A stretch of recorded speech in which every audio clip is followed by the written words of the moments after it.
delivered by Professor Paul Tiyambe Zaleza, who is the Associate Provost at the Case Western Reserve University in the United States.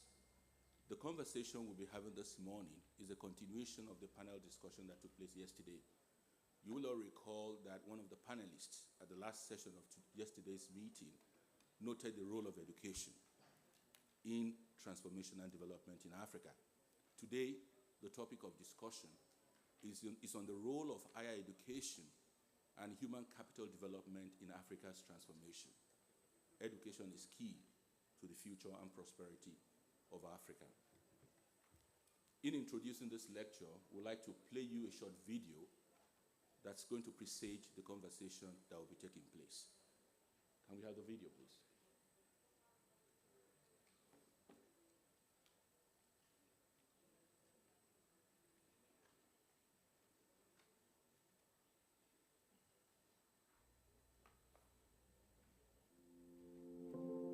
The mistake was on our part that at independence, we did not cut that umbilical cord between us and the former colonial past.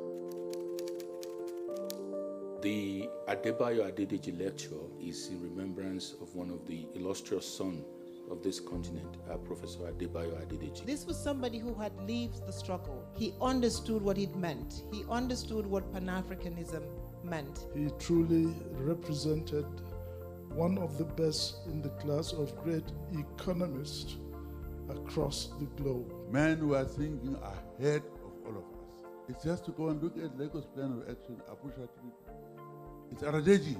The intellectual with clear analytic capacity. Most of the landmark initiatives on the continent currently, whether we are talking about the African Continental Free Trade Area or we are talking about the whole project of regional integration, Adebayo Adedeji played a key role in terms of the foundation. This includes the Lagos Plan of Action and the final Act of Lagos. In the 90s, there was the implementation of the Structural Adjustment Program in Africa. Adebayo Adedeji, on the platform of the Economic Commission for Africa, came up with the alternative framework to the Structural Adjustment Program. We changed the entire discourse and narrative on the Structural Adjustment Program and provided the basis and background for post-adjustment era on the continent. He was a pioneer in terms of the evolution of regional economic communities. It's in recognition of the contributions of Adebayo Adedeji that the Adebayo Adedeji lecture was instituted by the Economic Commission for Africa. For the lecture, distinguished personalities who have also made contribution to the development of this continent are invited to present the lecture. This year, we will be having another distinguished personality, Professor Paul Tiyambe Zaleza. Paul Tiyambe Zaleza is an associate provost at the Case Western Reserve University in the United States. And before then, he was the Vice Chancellor, President of the United States University in Nairobi, Kenya. He served in several capacities in university administration, and is also a very distinguished academic. Paul Tiyambe Zaleza had to his credit over 400 publications, including journal articles and chapters and books. He will be sharing with us on this platform his experiences in university administration. And the topic he will be speaking to is the role of higher education and human capital in Africa's transformation. As you'll all agree with me, in a knowledge-driven world, higher education is very key, human capital is also very key. And higher education provides a platform through which human capital is produced. Our higher education system requires reform in terms of nature, content, and output. Your Excellencies, Honorable Ministers of Finance, Economic Planning and Development, I think your role is very crucial in terms of the policy recommendations that we'll be listening to from Professor Paul Tiyambe Zaleza. The United Nations, through the initiative of the Secretary General, Mr. Antonio Guterres, in a new agenda put forward, which is called our Common Agenda, prioritizes the role of higher education, the role of youth empowerment, the role of human capital in promoting the Sustainable Development Goals. And this is what Paul Tiyambe Zaleza will be speaking to. I have the honor and privilege to present to you the 2022 Adebayo Adedeji Guest Lecturer, Professor Paul Tiyambe Zaleza. Paul, you have the floor.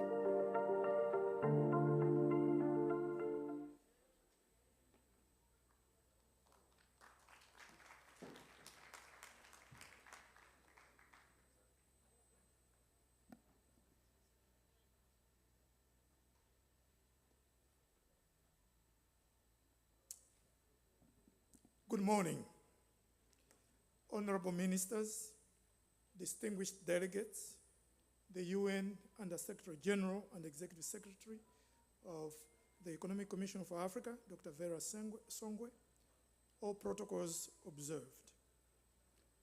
Adebayo Adedeji, the longest serving Executive Secretary of the ECA, was an indefatigable Pan-Africanist.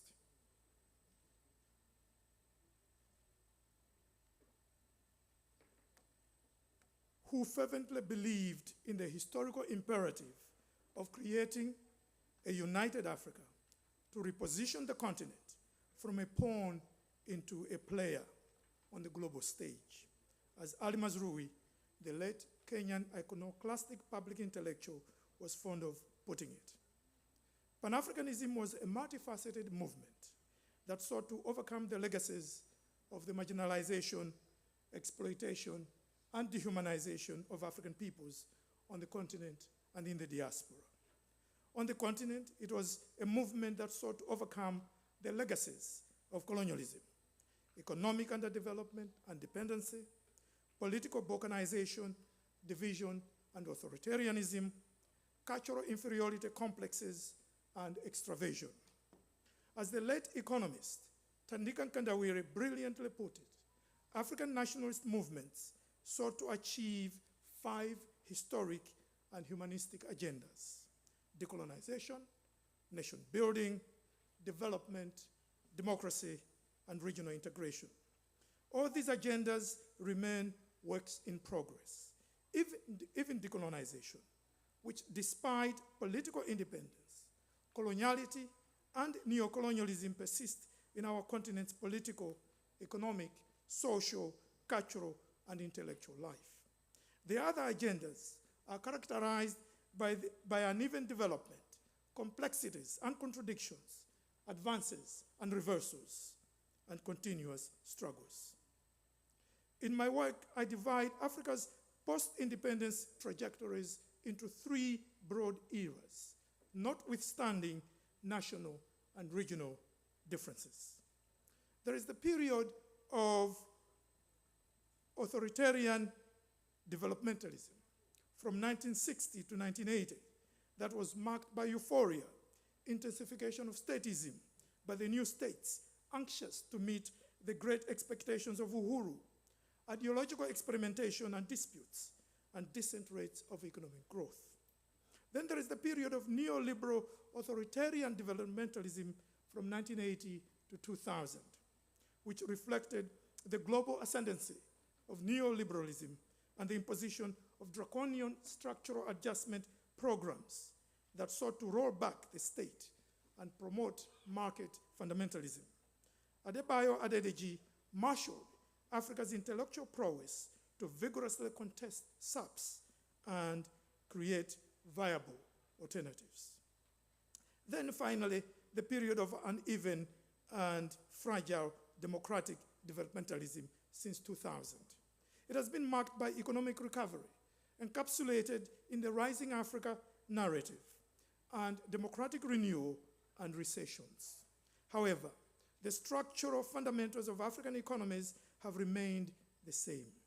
In fact, dependency on primary commodity production and exports has increased, while manufacturing declined with its share of GDP falling from 21% in the 1970s to 12% in the 1990s and 7% in 2010.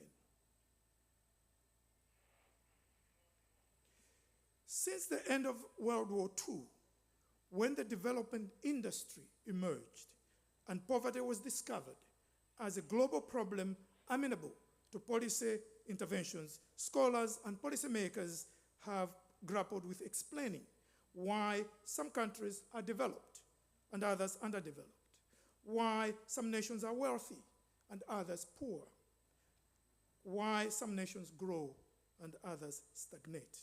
Predictably, there are diverse explanations, explanatory frameworks informed by various intellectual, theoretical, and ideological perspectives. There are various perspectives that are popular in public discourse that often sneak into to academic analysis, even if they are publicly disavowed. They include geographical determinism, which posits development is engendered by a society's environment, terrain, and natural resources. Cultural determinism, that maintains development emanates from a society's cultural norms, social conventions, and even religious beliefs. Examples include the famous thesis that attributes the development of the Anglo-Saxon countries to the Protestant work ethic. And in recent decades, some have attributed the exponential rise of Southeast Asia countries to Confucianism. Historical determinism that sees development as a monopoly of some civilizations, not others. Specifically of Europe, now grudgingly accepted of Asia, and still seen as alien for Africa. Undoubtedly, geography, culture, history, and ideology affect the processes and patterns of development, but they only offer partial explanations at best.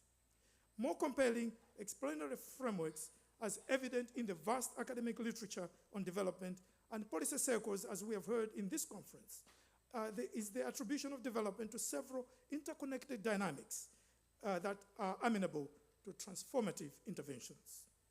Quality of institutions, which refers to the rule of law, property rights, efficiency of public and private sectors, governance, existence of developmental state, etc.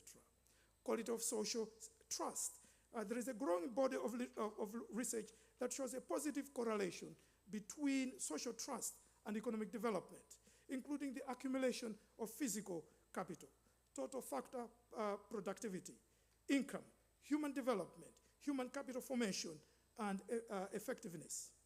Social trust promotes relational trust and is a component of social capital. Quality of human capital is, of course, absolutely critical. It refers to the knowledges, skill sets, experiences, and attributes that people possess, which reflect their levels of education and state of health. Since independence, the imperative of building human capital has been widely recognized by African states, international and intergovernmental agencies, and civil society. The issue of human capital development and social protection has been, of course, featured in this conference.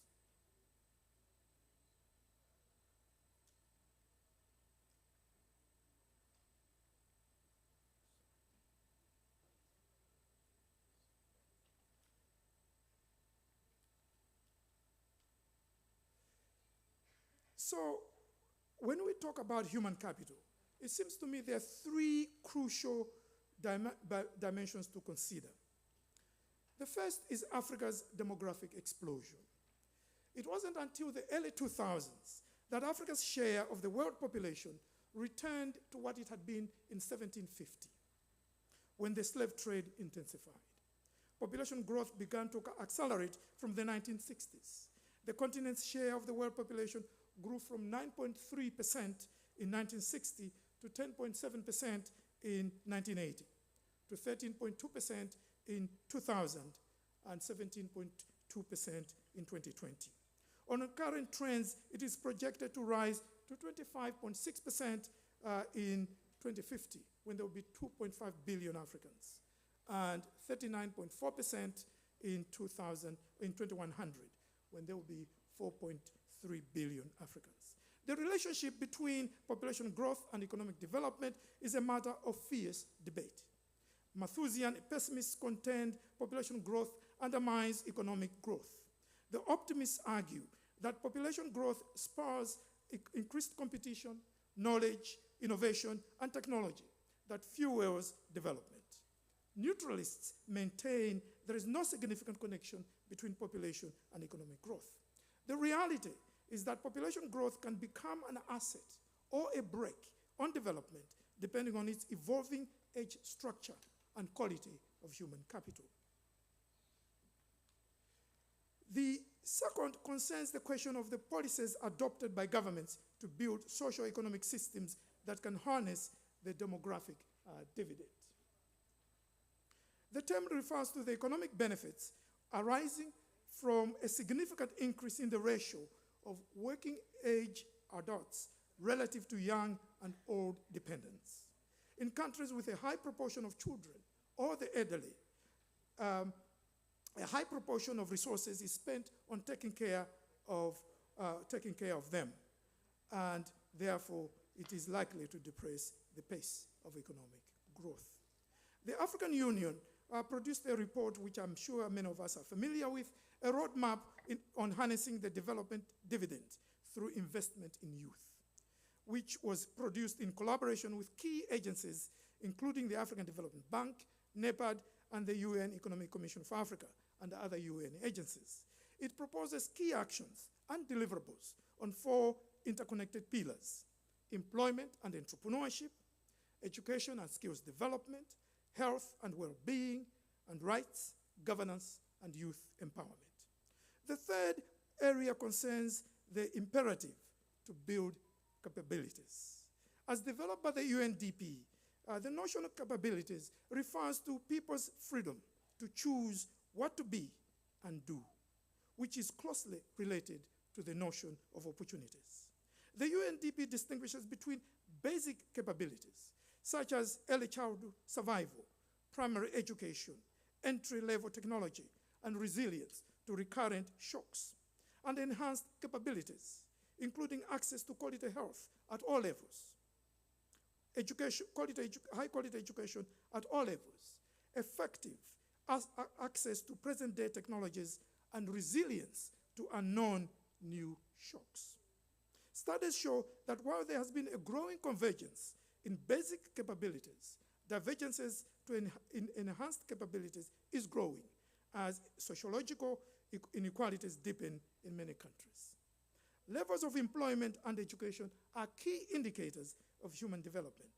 Africa suffers from the world's highest rates of unemployment, labor underutilization, decent work deficits that are especially prevalent in the informal sector, the largest source of employment, and of course, as we all know, extreme rates of working poverty.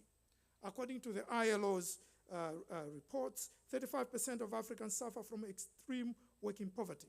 Another 25% suffer from moderate working poverty.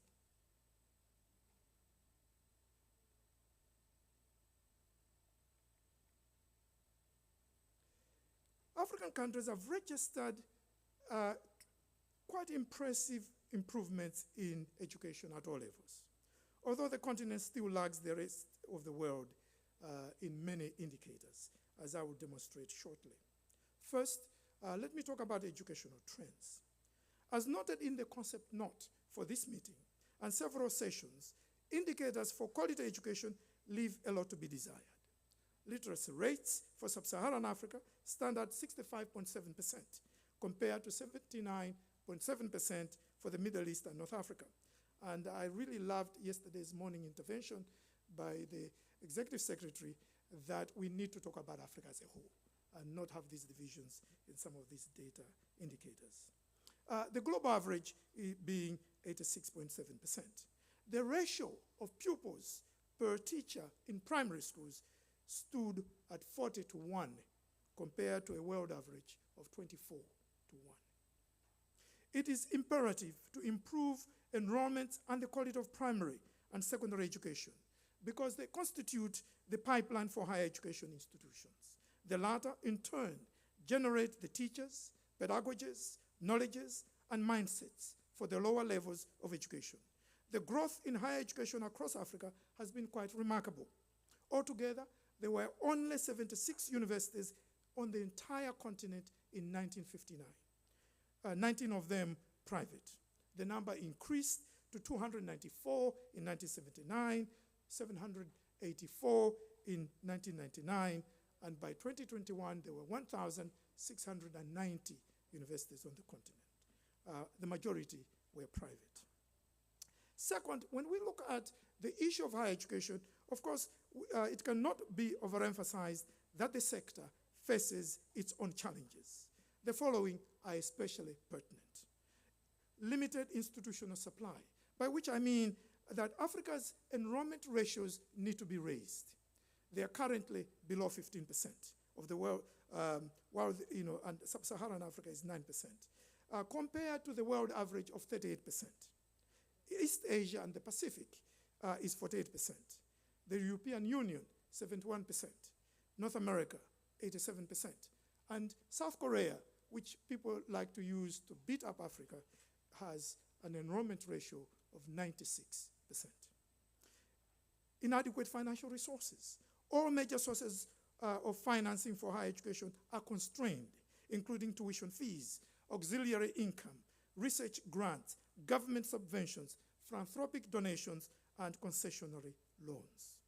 Deficient human capital, especially in terms of faculty, as African higher education institutions are not producing enough graduates with terminal degrees. In public universities, for example, in Kenya, the ratio is 1 to 70.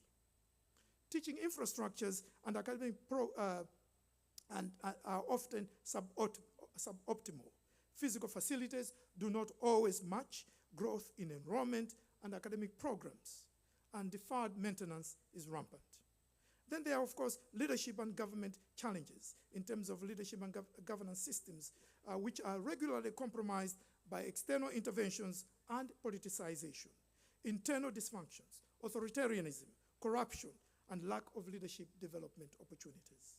As university communities become more disparate and demands grow, academic cultures are more complex and contestations over equity, diversity, and inclusion intensify. The quality of graduates remains problematic, as evident in persistent mismatches between university education and economic needs that translate into high levels of unemployability. There is the challenge of balancing the historical legacies and contemporary pressures of asymmetrical internationalization and the enduring demands of intellectual, institutional, and ideological decolonization and indigenization. African higher education institutions also do not fare well in international higher educational rankings. For example, in the Times Higher Education 2021 World University Rankings, only 60 African universities were included among the 1,500 listed. Research output is particularly worrying. Let me give some of the most recent data, which is quite sobering. Africa spends, as many of you know, only 0.59% of GDP on research and development, R&D, compared to a world average of 1.79%. As a result, Africa's share of global R&D remains very small at 1%, compared to Asia's 45.7%, now the world leader in R&D. Africa's relatively low levels of R&D translate into poor research infrastructures and knowledge production. In 2018, Africa's share of global researchers was 2.5%, while it was 44.5% again for Asia. As for scientific publications, in 2019, Africa's global share was 3.5%, which was less than Canada with 3.6%. For Asia, it had escalated to 48%, the highest in the world. Africa's record of publications in cross-cutting strategic technologies, such as artificial intelligence and robotics, biotechnology, energy, materials, nanosciences, and nanotech, and optoelectronics is even lower, at 3.1%, in contrast to Asia's staggering 60.1%. In 2018, Africa accounted for 0.5% of global applications for patents, 1.3% of applications for industrial design, and 1.7% of trademarks, and 0.04% of utility models. Clearly, these challenges require robust reforms and policy interventions by all stakeholders in the higher education sector, principally the higher education institutions themselves, the state, the private sector, and donors. Challenges represent, as we all know, the flip side of opportunities.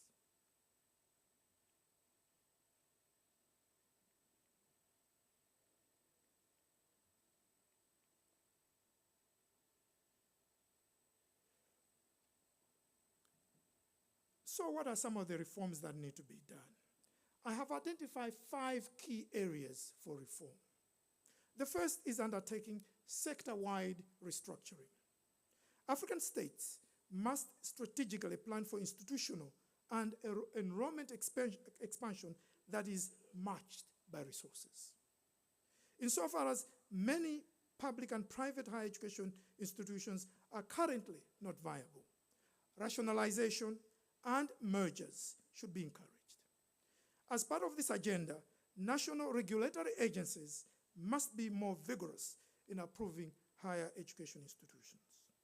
African governments need to establish a clear legal framework for diversified, differentiated, and well-articulated higher education ecosystem, as recommended by the first African Higher Education Summit held right here in Dakar in March 2015. The second requires strengthening institutional governance, leadership, and cultures. Critical in this regard is promoting institutional autonomy for higher education institutions, providing leadership development opportunities for all levels of university leaders, building social trust through adherence to academic freedom, principles of shared governance, promoting diversity, equity, and inclusion, civility, and collegiality, maintaining higher education institutions as vibrant spaces for the rigorous search for truth in our era of massive disinformation. And, of course, effective communication and embracing the responsibility of higher education institutions to provide evidence-based knowledge, solutions, and innovations for society and policymakers. The third is the need to rethink the internationalization of African higher education institutions. The incentives and justifications for internationalization are variously articulated at national, sectoral, and institutional levels. They include the need for revenues, prestige, and promoting global understanding.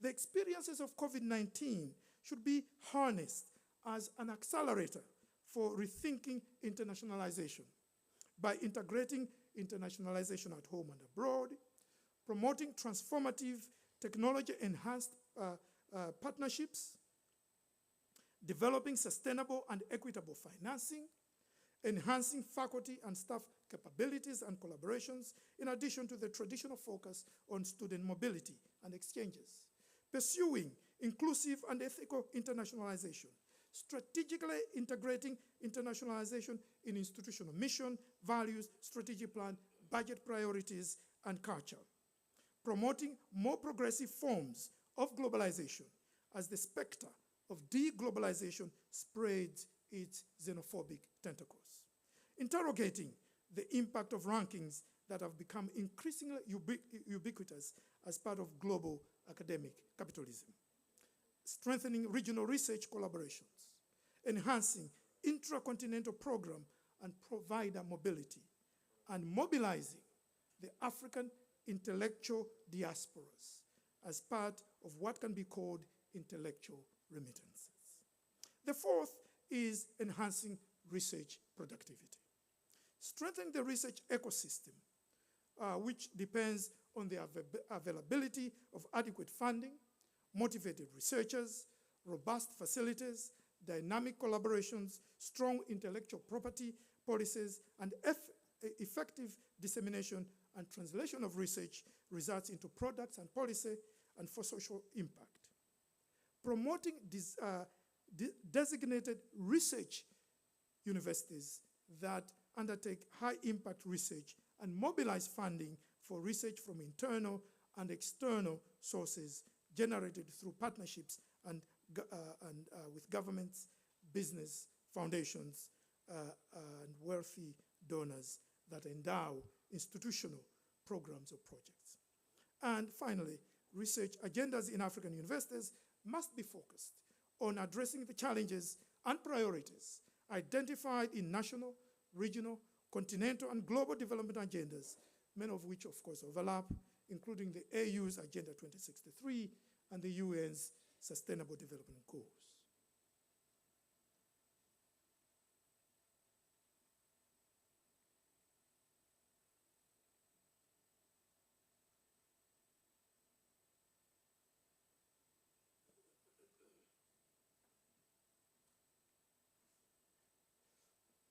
trying to get to the next slide. Yeah, there we are. Given getting to do all this, of course, needs resources. So let me just very briefly talk about mobilizing and managing resources. Getting an accurate picture of funding for higher education globally and across Africa is challenging because of lack of adequate and comparative data. However, the following trends are evident. Total public spending on higher education globally increased from $615.5 billion in 2006 to $992.4 billion in 2018. The Global North accounted for 69% of total public spending in 2006, which fell to 56% in 2018, underscoring the growth in the Global South, although both super regions experienced growth slowdowns. There were also pronounced discrepancies within the Global South. Most of the growth occurred in the East Asia region, which accounted for 46% of super-regional public higher education expenditures in 2018.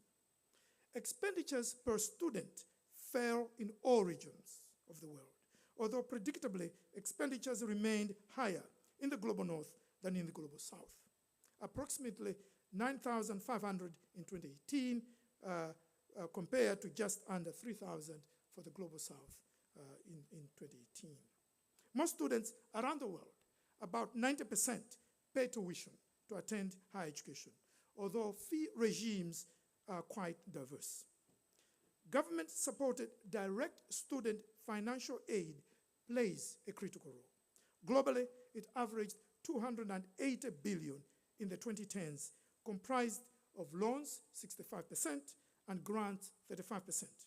The greatest expansion of programs, aid programs, between 2006 and 2018 occurred in China and the Philippines, while the greatest reductions were in Algeria, Kenya, and South Africa.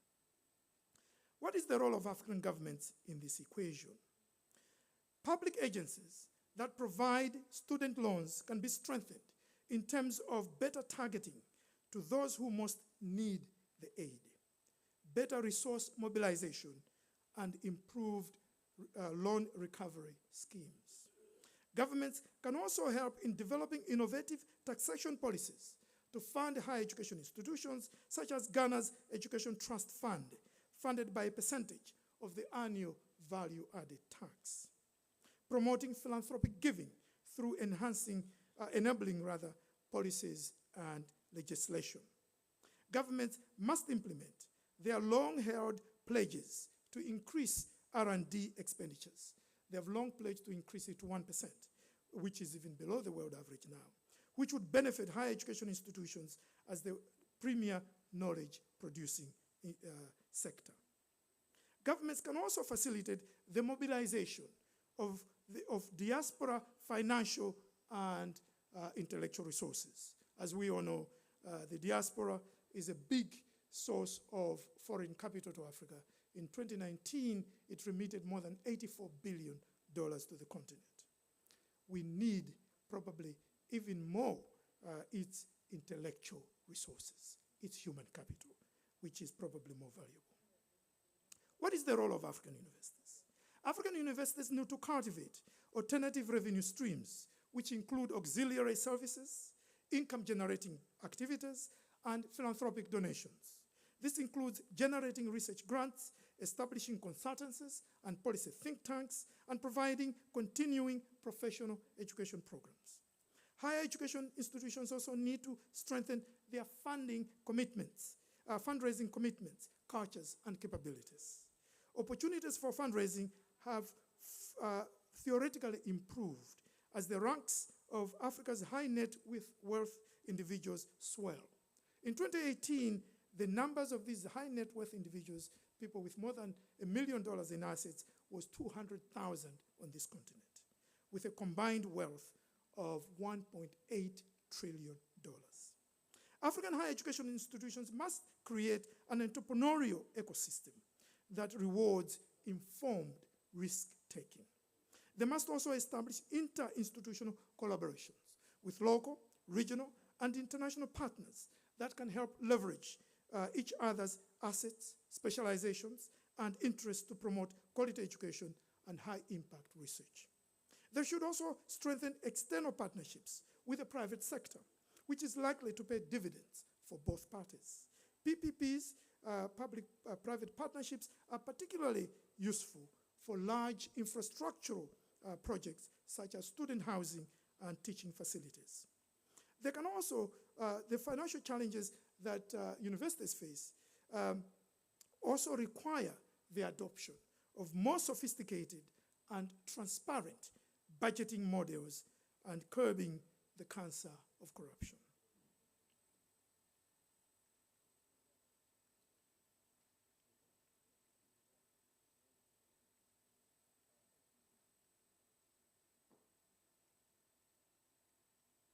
All right, this is my last slide. The fourth industrial revolution is, of course, an agenda for everyone, including universities. The fourth industrial revolution is transforming all aspects of economic, social, and political life as digital, biological, and physical systems increasingly converge. It is leading to massive changes, as we all know, in manufacturing, agriculture, services, transport, trade, communication, media, entertainment, hospitality, politics, healthcare, education, even conferences like the one we are having, research, publishing, the nature of work, modes of surveillance, and even the construction and performance of identities. The stakes of the fourth industrial revolution for Africa couldn't be higher. The continent actively participated in the first three industrial revolutions, but largely as a pawn, selling human labor for trinkets during the slave trade that generated the first industrial revolution, as colonial peripheries during the second industrial revolution that occurred during the colonial era, and as neo-colonial dependencies in the third industrial revolution. The AU's Digital Transformation Strategy for Africa, 2020-2030, incorporates a series of existing frameworks and initiatives developed by various agencies since the early 2000s. It is an ambitious and comprehensive strategy that identifies several key areas for intervention, including creating an enabling policy and regulatory environment, fostering interconnected digital infrastructure, developing digital skills and human capacity in educational institutions, and promoting digital innovation and entrepreneurship. Africa must develop high-performance computing capacities. That is so essential for big data storage and analytics that is propelling the digital transformations of the fourth industrial revolution. In 2017, the entire African continent only had 0.2% of global HPC capacity, which forces the continent to mortgage its data to the major digital powers. The continent also needs to actively participate in negotiations of the international governance of digital technologies, so it's not reduced to a rule taker. It also needs to promote national, regional, and continental policy coordination and innovation for digital technologies. The implications of the fourth industrial revolution and the digital disruptions for education are, of course, complex, contradictory, and even confusing. I believe African higher education institutions must promote digitalization along the following lines: by undertaking a comprehensive digitalization agenda through the embedding of digital transformation in institutional culture, rethinking capital expenditures that historically favored physical plant to include technology investments, developing online curriculum design competencies, entrenching technology-mediated modalities of teaching and learning, encompassing face-to-face, blended, and online, developing holistic and innovative curricula that impart skills for the jobs of the 21st century, in which digital literacy and competencies are indispensable. Developing effective policies and interventions to address the digital divide and issues of mental health disorders and learning disability. Safeguarding data protection, security, and privacy. Developing meaningful partnerships with external consultancies and stakeholders, including digital technology and telecommunication companies, and anchoring their research and innovation in the technological infrastructure that supports and enhances the opportunities of the fourth industrial revolution. Universities should also strengthen collaborations with the philanthropic foundations, private sector, and intergovernmental agencies. Clearly, universities cannot undertake digital transformation without support from external stakeholders. Given the huge costs of digital transformation, the role of government in developing enabling policies and access to funding is crucial. There is a World Bank study titled Connecting Africa's Universities to Affordable High-Speed Broadband Internet. What will it take? And it offers some intriguing suggestions for supporting the fourth industrial revolution for African universities that African governments and others might want to pay attention to. In conclusion, there is need for a new compact, in my view, for higher education. There is need for sustained epistemic and policy dialogue and partnership between all key stakeholders in the higher education ecosystem. It is clear higher education is critical for harnessing the demographic dividend and propelling Africa towards the fourth industrial revolution. It is imperative to close the persistent disjunctures between policy conception and pronouncements and execution. Our states, universities, and other stakeholders must walk the talk on transforming African economies, societies, and polities to realize the long-deferred dreams of generations of Pan-African thinkers, leaders, and activists, such as the visionary public intellectual and consummate policymaker Adebayo Adadichi, to create integrated, inclusive, innovative, and sustainable democratic and developmental states and societies. Thank you.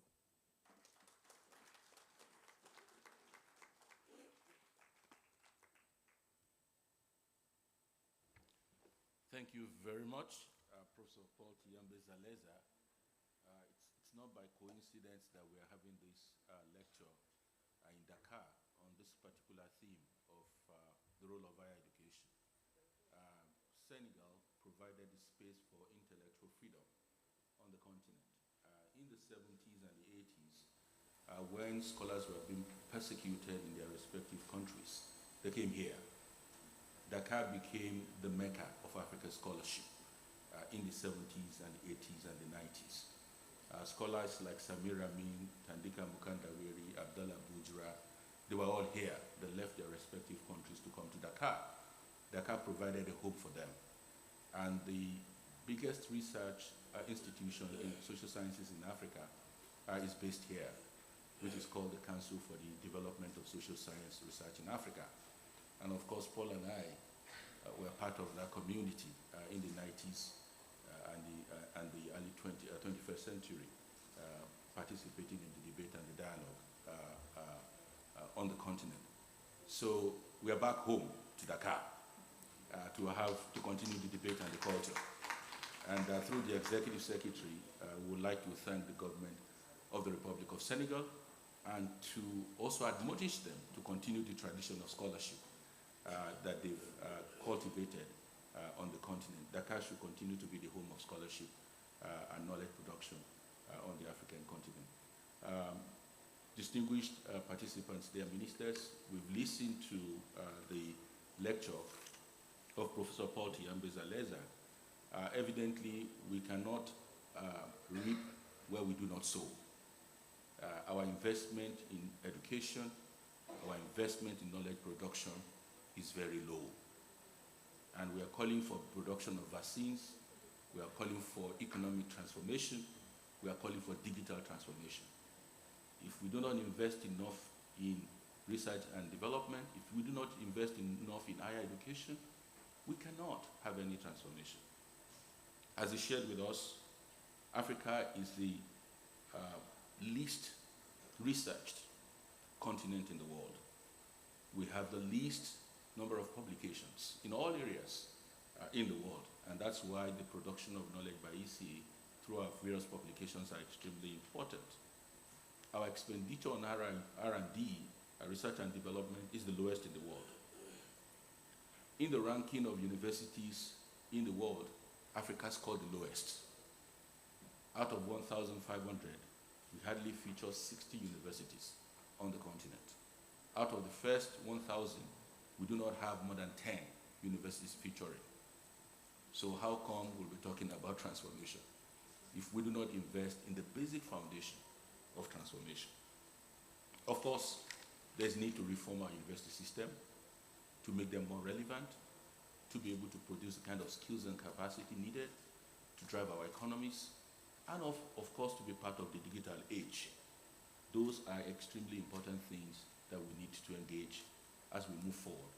As ministers of finance and as ministries of finance, economic planning and development, this is something we need to mainstream in our development process. And I think that's why it's extremely key. Here we have someone like Paul Tiyambe-Zaleza, who has traversed the whole academic terrain in terms of management of universities, in terms of knowledge production. Is a leading scholar, and we're very proud to have him. We'll open the floor for questions, comments, observations for the next 10-15 minutes before we close this session. And of course, the guest speaker will also respond to your questions and comments. So the floor is open.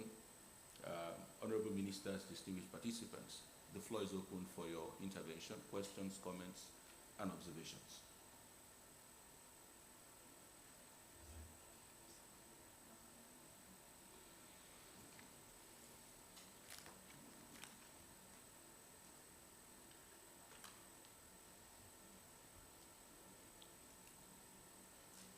Distinguished delegates, Liberia.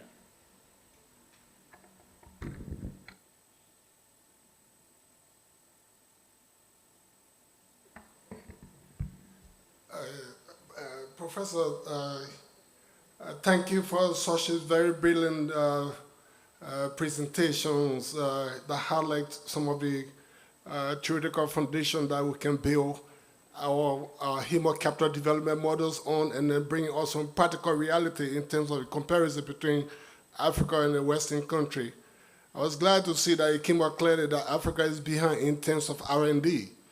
Now, my question has to do with how can we build a very strong synergies between Africans who are working in the diaspora, professional African lecturing in top university in Africa.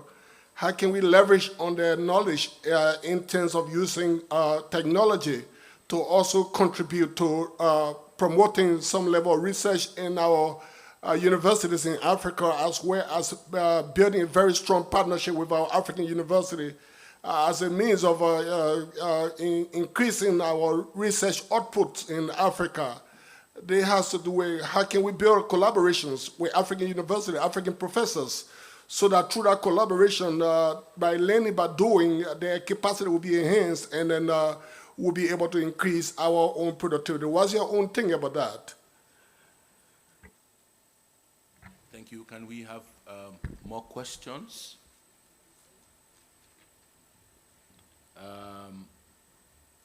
Guinea. Ok. Merci beaucoup, monsieur le modérateur. Merci, professeur, pour cette brillante présentation. Ma question, c'est que le principal défi du développement de l'Afrique est transformationnel. Et selon vous, faut-il accorder de la priorité à l'enseignement technique ou à l'enseignement universitaire en tenant compte du stade de développement de nos différents pays. Si on se réfère à la définition de la transformation économique, on nous dit que c'est le transfert des ressources humaines et financières des secteurs à faible productivité vers des secteurs à grande productivité. Alors, je voudrais savoir à quelle catégorie de l'enseignement, c'est-à-dire professionnel ou universitaire, faut-il accorder de la priorité? Je vous remercie.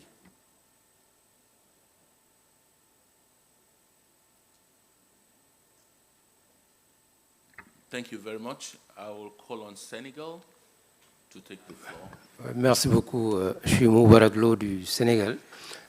Je suis très en phase avec ce que vient de dire la Guinée. En fait, c'est le point sur lequel je voulais intervenir. Effectivement, l'enseignement supérieur et la recherche, c'est important. Mais dans notre stade de développement vers l'émergence, le point le plus important, c'est ce que montrent tous les modèles, c'est l'éducation secondaire, c'est l'enseignement technique et professionnel, c'est les formations courtes, universitaires qui donnent rapidement de l'employabilité.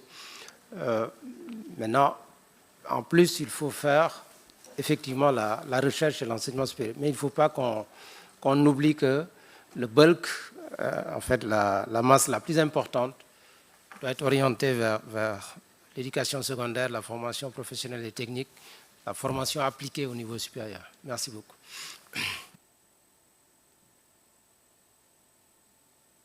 Thank you very much, Senegal. We'll call on Congo. Congo, you have the floor, please. Qui peuvent aussi faire que les gouvernements soient soulagés parce que l'université peut aussi se procurer des ressources pour avoir un peu plus d'autonomie. Et je n'ai pas trop ressenti ce volet dans l'exposé. J'aimerais que le professeur nous a dit un peu plus parce que s'il faut toujours compter sur l'État pour tout, et je crois que ça sera un peu difficile qu'on sorte un peu de la situation de l'université actuelle. Merci, professeur. Thank you very much. Any other? Gabon? Merci de me donner la parole. Nous avons suivi avec beaucoup d'intérêt le discours et toutes les explications qui ont été données par le professeur Zeleka. Nous pensons qu'effectivement, l'Afrique a accumulé un important retard dans le cadre de l'enseignement et des ressources qui sont mises à disposition pour pouvoir promouvoir cette connaissance. Nous avons entendu parler effectivement de ce que l'État pourrait apporter pour soutenir nos universités et de voir comment nous pouvons combler ce déficit. Mais il y a également une question sous-jacente qui aujourd'hui mérite que nous puissions nous y pencher. Il s'agit également de la problématique du genre.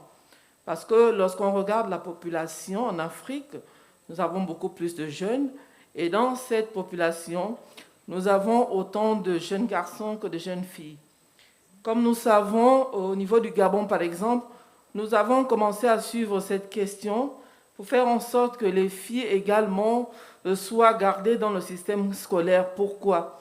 Nous avons donc un programme égalité et nous mettons l'accent pour que les filles qui commencent au primaire arrivent à l'enseignement supérieur, c'est-à-dire dans les universités, dans l'enseignement technique et autres.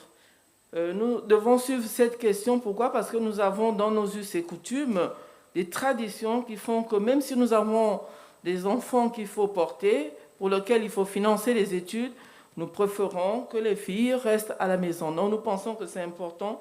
Également, si nous voulons mobiliser toutes nos ressources, nous voulons accompagner toutes les ressources, c'est-à-dire les ressources humaines, il faut également mettre un accent particulier pour pouvoir enrayer ces clivages qui font que nous avons une population, un capital humain, et nous encourageons que les jeunes garçons à aller, par exemple, dans les filières scientifiques et autres. Donc nous pensons que c'est une question importante qu'il faut également regarder. Merci. Thank you very much. Is there any other member state that would like to take the floor before we call on the observers and other participants? Yes, please, Sierra Leone, you can take the floor. Thank you very much. I would like to really commend the speakers for enlightening the continent on the importance of higher education. In our country, Sierra Leone, the president actually prioritized human capital development in our national development plan, and that is really gaining traction. But I think what we want to advocate for is to channel education and focus it to meeting the needs of Africa's priorities. And that is really focusing education on agriculture, for instance. When we try to meet the constraints of development and use education as a means of solving that problem. So for instance, in the continent, we have the challenge of food security, but the role of education in solving that food security is something that is very crucial. And I think we need to channel our curriculum in terms of how we can improve the information that is there to the public on food content. So that is something that I have not seen really mentioned in the conversation. So I think it's something that I want to push for, that education is important, scaling it up in terms of higher education, but how is that going to solve the challenge of development? So that is something that I would like us to really focus on more, making education a problem solver. Thank you. Thank you very much. I think your question is also related to the question by the Honorable Minister from Congo-Brazzaville on the economic value of education. And I'm sure our guest speaker will speak to that. If we do not have any other hand from our member states, are there observers who would like to take the floor? Okay. Then I'll call on EDEP to take the floor. Karima? Thank you, Chair. And thanks to our distinguished professor for a very interesting and comprehensive approach to education in response to, in the context of Africa's development needs. I wanted to intervene as EDEP. As you know, EDEP is the training arm of the ECA, and we try to the extent possible, actually, to bring our contribution to capacity development based on development challenges. I've heard with interest a number of reactions regarding whether we have to choose and whether there are priorities in terms of education processes. And I think that the needs are so huge that we can't actually prioritize, and we have to, unfortunately, tackle all the aspects of education at the same time. Just to say that as EDEP, we are working on supporting civil servants, but all those who are interested in development address in a timely manner the Sustainable Development Goals and Transformation Agenda. I wanted also to refer to, and this is important for our member states here and our ministers, to refer to an initiative that we are working together with UNESCO and NEPAD in terms of digitizing TVET, the technical and vocational education training programs. And I think that it is very much important, actually, to be able to adapt to this changing and increasing demand. So, and of course, we are ready to further discuss with our member states how we can address their needs. But I think that our distinguished professors actually have really touched upon the main challenges that we have to all address. Thank you. Thank you very much. We'll return back to our guest speaker to respond to some of the questions, probably not all. Thank you very much. These are really, really great questions and a great conversation. So on the mobilization of the diaspora, there are a number of initiatives that are already underway, and of course more can be built. I'll just mention two. So in 2011, 2012, the Carnegie Corporation of New York asked me to do a project on African academics in Canada and the United States, how they engage African universities and so on. And out of that project, we established the Carnegie African Diaspora Fellowship Program that sponsors African-born academics in the two countries to 9 African countries for collaborations in terms of curriculum development, in terms of collaborative research, and also very critical in terms of training and supervising graduate students, because that's a need in many of our universities. The program has been going on for the last, since 2013, and to date, we have sponsored about 550 top academics from those two countries who are African-born to those 9 countries, and those partnerships have generated all sorts of effects that are very positive, both, of course, for them, but more importantly for the institutions that they work with. And then a couple of years ago, we set up an organization called the Consortium of African Diaspora Scholars Programs that is going to involve the entire African diaspora population, both the African-born as well as the historic diasporas, and different parts of the world, Europe, Latin America, Asia, and so on, and also the entire continent. And they will be working with not only universities, but also research organizations and with the private sector and civil society in areas where research knowledge is critical. So, this is one area where African governments can support us in that initiative. The diaspora is hungry to support the development of the continent. And the intellectual diaspora is a huge asset that we can all tap into. The issue of prioritizing, I think the last speaker put it very well. All these are necessary. We need to build quality education at the primary level, at the secondary level, and at the tertiary level. We need to have high-quality TVETs. We need to have high-quality undergraduate universities, and also high-quality research universities. The thing is that the ecosystem at the tertiary level has to be differentiated clearly. It has to be diversified, but it also has to be articulated in ways that make sense, and that has all these feedback loops that are, support the entire system. And with regards to improving funding, yes, this is a perennial challenge. And one of the things, when I was vice chancellor, one of the things, of course, was to raise money. And being in a private university, I couldn't go to the government to raise money.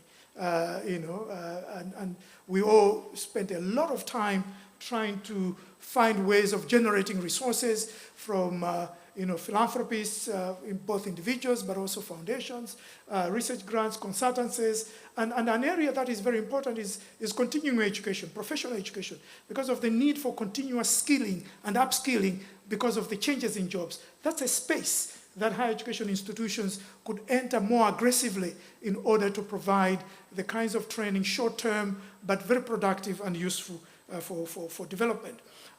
One of the most proud things which I was very happy about was to raise money for scholarships. And we managed to get $63 million from one foundation, the MasterCard Foundation, to support 1,000 young Africans from disadvantaged backgrounds. 70% women, 25% youth who are refugees or internally displaced, and 10% young people who are living with disability. So we need to make sure the universities themselves developing their fundraising capabilities and other ways of raising resources in addition to whatever support might come from the state.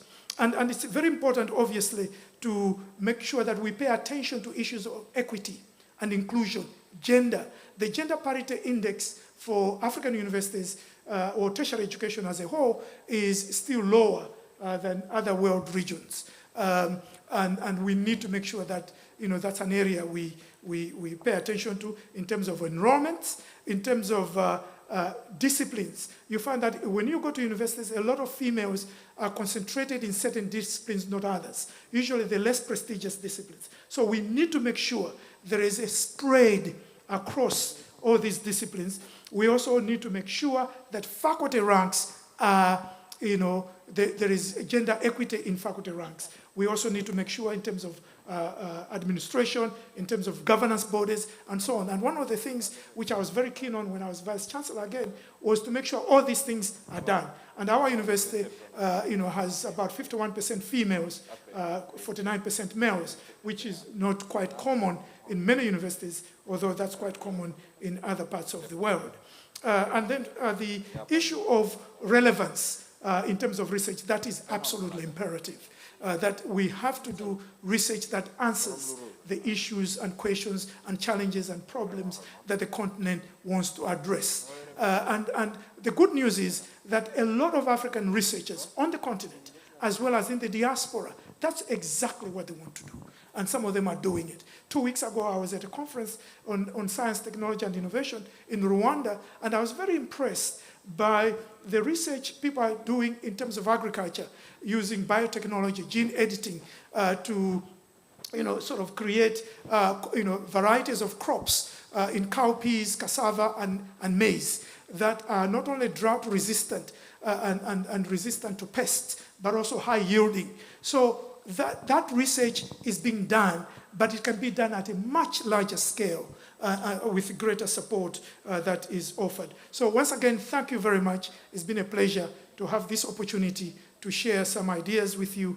And this is a conversation that means a lot to all of us. Before we close, a colleague at the ECA would like to also ask a question, and I think it would be appropriate to give him the floor very quickly. Joe Atabensa, you have the floor. 1 minute.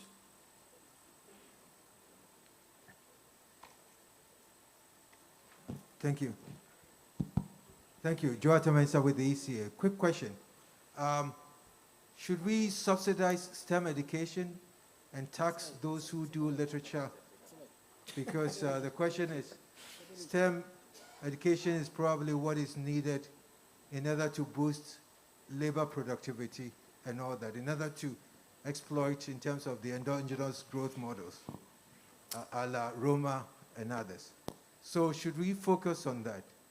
And then the second question I have is, how do we prepare for the future? Because the question is, you can go to school today, learn the subjects now, but you don't know what the future job market is going to be. Right. How do we prepare children so that they become flexible to adjust into the future demand of jobs? I thank you. Thank you. Thanks, Joe, very quickly. Yeah, excellent question. We could spend days. I spend all my time thinking about that question. So I think there is a misguided discourse that is STEM only and forget the rest. I prefer to talk about STEAM, science, technology, engineering, the arts, mathematics. Your last point underscores that very point. We need our students to be able to have content knowledges of whatever discipline they're doing, but also to develop mindsets, habits of thought that will enable them to continually learn. So we teach them how to learn continually because, as you rightly said, the jobs are changing so fast that what they learn today is not going to be, in terms of content, is going to be relevant 10 years from now. And those skills of learning how to learn are imparted by the liberal arts. The ability to think critically, to communicate effectively, to develop international, interdisciplinary, intercultural information literacy. The ability to develop a mindset of resilience, All those are psychological, social, and they need, therefore, the input, the combination of very high quality liberal arts education and high quality STEM education, and find intersections that bring the two together. Have a student who is doing physics, who can also do fashion. A student who is doing medicine, but also understands language. Because as COVID has shown us, it's not just having vaccines. It's also how society, individuals, communities understand and have uptake. Those are sociological questions. They are cultural questions. They are linguistic questions. They are communication questions. So we should not have this attitude, in my view, of putting one on the pedestal and others below. What we need is to raise the quality of both the humanities, social sciences on the one hand, and the sciences on the other, and encourage interconnections, interdisciplinarity, interprofessionalism. And in terms of the future, this is where continuing education becomes interesting. Singapore has started a scheme in which every citizen in Singapore is given a voucher that allows them to go back to university and pick up new skills as they emerge. In other words, we also have to take the idea of continuing education seriously. Education is no longer something that you do when you're 18 to 24 and then forget. Education is for life. We need, therefore, to have programs that impart lifelong learning skills and lifelong capacities. Once again, a round of applause for him.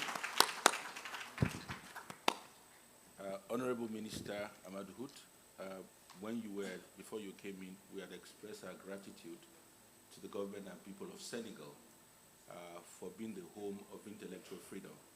That over the years, from the 60s, you've accommodated knowledge and scholarship production, and that a number of scholars who were persecuted in their countries came here. Senegal, Dakar is the home of African intellectualism. We are really grateful to you, and we would like you to continue this tradition of intellectual freedom. And we are just back home having this conversation on higher education and human capital development in Senegal. And we'll certainly come back. Thank you very much. In closing, we will be inviting the family of Adebayo Adedeji to say a few words and to give us some closing remarks. The eldest son of Professor Adebayo Adedeji is here with us online, Doyin Adedeji, and he will be speaking to us on behalf of the Adedeji family. Doyin, I hope you're there. Yes. Good morning. Doyin, you have the floor. Your Excellency, Ms. Vera Songwe, Executive Secretary of the Economic Commission for Africa, Honorable Ministers of Finance, Economic Development and Planning present, Excellencies, the guest lecturer, Professor Paul Zeleza, distinguished ladies and gentlemen, good morning to you all. As Said has said, my name is Doyin Adedeji, the eldest child of late Professor Adebayo Adedeji. And on behalf of the Adedeji family, I must express our continued gratitude. Africa continue to be honored and recognized by this annual Adebayo Adedeji Memorial Lecture Series. Thank you once again, Madam Executive Secretary, for this. Professor Paul Zeleza, thank you for accepting the invitation to be this year's guest lecturer and for the interesting and educative lecture on the most desired transformation of our beloved continent, Africa, through higher education and human capital development. Indeed, lifelong learning skills and lifelong capacities are what we need to transform our continent. I look forward to receiving the transcript of your lecture to share with my siblings and others regrettably unable to be online for the lecture. Last but not least, my profound thanks to all you who have participated physically or virtually in this year's memorial lecture, as well as to all those within the Economic Commission for Africa, of Africa, who worked behind the scenes on making this morning's lecture happen. Once again, good morning. God bless. Thank you. Thank you very much, Doyin. We'll be bringing this session to a close, but I think this has to be a continuing debate and discussion on the role of higher education and human capital development in Africa. Learning is a lifelong process which we all have to engage in, and this requires that we retool ourselves as civil servants, as public servants, in the course of our work. It is also important that the town must meet the gown. The knowledge and academic communities have to interact more to be able to get the best out of knowledge production. Honorable Ministers, it is also important for us to invest more in education. Not just education, quality education, an education that addresses the challenges and needs of our society, an education that is able to be a driver of development for us. On this note, we'll be closing the session. I would like to thank all of you for your active participation in the session. And we'll be inviting the moderator of the next session to take the floor. Thank you very much for your kind attention.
Good morning, Excellencies, and all those that are joined, distinguished delegates.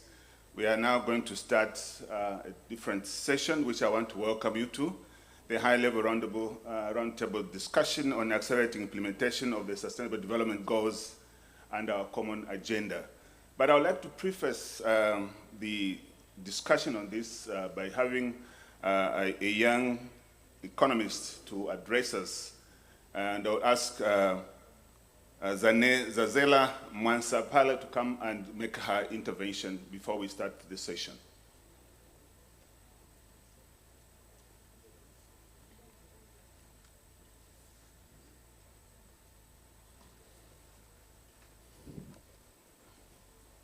As she comes to the podium, perhaps maybe to introduce myself. My name is Oliver Chinganya. I am the director at the Africa Center for Statistics at the United Nations Economic Commission for Africa, based in Addis. And I will assist with the moderation of this particular session this morning. Okay. Good morning. Is it on? Hello? Is it on? Okay. Good morning, ladies and gentlemen and honorary members.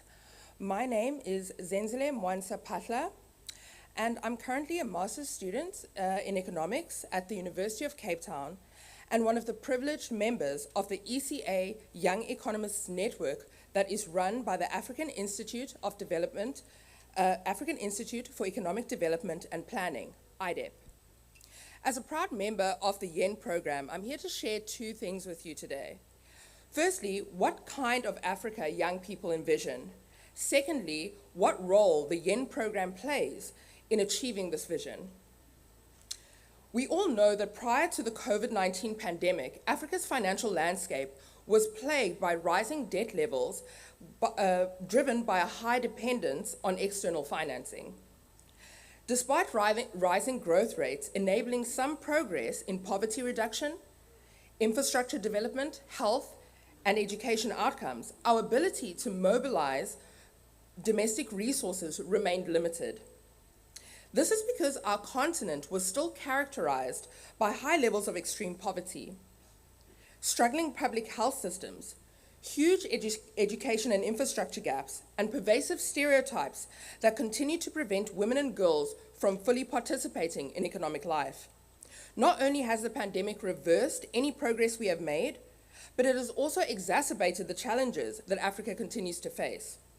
Therefore, more than just recovery, the youth in Africa are calling for a change to the status quo. We envision an Africa where our mothers no longer have to rely on traditional fuel for cooking and have access to modern, reliable, and sustainable energy.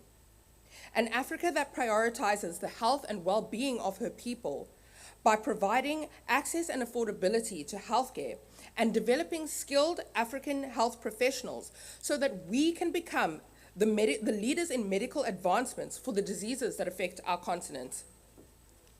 We see an Africa where our capabilities are nurtured through equitable access to quality education up to tertiary level for all, where all our skills are harnessed to support innovation in technology, climate change, and financial instruments like the nature performance bonds that may better meet the needs of our continent. We see an integrated Africa with developed capital markets along with supportive physical infrastructure. We want to see an Africa that values the capability of women and girls and recognizes the unpaid care burden that restricts our opportunities to pursue productive learning and employment.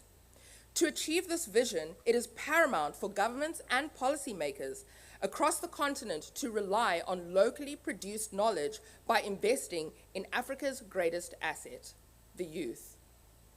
This is where the ECA YEN program comes in. The YEN program is a collaborative peer learning research think tank with over 800 young enthusiastic African economists across 29 countries and 72 universities, and it's growing. The program is aimed at harnessing Africa's youth by training and empowering a new generation of highly skilled economists in macroeconomic research and modeling. Therefore, the YEN program represents a crucial link between the need for homegrown talent and the outcome of policy formation that is required for the mobilization of financial resources to generate inclusive and sustainable growth in the continent. To that end, a group of YEN members have already been working tirelessly on a project to develop macroeconomic models that can stimulate double-digit annual growth and enable us to achieve the Sustainable Development Goals. But this is only the tip of the iceberg if we are to achieve the Africa that we envision.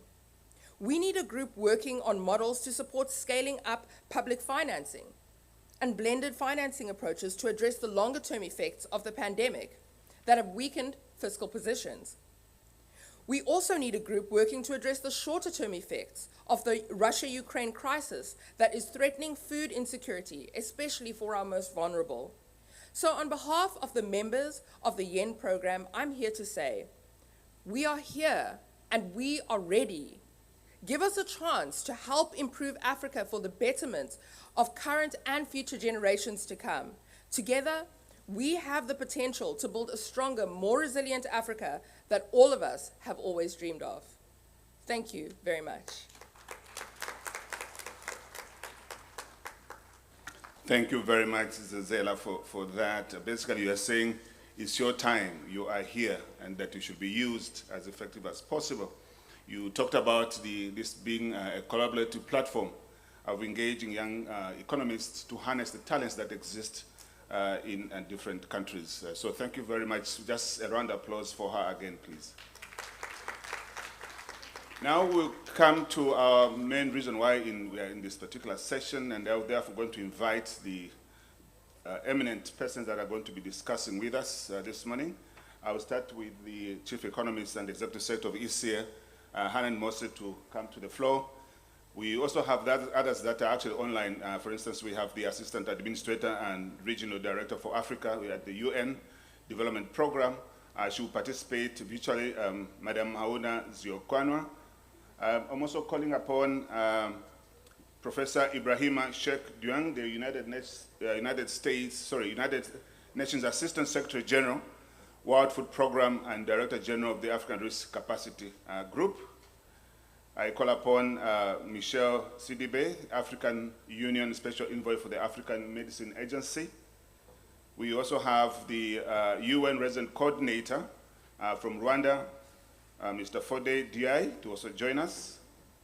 We have the Founder and Chief Executive Officer of the Africa Catalyst Global Development Agency Advisory, Duadu Sibeni, to join us. We have Honorable Minister of State in charge of economic planning for Rwanda, Claudia Oweri, also to join us at the podium, please. And then the Deputy Minister of Budget and Development Planning in Liberia, Honorable Tani Branson, to come also to the podium. And finally, we have someone representing the Ministry of Planning and Economic Development, Mr. Sherif Daoudi, Deputy Head of Sustainable Development Unity, also to join us at the podium. As the panelists come to the podium, walk over to the podium, I just want to say a few words. I think over the last couple of days, particularly starting from Sunday, we've had so many things that have been spoken about, discussed and presented by different forums. We had in the evening, during the dialogue dinner, a discussion that talked about repurchasable agreements, markets, the repo market, so to speak, which is basically short-term borrowing in the government securities, issues of access to capital markets, and a very good example and issues that were discussed in particular by Egypt, who gave us a very illustrious example about the difference between green economy, green bonds and green loans, and how they were able to use that in their path as they beginning to address some of those issues. A number of the other issues that were discussed were around financing for climate adaptation, resilience, and also mitigation. There was a discussion or thoughts about what are we going to present at COP27, our COP in Africa, and what will be the issues that are going to be discussed in Egypt. Inequalities were some of those issues that were discussed, dates and capital financing and so forth. But all this were also put together by the head of state yesterday when he addressed us, basically saying Africa is not being treated fairly and that something needs to be done. A call to actually go to the G20, or is it going to be G21 if Africa is going to be represented there? The president was very clear in his mind that I think the issue of conditionalities seemed to be a straitjacket.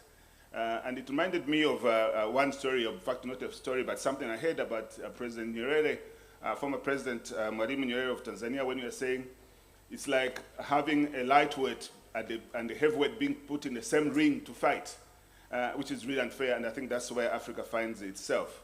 So this morning we want to sort of recap all this, what we've done, and maybe perhaps this particular session to address a number of issues, partly what we've already been discussed, but also what we're going to be discussing today. SDGs, in essence, actually, whatever we have discussed, it's all about SDGs. That if we're able to address those issues, we'll have addressed the SDGs in entirety. So what we have seen over the past 2 decades, Africa have made remarkable progress in a range of socio-economic indicators areas. including maternal child health, primary school enrollment, and youth literacy. We have seen a majority of our governments on the continent also continue to make significant strides in integrating Agenda 2030 and Agenda 2063, the Africa we want, into their national development plans. But also what we have seen is more recently and more concerns that have come up is that Africa is not making progress in terms of meeting Agenda 2030. Obviously, it means that's also Agenda 2063. And now with the economic downturn, what we also see and the social disruption caused by the pandemic, and more recently the Russian-Ukraine crisis, is likely to worsen already a difficult SDG implementation landscape. The fiscal space deficits, for instance, and debt levels are worsening due to increased spending to cushion the effects of the pandemic. Gender inequalities, and also even the young economists just talked about, gender inequalities remain significant as accentuated by the pandemic, diminishing educational outcomes to for millions of children. We have also seen soaring prices, particularly of energy, wheat, maize, sunflower oil, fertilizer, and have increased inflammatory pressures and heightened food insecurity with eminent adverse consequences for continents already high rates of undernutrition. Climate change, which also has been quite topical in the discussion the last couple of days, poses a challenge to achieving the SDGs in Africa. It is estimated that the cost of responding to climate vulnerabilities in Africa is projected to grow around 1.4 million in 2023, which is nearly half of the continent's GDP. So in order to reverse all this, these slippages, so to speak, Africa's progress on the SDGs requires some special acceleration if we have to really meet the SDGs. And part of the discussion that is going to be here this morning is to see if we can address some of these issues in terms of provide insights on how Africa can regain the momentum and the implementation of SDGs in light of the recent disruptions caused by COVID-19 and, of course, the Russia conflict. So to sort of give a little bit of some background and maybe some detail about this, I'm going to ask the first speaker, which is going to be by video, Madam Hauna, the Assistant Administrator and Regional Director for Africa, United Nations Development Program, to have her video played, and then we can have the discussion in the room. Can we have the video, please? High representatives of the African Union, senior colleagues from the United Nations, and of course all delegates to this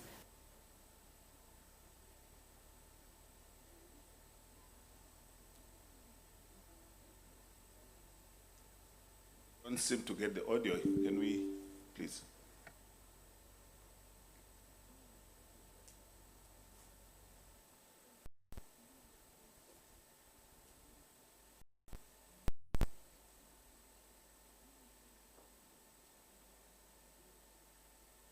If we have difficulties, are we okay? Because if we have difficulties, we could continue with the panel and then we can have the video a little later.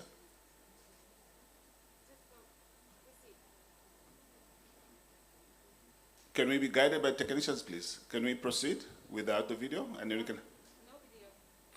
No video. Thank you. How unfortunate would have benefited from Hauna's reflection on this. So we'll go then to the next panel member who's sitting next to me, Dr. Mosi, the Executive Secretary as well as Chief Economist at the ECA. And I'd like to ask, from ECA point of view, how can African countries address Africa's growing SDGs financing gap without further elevating its debt vulnerabilities?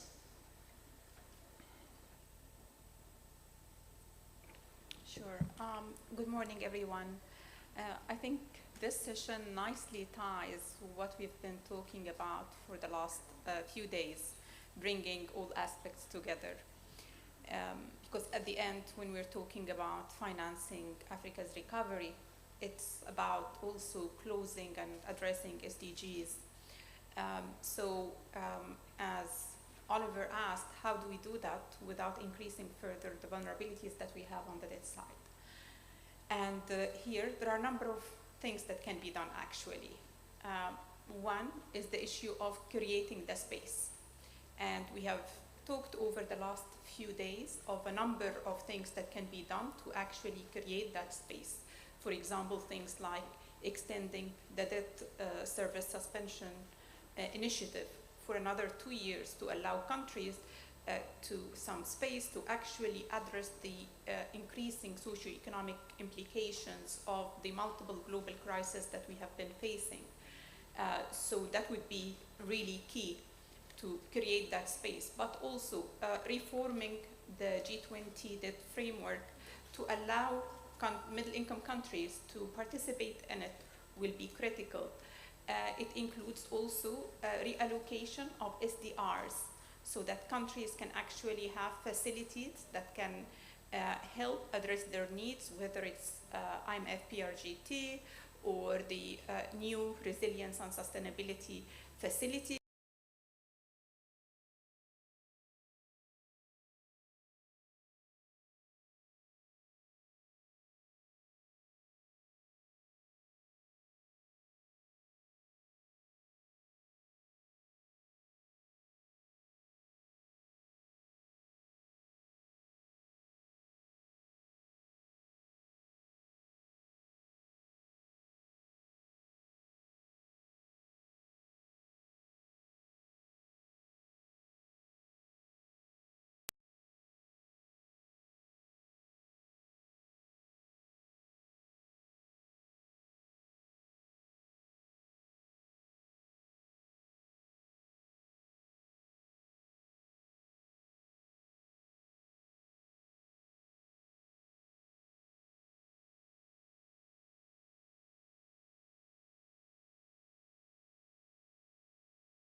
Address all these challenges.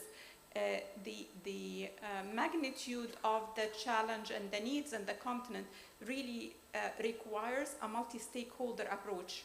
It's not just only, I mean, the governments will need to do their parts, but it will need also to involve the private sector, international community, and that's why it's really key to crowd in the private sector through programs like the blended finance, but also through other tools like de-risking, credit enhancement. All this will help a great deal. In addition to this, of course, we've also been hearing over the last few days of the new innovative ways for issuing green, social and sustainable bonds. I'm sure my colleagues here will talk more about it. These are also areas where we need to tap to help bring more financing for SDGs.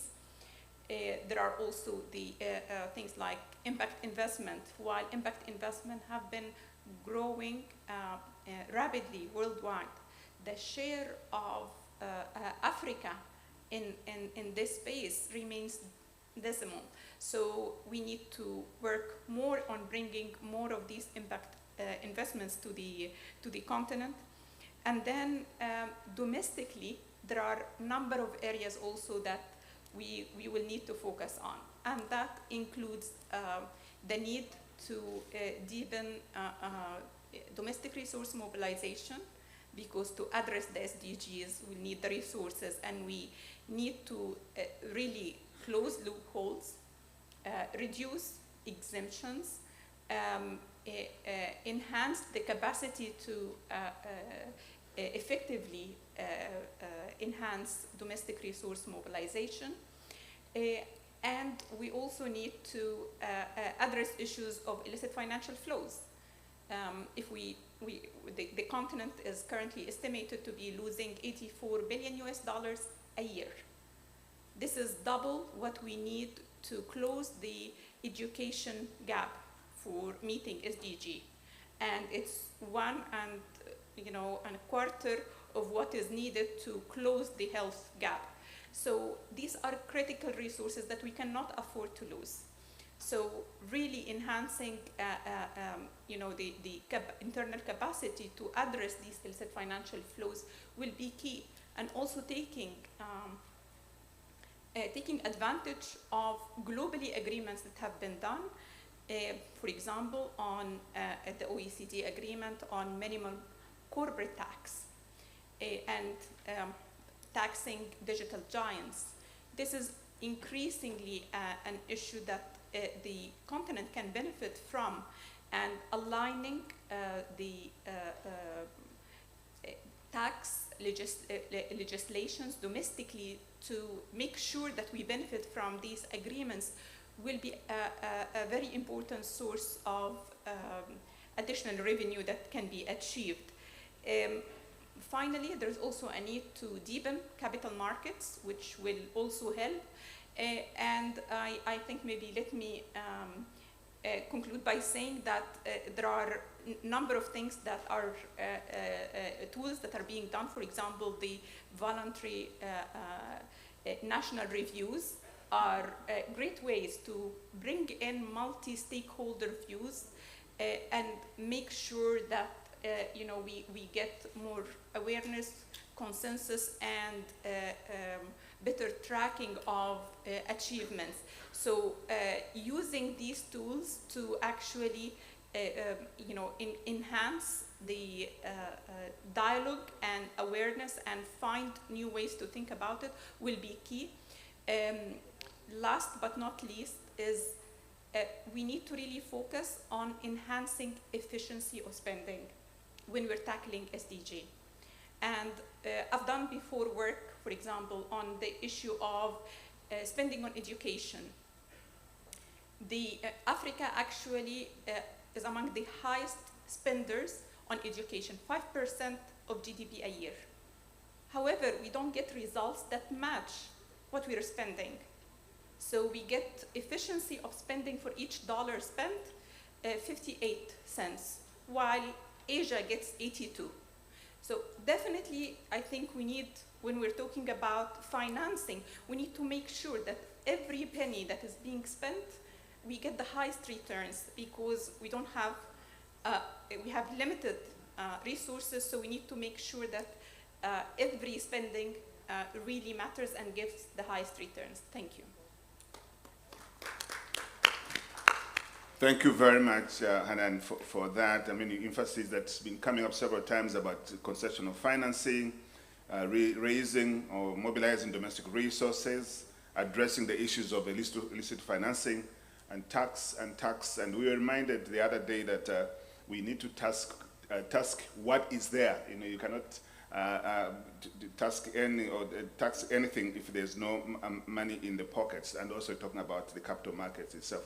We'll now go to the second panelist, Dr. Ibrahima Sheikh Diong, whom I already introduced. He's going to speak to a number of issues relating to the pandemic, the vulnerabilities, and how these impact, or how they are impacted by climate change, and how also they are measured into GDP. But before then, we have a short video from the Director General of the WHO, Dr. Tedros, to sort of recap before he can give his reaction to that video. Can we have the video played, please? Honorable Ministers, Excellencies, dear colleagues and friends, the COVID-19 pandemic has taken a heavy toll on Africa, on people, communities, and economies. And it's not over. Transmission is increasing, testing is declining, and less than 1 in 5 people on our continent is vaccinated, 1/3 of the global average. Vaccine supply has improved, but absorption has not kept pace. It's urgent that all countries in Africa commit to reaching 70% vaccination coverage as soon as possible, with a focus on those most at risk. This is essential for saving lives and for driving the economic recovery. The pandemic has also highlighted the need for local production, not only of COVID tools, but of all medical products. Increased local production has multiple benefits for health security, investment, skilled jobs, and economic growth. To strengthen capacities for local production, we have established the WHO Technology Transfer Hub in South Africa. Late last year, the Africa Medicines Agency treaty entered into force, paving the way to improve the quality, safety, efficacy, availability, and affordability of medicines and vaccines across the continent. We will continue to support Africa CDC and Africa Medicines Agency, both technically and financially. At the upcoming World Health Assembly, WHO will present a plan to strengthen the global architecture for health emergency preparedness, response, and resilience. This plan includes a financial intermediary fund to support equitable access to life-saving tools. At the country level, we need renewed commitment by governments and parliaments to increase domestic financing for health in Africa. One of the most fundamental gaps we face is in building a strong health workforce. And yet, the world currently has a shortfall of 18 million health workers, and much of that is in our continent. The COVID-19 pandemic has shown that when health is at risk, everything is at risk. That's why domestic investment in strong health systems is essential, centered around primary health care at the foundation of universal health coverage. Because ultimately, health is not a luxury for the rich, but a human right, not a cost, but an investment, not simply an outcome of development, but the foundation of social, economic, and political stability and security. There can be no economic resilience without health resilience. I thank you. Thank you very much. I will proceed. So I'm now going to call upon Ibrahima, just your reflection on Dr. Tedros' remarks in the video and your thoughts about the issues of vulnerability, climate, and how these impact, and also the measurement into GDP. Well, thank you very much, Mr. Moderator. A very good morning to the Minister of Finance and Minister of Economy in this room. It is always a pleasure to speak to Minister of Finance because at the end of the day, everything ends up at the money, and your role is extremely critical in financing whatever great ideas we have from this conversation. Dr. Tedros has made my life easier by making the case about the importance of preparedness and early warning systems, because disasters as such, if you wait till it happens, it may be too late to save life and livelihood. Now, going back to the topic at stake here, which is the SDG, if you look at the SDGs, what they have in common is all about protecting the life and livelihood of vulnerable communities. That is made even harder because of the climate crisis and the outbreak and the epidemic and the pandemic that Dr. Tedros talked about earlier. In fact, I believe it's been estimated it's up to 1.4 trillion impact on our GDP of African countries, which we can't afford. So talking to the Minister of Finance, you certainly understand how this crisis is actually going to make it even harder for us to actually meet the SDGs. In my view, in order for us to accelerate the course, the three things are extremely critical. Number one is commitment, investment, and leadership.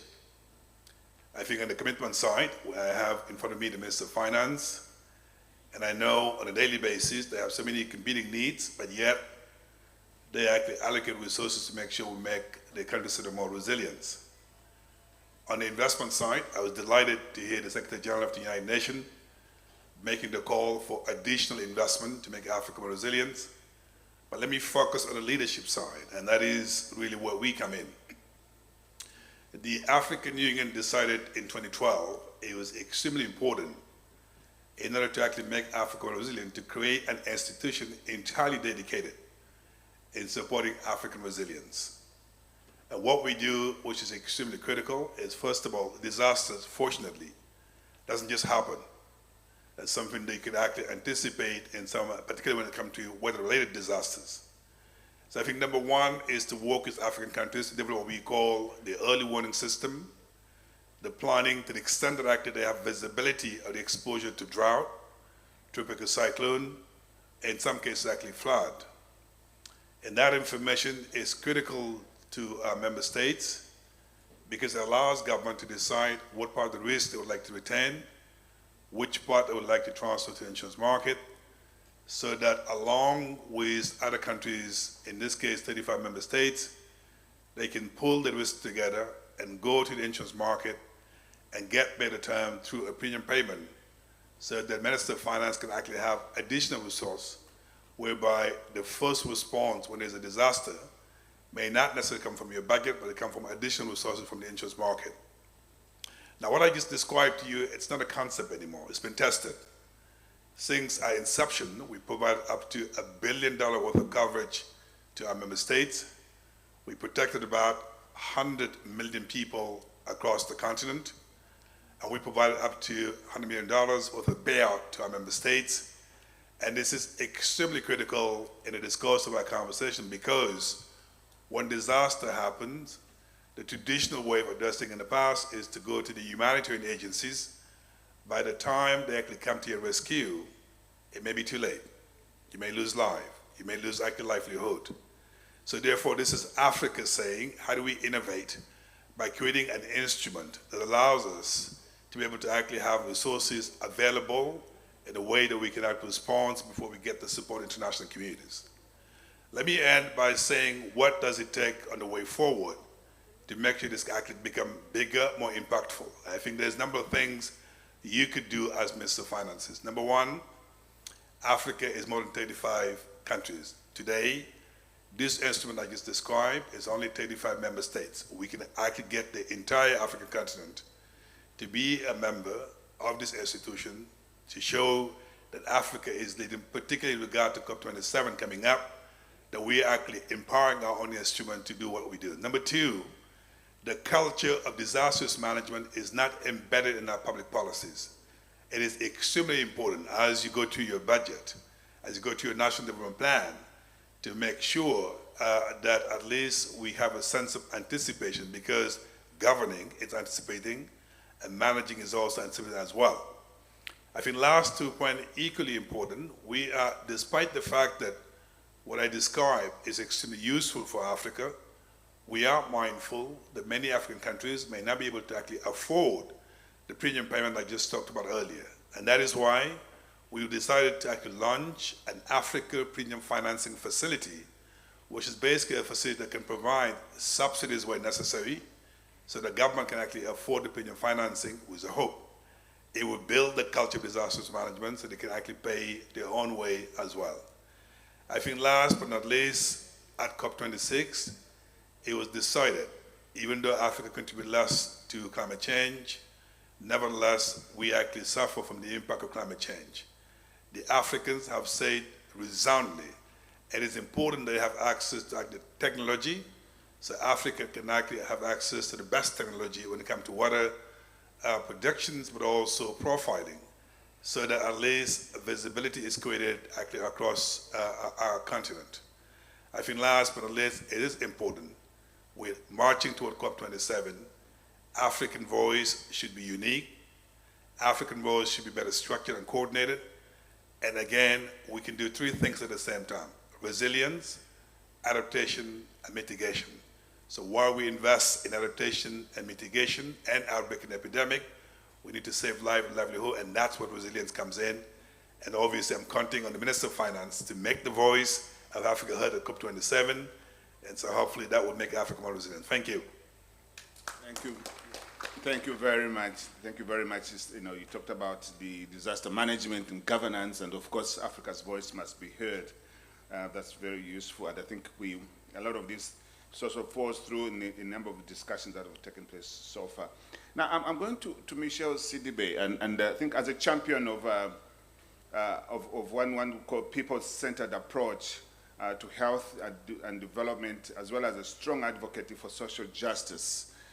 You've heard what has been said so far around health, and you coming from the, as African Union Special Envoy for African Medicine, we are in a situation that even for vaccines, it's been a struggle. What is your reflection, and especially how do these really help to access the SDGs peace progress? Thank you very much. Let me start by saying that I will speak in French. I think since this morning we have been just speaking in English. If you allow me, I will just shift. So if you can just give a few minutes so that people can find their minds. A few minds. minutes. And if not, I will continue in English if you are not ready. I can see that sometimes it's not easy to be bilingual in this type of setting.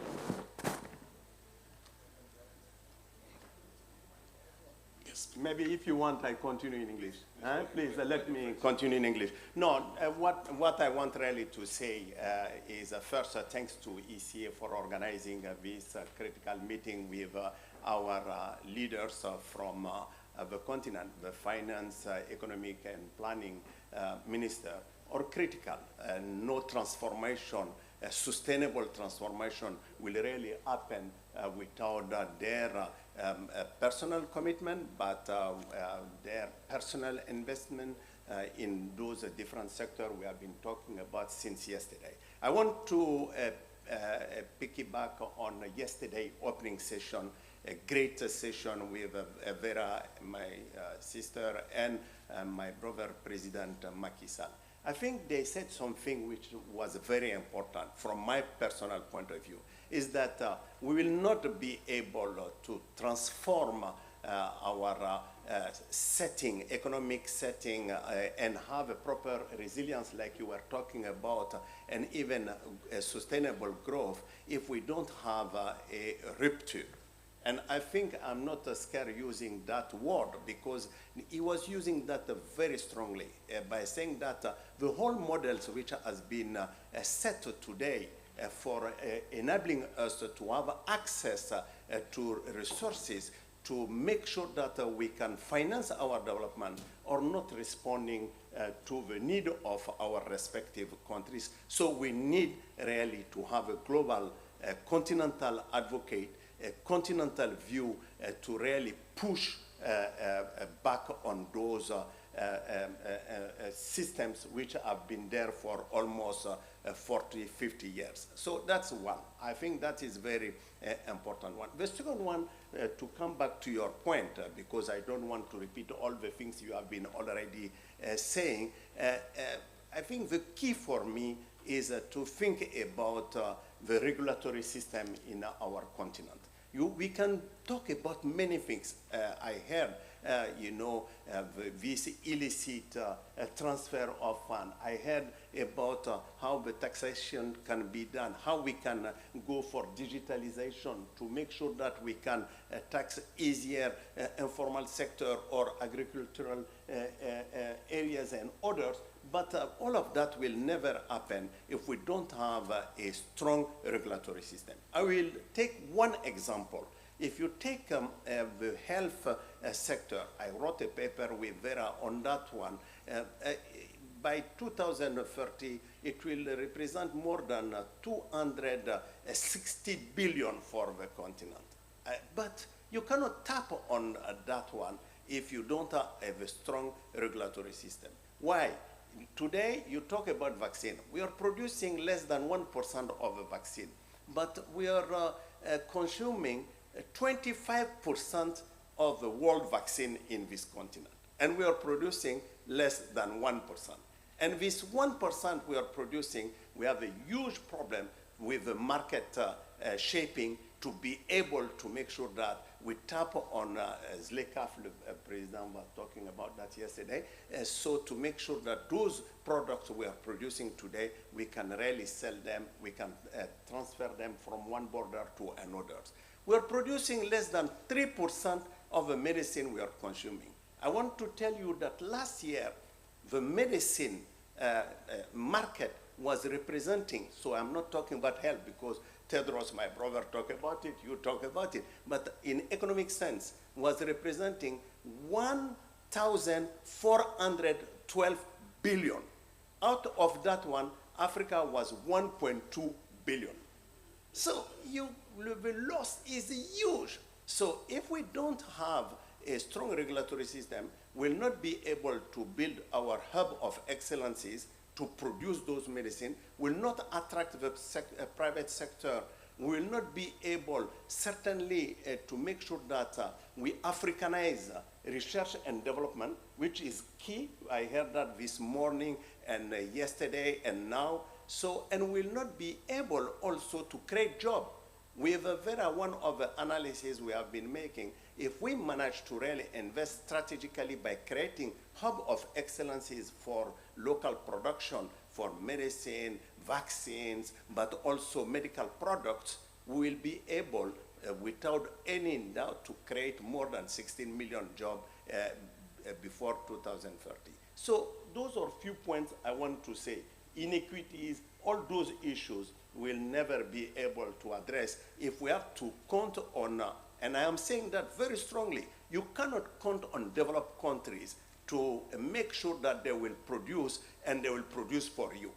They will produce primarily for themselves. You will be always second in line.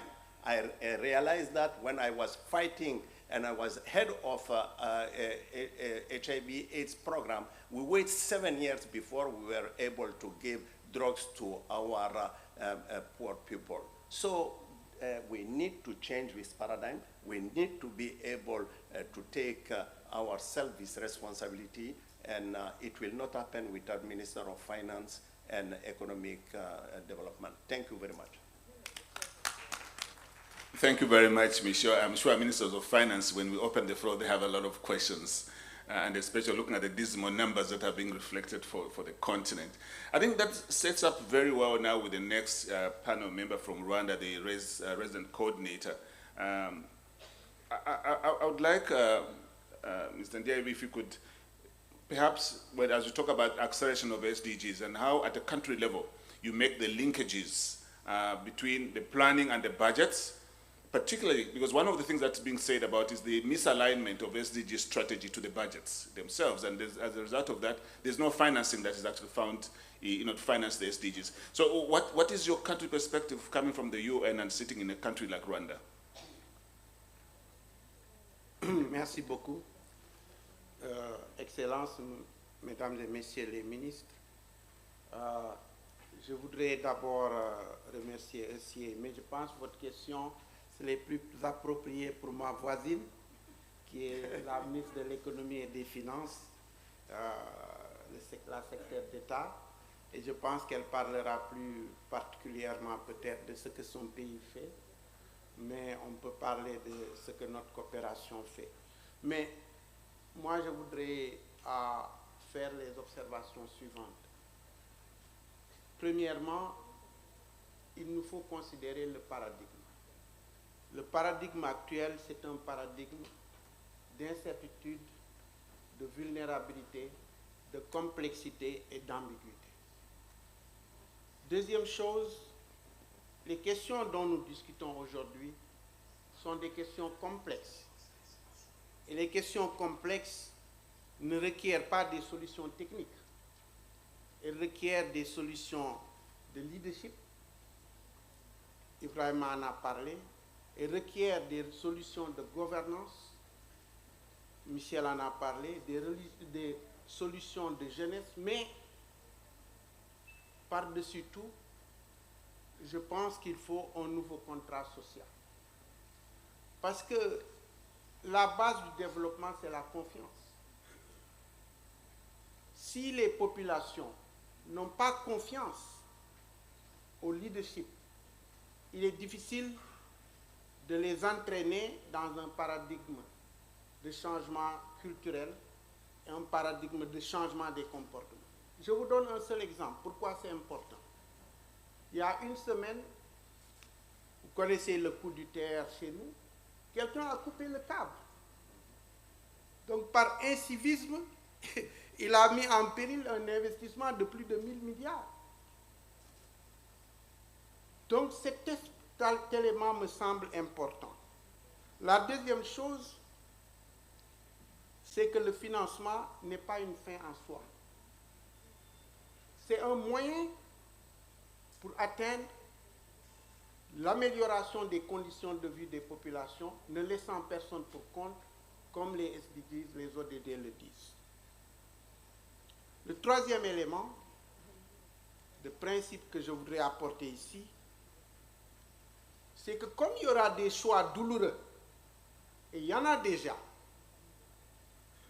il faut des dialogues multi-acteurs, multiparticipatifs de ces différents éléments pour qu'on puisse avancer ensemble. Quatrième point, et je voudrais après terminer par votre question, quatrième point qui me semble important,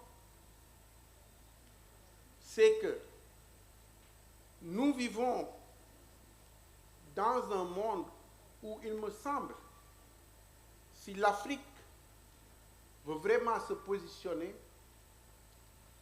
elle doit réfléchir à une nouvelle économie politique de développement qui soit plus inclusive, qui soit plus verte, qui soit plus résiliente, qui écoute mieux les jeunes et les femmes et les intègre, pas comme bénéficiaires, mais comme décideurs, en amont, qui soit aussi plus, comme le disait le professeur Zeleza, en adéquation avec la 4e révolution industrielle. Le 21e siècle, ce n'est pas le monde des ressources naturelles, c'est le monde du cerveau. C'est le monde du cerveau. L'intelligence artificielle dont a parlé brillamment Bousso l'autre jour, les big data, tous ces éléments, l'économie digitale, c'est des trillions de dollars. Comment on se positionne en tant qu'Afrique dans ce cadre? C'est un point sur lequel on doit réfléchir à ce nouveau paradigme de changement de politique, d'économie politique de développement. Maintenant, pour terminer sur les points que je voudrais, en tout cas personnellement, j'avais pensé, parce que je n'ai pas reçu de questions spécifiques, je vais être très direct. Et moi, je suis des Nations Unies, mais je suis un ancien banquier aussi. Donc, je m'étais focalisé sur des questions qui me semblent importantes du financement. Parce qu'on en a discuté, mais on a effleuré. L'émotion n'a jamais résolu des problèmes. Il faut des analyses. Je vous donne un seul cas. On nous donne des chiffres faramineux sur les montants qu'il faudrait, je pense c'est 285 milliards, ou on dit après Covid qu'il faudrait pour ajuster. J'ai fait le calcul. C'est 65 cents par habitant et par jour. Et si vous le présentez 285 milliards, ça semble immense. Mais si nos pays, nous ne pouvons pas mettre 65 cents par jour et par habitant, quelque chose ne tourne pas rond. Deuxième chose, le paysage financier. Depuis hier, j'attends deux mots que je n'ai jamais entendus. L'épargne intérieure, et je n'ai pas entendu les cadres de financement intégrés, qui sont un élément essentiel du SDGs, parce que c'est Addis Abeba Agenda of Action de juillet 2015, avant septembre 2015. Donc, quand vous regardez le paysage financier, pourquoi c'est important, excusez-moi de me focaliser sur ça. Aujourd'hui, beaucoup de gens croient que l'Afrique est développée par l'extérieur. C'est totalement faux. Les revenus publics, en 2018, représentaient 42,7% du financement de l'Afrique. L'épargne privée des Africains, 37,7%. Le Foreign Direct Investment, avec le portfolio investment, 7,3 le Foreign Direct Investment, 7,5 le portfolio, mais les remittances, le transfert de chez nous, c'est 84,5 milliards, c'est-à-dire une fois et demie l'aide publique au développement qui ne fait que 5%. Enfin, si nous voulons dans ce cadre réfléchir réellement, c'est comment mobiliser notre épargne intérieure et comment accroître nos revenus fiscaux. Et ça, c'est la question essentielle. Et moi, j'ai quelques suggestions rapide pour terminer là-dessus. Premièrement, pour l'épargne intérieure. Quand j'étais dans le secteur bancaire, toute fausse modestie mise à part, je fais partie des gens qui ont changé le cadre légal et réglementaire pour les systèmes financiers décentralisés à la BCA. J'étais membre du comité de pilotage de l'assistance technique aux opérations bancaires mutualistes qui a créé la loi PARMEC. Mais ça nous a permis de mobiliser l'épargne intérieure parce qu'on a mis des systèmes financiers décentralisés qui étaient à côté des populations.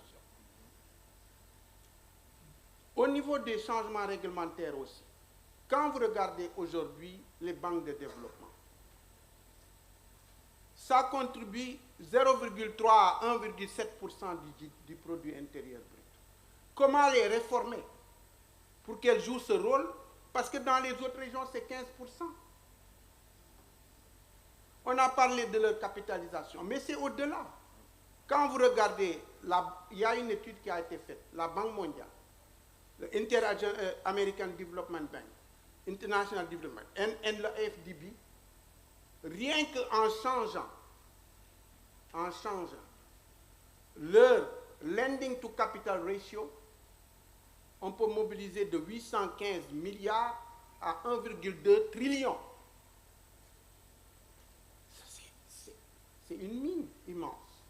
Mais c'est un changement de paradigme qui doit être utilisé à ce niveau. Les fonds souverains, vous parliez au départ de dire l'Afrique n'est pas bien traitée. Mais l'Afrique ne sera jamais bien traitée si l'Afrique ne se traite pas bien. Et ça, c'est important. Nous avons nos fonds souverains. On parle de 385 ou 350 milliards. Mais on les investit où? On les place où? Pour les fonds de pension, par exemple. Les fonds souverains, les 24 milliards. On les place où?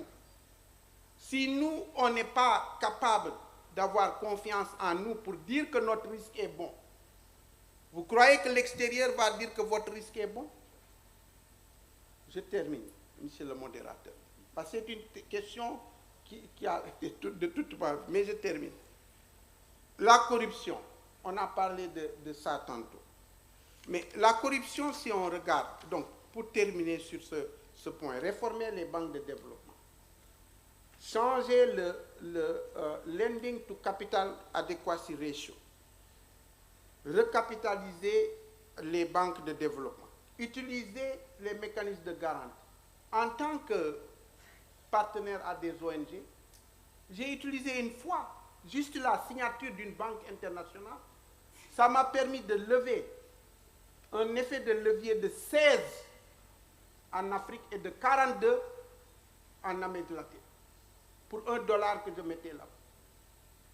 Juste leur signature. Donc les mines existent. Je termine par vraiment pour dire que le problème de fond, c'est un problème de changement de paradigme et c'est un problème de leadership, comme l'a dit Ibrahima, management et de commencer par nous-mêmes cultiver au niveau de nos propres pieds. Pour les illicit financial, j'ai fait un papier là-dessus, illicit financial flow, le PPP, vraiment la digitalisation, même l'agriculture, l'Ukraine, je termine par ce mot pour l'Ukraine, même l'agriculture pour l'Ukraine. On parle aujourd'hui des problèmes de l'Ukraine et de l'agriculture. Savez-vous que l'Afrique perd 30% des produits agricoles juste parce qu'on n'a pas une bonne infrastructure de stockage? 30%. Donc les solutions sont là. Il faut la volonté politique, l'engagement, focus, paradigme de développement et avoir ensemble le partenariat qu'il faut, tel qu'on le fait au Rwanda. Et je suis certain que dans le cadre intégré du financement, Madame la ministre va mieux parler que moi, mais je suis prêt à revenir dans les questions. Merci beaucoup. Merci beaucoup, merci beaucoup. Thank you. Very passionate. I mean, the issue of governance, leadership keeps on coming up, and the political will in dealing with this the shift of paradigm as one of the things that's coming out as well. So we'll go next to the next panel member, Daoud, who sits in a very, very unique position, being a former advisor to the president and also executive director for IMF. In addition to your thoughts, I also want just to throw a little bit of some thinking. If you could speak to, what are the opportunities does digitalization offer for accelerating SDGs in our context? And especially that we only have so many years to go before 2030. What are your thoughts on that? Well, thank you very much, Oliver, and thank you to UNECA for inviting us to this panel. I'll try to respond to your question, and at the same time also respond to the first question that you asked about how we can close the SDG financing gap without necessarily aggravating the vulnerabilities in Africa. First of all, I think actually we need to put things into context. Why are we right now having problems achieving the SDGs? This was a problem that was actually even before the pandemic. Many countries in Africa were not on track to achieve the SDGs by 2030. Unfortunately, the pandemic came and worsened the situation. And now, of course, the Ukraine war is even actually further worsening again the perspective for countries to achieve the SDGs on a timely basis, meaning by 2030. But I think it's important to fast track the implementation of SDGs at this time with a view to maximizing the prospect for achieving them on a timely basis. So I would actually make a couple of points here, the table. There also we need to put things into context. Why Africa, after decades of strong growth, has suddenly known these economic slumps that we are talking about? It's because of the pandemic, essentially, because the pandemic came and put a brake on our economic recovery prospects. How do you address it? Of course, you need first to make sure that you control the virus. Of course, we are not talking about it anymore because we felt like the pandemic was decades ago, but the reality is we are not, we can still have another wave of COVID coming up and putting a brake onto our economic activities. And then what happened is we will be reducing again our economic growth rate. So we need to find a way to manage the pandemic and to make sure that it doesn't require government to introduce containment measures, which are, of course, very negative, the impact of which is very negative on economic activity. And then I will talk about the need for mobilizing domestic resources and the budget to allocate more resources to health in line with the Abuja initiative that was taken by the African Union back in 2001. That's important. You need to find domestic financing to fund health. But at the same time also, when we talk about pandemic, we are talking about global public goods, which means that this is the shared responsibilities between African countries and the global community. How we can make sure that the global community also play their role by helping unlock financing for pandemic management, but of course also for climate change. I think this is critical and we need to find a way to do it. I think Hanan talked about the IMF initiative with the RST. That would be helpful, but the amount of resources that we are talking about there is really very, very limited compared to the magnitude of the needs that we are talking about. I think they're talking about 45 billion, and when we talk about the needs that are arising from global climate change and COVID, we are talking about, of course, hundreds of billions. So that's for once. The second issue that I would like to make, the second point, is if we want to mobilize more resources for SDG financing, it's all about partnerships. The first partnerships is the partnership with the taxpayers. If government, ministers of finance would like to mobilize more resources domestically, they need to have a stronger partnership with taxpayers, and that actually involves making sure that we strengthen tax administration. That involves making sure that we use digitalization, as you talked about, to help bring transparency into tax operations and efficiency. I think that would help us actually mobilize more resources. So that partnership is critical if we want to raise more domestic revenues for SDG financing. A second partnership that is critical is the partnership with the private sector. I'm now actually a proud member of the private sector. And I can tell you that I think so long as the partnership that exists between government and the private sector is not necessarily in line with the private sector expectations, the government efforts to mobilize investment from the private sector, both domestic investors and international investors, will not necessarily be successful. So that partnership is critical. That's the partnership that would allow us also, African countries, to mobilize more resources in the capital markets, and also at affordable rates. And there I, of course, think about the ECA LSF, which also could be, which is an example of a partnership between governments and the private sector. A third partnership that is important is the partnership with the regional institutions. I think we have a lot of institutions, both political and economic and financial institutions, regional development banks, but also the African Union and others. We need to have a strong partnership between the domestic, the national government and those international, and those regional institutions. That's the best way to sort of make sure that the regional development banks are in a position to mobilize enough resources to contribute to the financing of SDGs. And that's also the best way to make sure that the African Union is playing the role it's supposed to play to help actually harmonize policies. Third, and I mean a fourth and last partnership I would like to talk about is the partnership with the global community. I talked earlier about the GPGs, the global public goods. That's a shared responsibility, not only by African countries, but between African governments and the global communities. And how we can make sure that the partnership is strong and meeting African government's expectation. I think that's the critical issue that we need to address. And of course, I could elaborate and talk about that partnership, which involves a better partnership with multilateral development banks, whether it's the World Bank, the IMF, or a partnership that involves, of course, the deal that the OECD has put in place, and of which 21 African countries was part of. All of that are actually an element of the partnership that we need to make sure that it is responsive to the needs of Africa. If we do that, we'll actually increase the prospect for raising additional financing and resources for SDGs. Thank you. Thank you very much. I know we've been talking about partnership for some time now, and the question is, we don't seem to be getting anywhere, but I'm sure ministers will be talking about this a little later, because maybe we should be talking about trusted partnership, and what kind of trusted partnership? Are we equals in that partnership? I think that's one of the questions that needs to be looked at. But we'll come back, because I just want to mention to the distinguished delegates here that please take note of any questions, comments that you may have. We're going to be opening the floor so that we really have an interactive discussion this morning with the panel and yourselves. So we'll go next to Honorable Minister Owere from Rwanda, Minister of Economic Planning. So much has been talked about planning, governance, the misalignment of SDGs in the budget. What's your thoughts, and how do you do this in Rwanda? Is there something that we can pick? Other countries can actually emulate from yourself.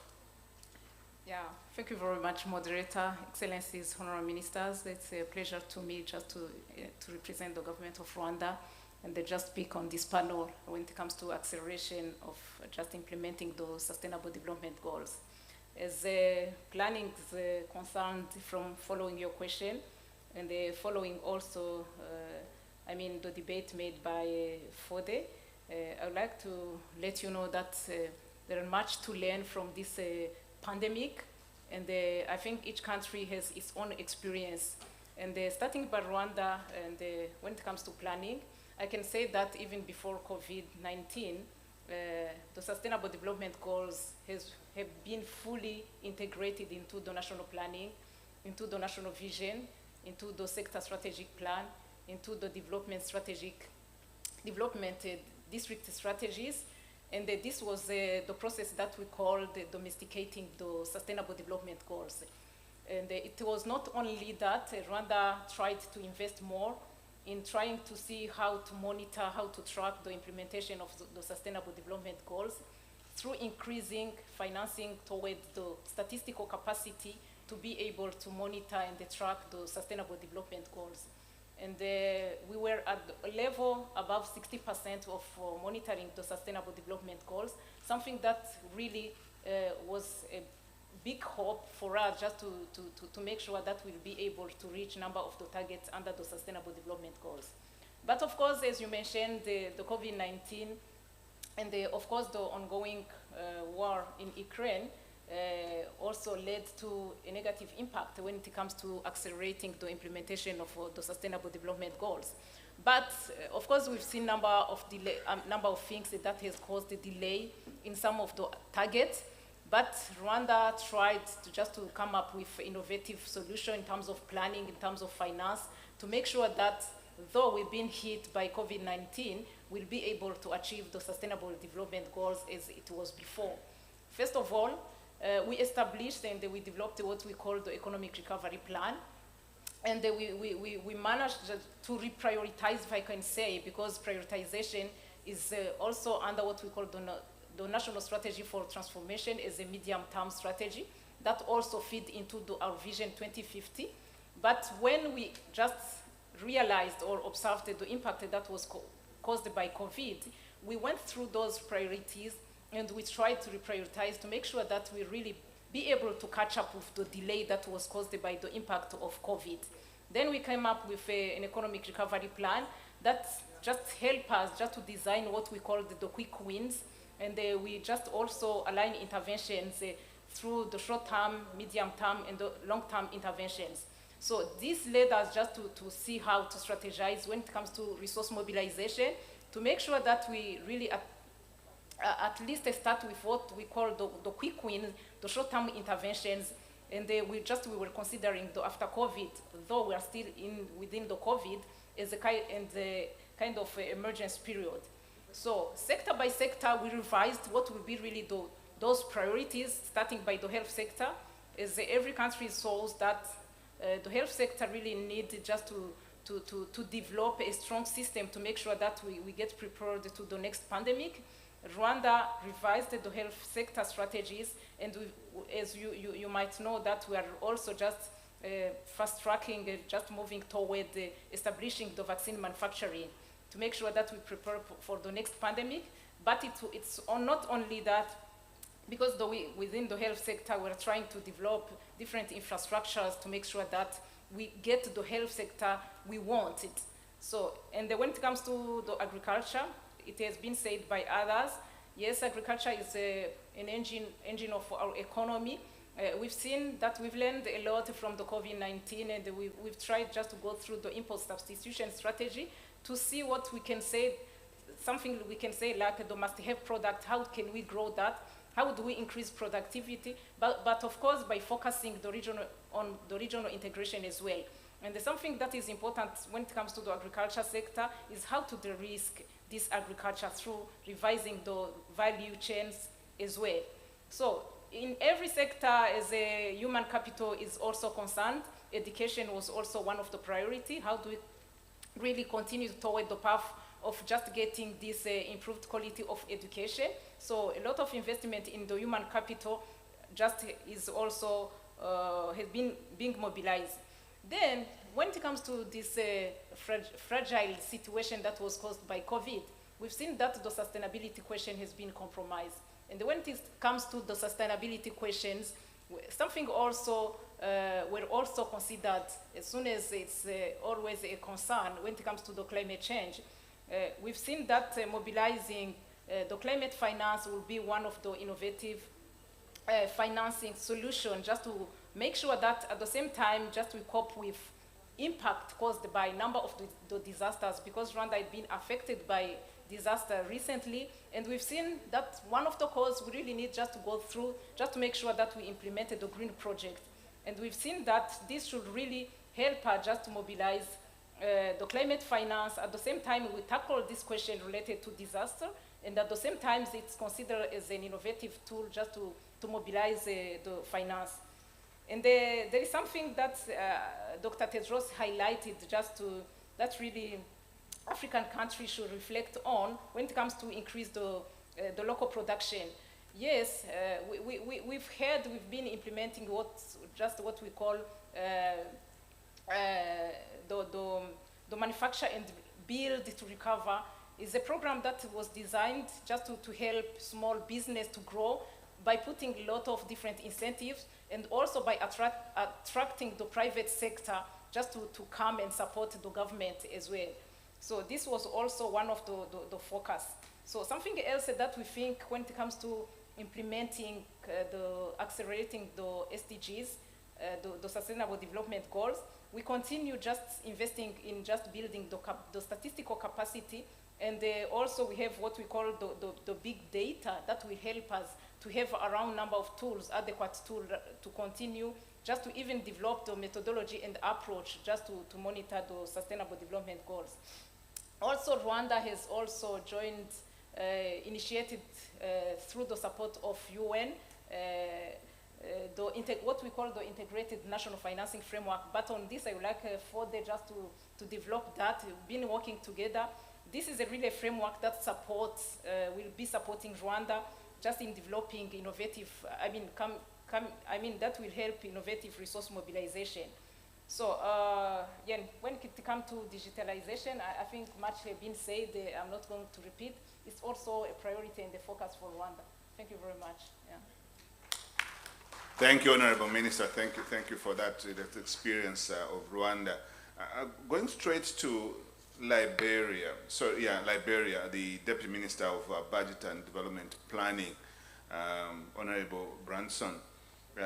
More or less the same question, but perhaps a little bit of a tweak onto it is in terms of closing the SDG financing. How do you strengthen the capacities for development in Liberia? Perhaps it's something that you could share with the fellow ministers here and the delegates.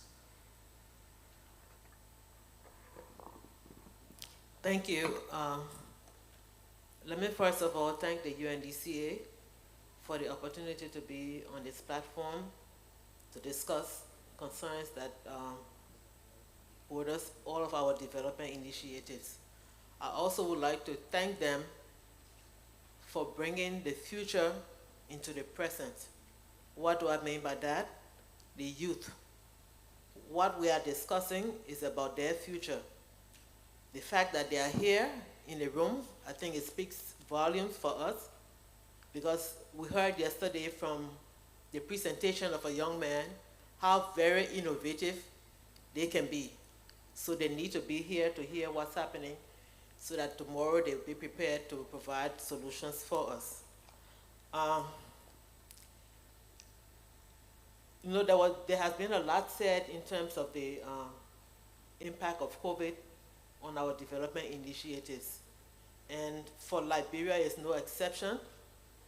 We are a recovering economy since the impact of the war, and the COVID has exacerbated some of our modest accomplishments that we have made.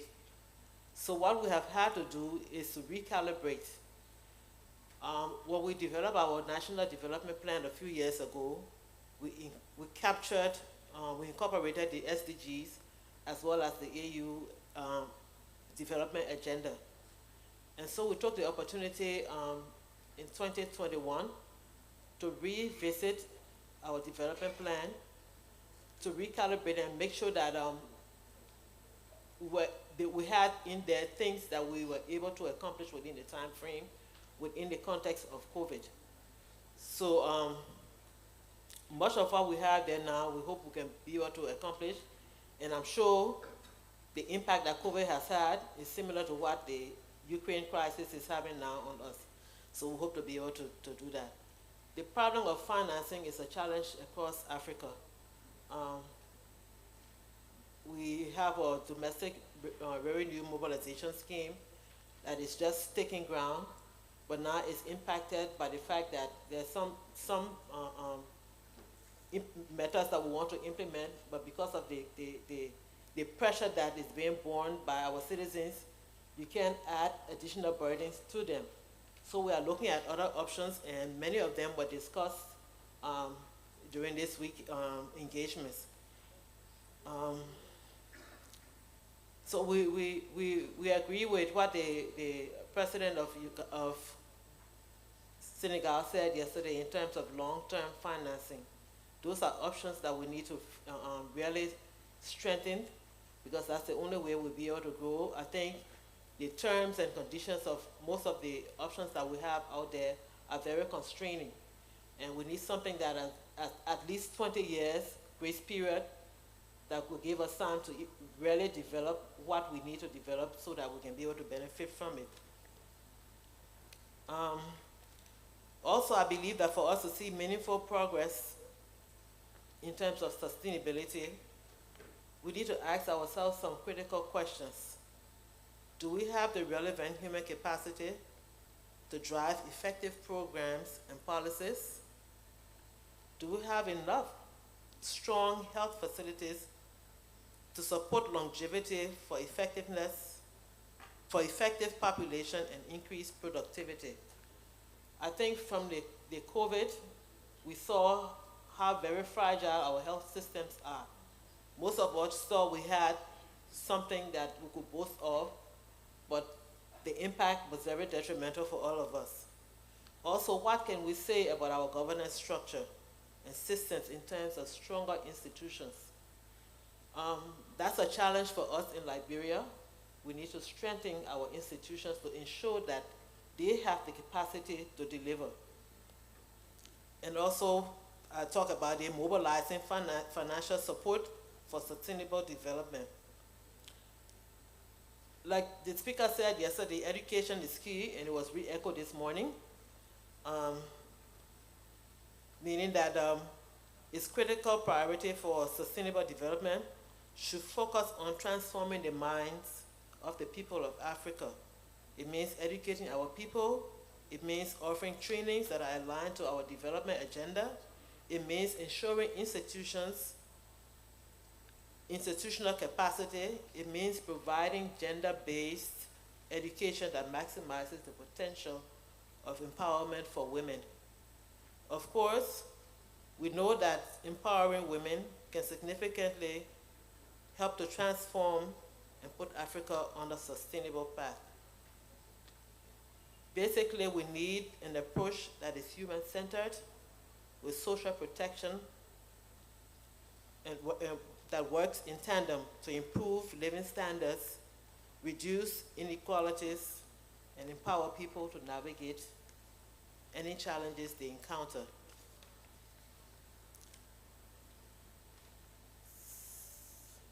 So these essential sustain consumption and demand for economic outputs and thereby increase productivity for employment. This will allow entrepreneurs to take more risk because social protection will shield them from economic insecurity. Again, we can have one of the best plans to achieve sustainable development, but mobilization of funding is never easy. We learn from the innovative options from many of the participants. We now have to take decisions in terms of what is best for us. Thank you. Thank you. Thank you, Honorable Minister, for sharing your experience in Liberia. I have two more ministers lined up before we open the floor. And I would like to ask, they're actually sitting in the audience. I would like to ask the Minister of Finance and Economic Affairs from Gambia, Honorable Sid Keita, to make a short intervention, perhaps a minute and a half. And Honorable Minister, in the audience, if you could perhaps address yourself to each of the physical dates and the date levels that are worsening due to the pandemic, because they need to be cautioned. Some of that money has been set, been put aside or is being diverted to cushion the effects of the pandemic. So perhaps maybe you could spend a minute and a half, Honorable Minister. I am not sure where you are seated. If I can be pointed to, the Minister could just come in and make a very, very short intervention. Please go ahead. Okay. Thank you very much, Moderator, and I thank the ECA for organizing such a forum. But I did not get your question. If you can repeat it, if you don't mind. Thank you, Minister. No, my question, Honorable Minister, was I was asking about, if you look around, we talk about fiscal deficits and debt levels which are worsening due to the increased spending that is going towards the pandemic.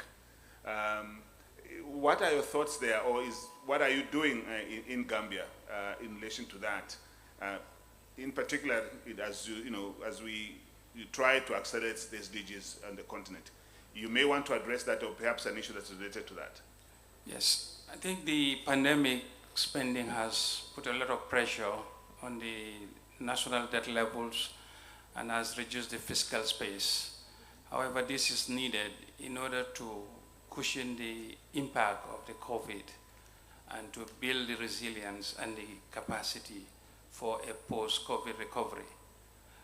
In a downturn that the COVID has imposed on the limited resources, we were already distressed debt-wise before the COVID. And the spending on COVID has actually put additional pressure. So the way forward will be to continue to spend, give some leeway, so that our institution and our ecosystem and society at large will have the resilience and the capacity to emerge from the crisis. The logical thing will be to spend less, but if you do so, you're not going to be prepared, and you are going to deepen the level of the impact of the crisis on the economy. So it's a stretch, but this is where we need the fiscal space in terms of the debt levels that we are agreeing with the IMF and others to give us the window of space that will enable us to be able to spend, reach some debt ceilings until, because if you look at what is happening, we have very stringent criteria with the fund.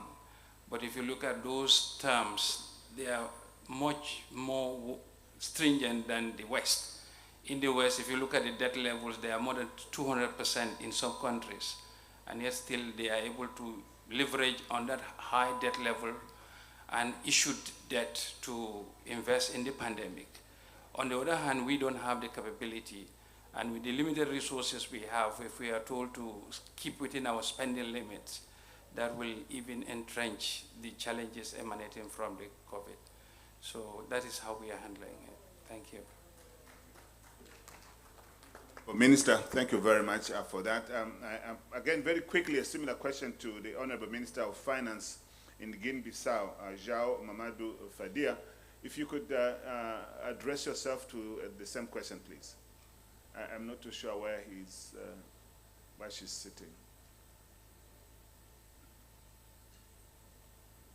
Okay, it's here. Can we give the mic to the minister, please? He's here. Oh, the mic is working. J'ai un micro. S'il vous plaît, pouvez me répéter la question? Oh, okay. Honorable Minister, yes, we are talking about the Minister of Gambia was addressing himself to the issue of the fiscal space, and I thought maybe you would also want to address yourself to the same question, and this is about the fiscal deficits and the debt levels that are worsening due to the pandemic. Really the increasing spending that goes towards the pandemic, or rather to cushion the pandemic. How is that being addressed in your own country, especially in relation to the accelerating of SDGs? Merci beaucoup. En fait, j'ai eu l'honneur samedi de faire partie d'une invitation pour parler de financement du secteur social. La première chose que j'ai dit comme ministre des Finances, j'ai le papier ici dans un journal, que m'a considéré au plus de ministre des Finances, mais aussi ministre de l'hôpital, parce que je ne peux pas usurper les fonctions de ministre de la Santé. En fait, c'est pour vous dire que avec toutes les difficultés que des pays comme la Guinée-Bissau a dans le contexte de la pandémie, où effectivement toutes les économies ont senti les difficultés au niveau des recettes, et aussi d'avoir besoin d'augmenter les dépenses pour faire face à des besoins d'assistance à nos populations. Donc on a pu jouer l'équilibre, de faire les suffisant pour qu'au moins au niveau de la santé, qu'on puisse rassurer les conditions minimales d'assistance à nos populations. Et aussi, à part ça, on se rappelle qu'il y a eu des confinements et tout ça, effectivement, que des pays comme le nôtre, grande majorité de la population vivent dans l'informel, avec les marchés fermés, tout cela. Donc l'État s'est vu dans l'obligation de donner de l'assistance aux familles les plus vulnérables en distribuant des appuis en nature, des fois composés par de riz, sucre, d'huile, etc. En plus de ça, l'État a fixé des niveaux de prix maximal pour des produits de base et aussi au carburant, parce que faut qu'on ait présent que quand on augmente le prix de carburant, le prix de transport public augmente. Quand le prix de transport public augmente, ça atteint toute la population, alors que s'oblige que la population aussi adapte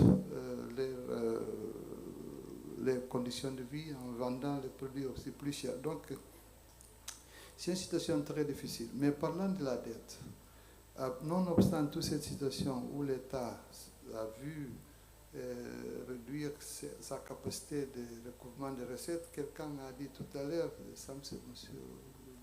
Diaby, qu'on ne peut pas taxer un poche vide. Donc, en cette situation de difficulté de taxer les poches vides, parce qu'il n'y a pas de rendement, on est obligé de faire des dépenses. Alors, notre programme avec le FMI nous fixe les limites des déficits budgétaires. C'est pour vous dire qu'à ces jours, j'ai perdu beaucoup de chevaux, parce que dans ce contexte, ne pas pouvoir aggraver le déficit, avoir l'obligation, je ne veux pas devoir d'augmenter les dépenses sociales et ne pas pouvoir taxer encore sur les poches vides. Donc imaginez tous les exercices qu'on fait pour atteindre cet équilibre. Mais nonobstant, il faut aussi dire qu'il faut faire des efforts. Ça, c'est mon point de vue. C'est les conditions où nous vivons aujourd'hui, d'avoir une relation bonne avec l'institution de Bretton Woods. Je me réfère au FMI. Nonobstant les règles que hier, ça a été une insistance sur ça qu'il faut changer. Mais en attendant, il faut les accompagner nos relations. Donc la Guinée-Bissau s'est vue dans l'obligation d'exécuter les programmes qu'il a accordés avec ces institutions. C'est que nous avons voulu des tirages sur les facilités de crédit rapide et aussi sur la distribution des DTS. Voilà un peu, monsieur le modérateur, Maria Sobrik. Merci beaucoup. Et pardon pour les Français, les Français portugais, parce que Vera n'a pas assuré la traduction en portugais. Merci. No, thank you very much. Thank you very much. Thank you for that. I would like to open the floor, really to have a conversation between the audience and the people in the panel. But as you prepare your questions and raising your flags, to raise questions, I would like to ask Mr. Sherif Daoud, the Deputy Head of the Sustainable Development Unit, to just intervene for a minute as well as everyone else is trying to figure out exactly what to ask. Please, you can put your flag upright so that you can easily be identified, so that you can have this conversation with the panel. Thank you, Mr. Moderator. I'm actually joining online. I hope you can hear me well.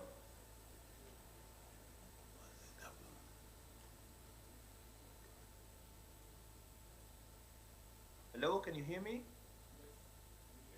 We can hear you very clearly. Thank you. Thank you, Mr. Moderator. I'm actually having the honor of giving this statement on behalf of Her Excellency the Minister, Dr. Hala Said, who sincerely regrets not being able to join as she is today having an urgent meeting in the Parliament. So allow me in the outset to convey our sincere appreciation and gratitude to the Executive Secretary of the UNSDA, the esteemed Ministers of Finance, Planning and Economic Development of Africa, the participating UN agencies, the distinguished delegates. Indeed, it's a great success to have this meeting taking place, despite of all the challenges we're facing right now, including the COVID outbreak and the geopolitical situation we are having right now, especially the war in Ukraine and its impacts on the economy. I wanted to mention that in the ministry we have tried to take several steps in order to address issues related to expediting the implementation of the SDGs, as well as meeting the challenges of climate change, being the host of COP27. So as for the national policies, the Ministry of Planning and Economic Development, together with the Ministry of Environment, has adopted what we call the Environment Sustainability Criteria. And these are guidelines aiming at greening the national budget.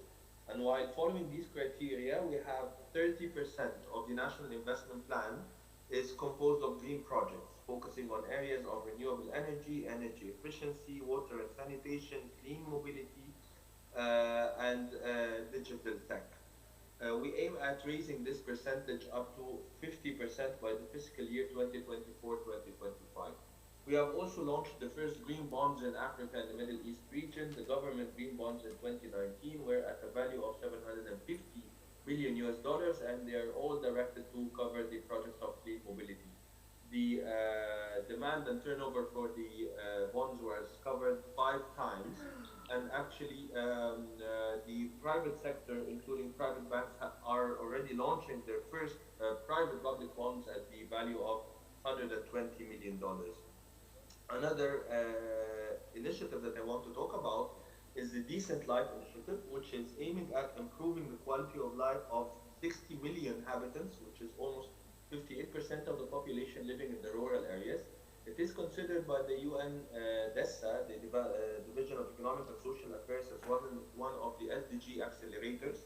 It focuses on the 17 SDGs, providing basic services, creating decent jobs, promoting gender equality, promoting climate-sensitive approaches.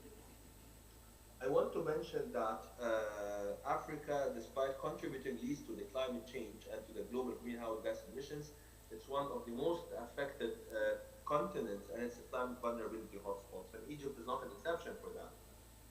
Having said that, we have also put in place several strategies and policies to address this, including the implementation of mitigation projects in areas of renewable energy. So we have one of the largest solar panels in solar farms in Aswan, and one of the largest wind farms in Gulf of Suez, and also applying a feed-in tariff for renewable energy, applying incentives for the private sector to transfer to green economy. We are also applying several projects when it comes to climate adaptation. Let me conclude by mentioning the following, Mr. Moderator. Indeed, Egypt would like to welcome you all in Sharm el-Sheikh in COP27, because we do see the nexus between climate change and economic planning. This is very key for us in Africa, and many speakers before me have just mentioned a marvelous amount of figures and facts in this regard.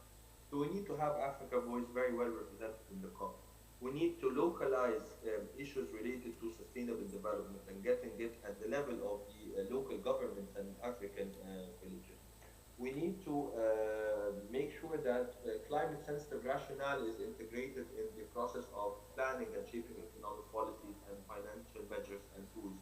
And actually, in order to increase Africa's ambition when it comes to climate change, support is a key and a prerequisite, because if there is no support, ambition will never be reached when it comes to climate change. Africa has vast needs when it comes to climate, when it comes to climate finance, and with the souring debt crisis that has been growing up after the COVID-19 pandemic and the geopolitical situation in Ukraine, it's very difficult for the decision makers to have the flexibility of taking decisions that would raise the climate ambition. Let me conclude by mentioning the following. Thank you very much. Thank you so much. In the interest of time, I'm sorry I have to stop you there. We only have 20 to 25 minutes before we close the session, and I would like us to engage the ministers here. There are several others that have actually raised their flags. If we could have Comoros, at least I see Comoros. I see Liberia. Is that Liberia? Yes, I see Liberia. So, and also I think the Ethiopia. Can we start this way and then we can come this way? Please, starting with Comoros and then Liberia, we come in the middle.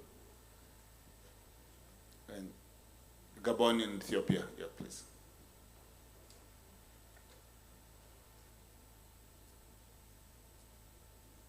Please be as brief as possible. We want to have as many questions as we can accommodate in the remaining time, and also to give an opportunity to the panel members to also respond to your questions. So please be concise. Just one question rather than have to have a narrative, a longer narrative, because that one that serves as well. Yeah. Comoros, please. Merci beaucoup, Monsieur le modérateur. Je voudrais tout d'abord, au nom de la délégation comorienne, remercier les organisateurs, savoir la CEA, et ainsi que le gouvernement du Sénégal par rapport à l'accueil, l'hospitalité qui nous a été réservée depuis notre arrivée. Je voudrais aussi remercier les différents intervenants par rapport à la richesse et à la qualité des interventions qui ont été faites, mais surtout par rapport au partage des expériences pour l'accélération de la mise en œuvre des objectifs de développement durable, ainsi que ceux de l'agenda 2063 de notre organisation africaine. Je voudrais juste par rapport à mon intervention faire une remarque particulière par rapport à une certaine catégorie de pays qui n'ont pas été pris en considération dans les différentes interventions, à savoir les petits États insulaires. Je pense que ces pays-là vivent les mêmes conditions difficiles que tous les autres pays du continent, mais avec une particularité accrue, compte tenu de la fragilité naturelle de ces pays, donc leur situation géographique, mais aussi de leur dépendance, forte dépendance par rapport à l'extérieur en matière d'importation. Donc ces pays vivent doublement les crises que nous vivons, la façon naturelle par rapport aux autres pays, mais aussi ils vivent aussi par l'importation des difficultés que vivent les autres pays par rapport aux crises, que ce soit à celle du Covid ou celle de l'Ukraine. Donc je pense qu'il serait mieux qu'en parallèle à ce que nous faisons, qu'il y ait une réflexion particulière, spécifique de la part aussi bien de la CEIA, mais de nous tous, par rapport à cette catégorie de pays que je viens de citer. Merci beaucoup, Monsieur le modérateur. Thank you, Honorable Minister. Can we go straight to Liberia?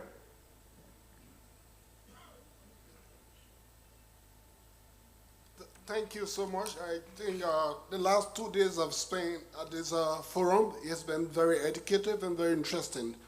I have a few issues that I just want to highlight. One has to do with mobilization of the necessary savings that will help to facilitate the kind of sustainable development we're targeting. Yesterday, Professor Peter Henry highlighted very important issues that I think we should take into consideration. That has to do with how do we strategize to mobilize surplus savings in rich country and then attract those savings to developing countries, especially Africa, that will help to sustain our development agenda. I think it's important that we try to discuss that aspect at this forum today. The other critical aspect has to do with African fragmentation. I think we haven't discussed that significantly in terms of fragmentation of our infrastructure. Internally, we're doing very good jobs internally in our domestic economy country-wise. You can see Senegal is moving, Nigeria is moving, but in terms of infrastructure linkages, I think that's where we have the missing link, and this is where we have to work towards. Traveling from Liberia to Senegal, you have to spend almost 36 hours when it's just about 2 hours, 20 minutes, or 3 hours. So that tells you the level of fragmentation that is very critical for our sustainable development that we need to target. The African Union is talking about 2063, but what can we do to link or leverage on our sustainable development programs in terms of linking them to move our country forward? The third aspect has to do with the payment system. I think in Africa, we're still lagging behind in terms of the efficiencies of our payment system. When I was in Washington, D.C. just about a few weeks ago at the spring meeting, I spent $7 US to withdraw just about 1,000 United States dollars through the ATM machine. But in Senegal, just to withdraw about $200 US, I had to spend $40 US. So you can see the cost of financing. So we need to look at some of those internal challenges to see how we can try to solve those problems. I thought it was a mistake, but I think it's a reality. So the payment system is an issue. The Pan-African payment and settlement system is something that we haven't discussed at this forum. It is important that we integrate the Pan-African payment and settlement system into this discussion, which is very critical for our Sustainable Development Initiative. The last aspect I want to talk about has to do with intra-trade. How do we foster efficient intra-trade in Africa? I think that's where we have some of the missing link. Senegal has what Liberia needs.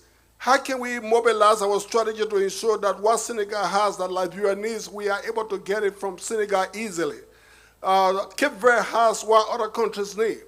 I was on the ECOWAS team to review Cape Verde economy when I was working for the West African Monetary Agency, WAMA.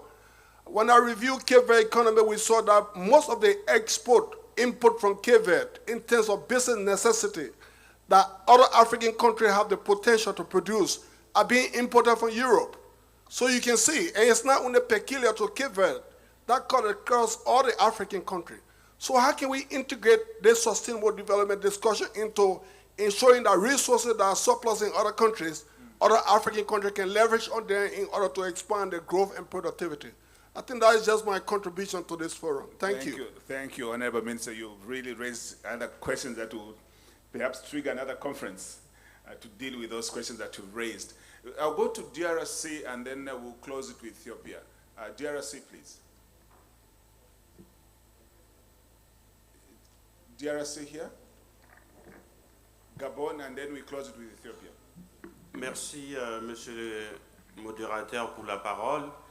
Je remercie tous les intervenants pour la qualité des échanges, très pertinents.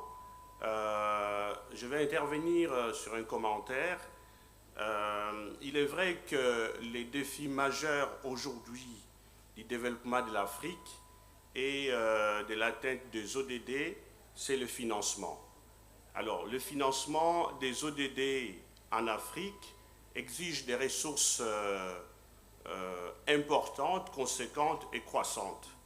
Les différents orateurs ont bien développé les mécanismes qui peuvent aider nos pays à trouver des ressources, sans mettre en évidence les facteurs des risques, notamment liés à la corruption, à la mauvaise gouvernance et au détournement. Alors la question est celle-ci: comment atténuer ces risques dans le processus de recherche de financement?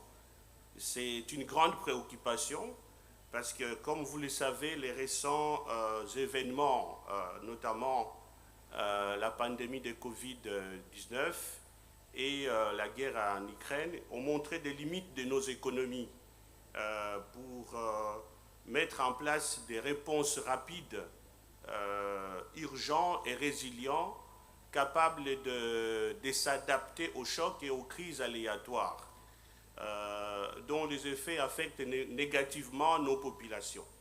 Alors nous devons tirer des leçons de ces événements et mettre en place des mécanismes d'alerte et de réponse.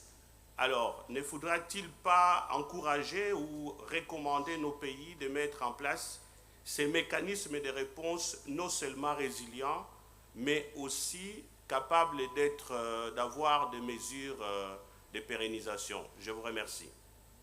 Thank you, Honourable Minister. Thank you very much. Very quickly, we are pressed with time. If we can have Guinea, very, very briefly, Gabon, and then Ethiopia, please. Ok, merci beaucoup et je remercie déjà les membres du panel. Et comme vous l'avez dit, je vais aller rapidement. Et au niveau de la réalisation des ODD, nous avons compris qu'il fallait partir au niveau des collectivités pour qu'il y ait vraiment un effet direct sur les conditions de vie de la population. Et qu'est-ce qui a été fait? C'est une expérience de la Guinée que je voudrais partager aussi avec vous. Nous avons pensé qu'il était nécessaire d'abord d'aider l'alignement des compétences transférées. Pour la Guinée, je précise qu'il y a 14 compétences qui ont été transférées au niveau des collectivités locales. Et à partir de là, nous avons pensé que c'était nécessaire de travailler sur l'alignement des compétences transférées des plans de développement locaux aux ODD, surtout aux cibles des ODD. Et nous avons réussi à travailler avec les collectivités autour de ça et nous avons aidé à élaborer les plans de développement locaux qui sont alignés directement aux ODD. Mais parce que nous nous sommes rendus compte que beaucoup de choses se faisaient au niveau des collectivités, mais quand il s'agit de faire un rapportage sur le niveau de réalisation des ODD, c'était très compliqué.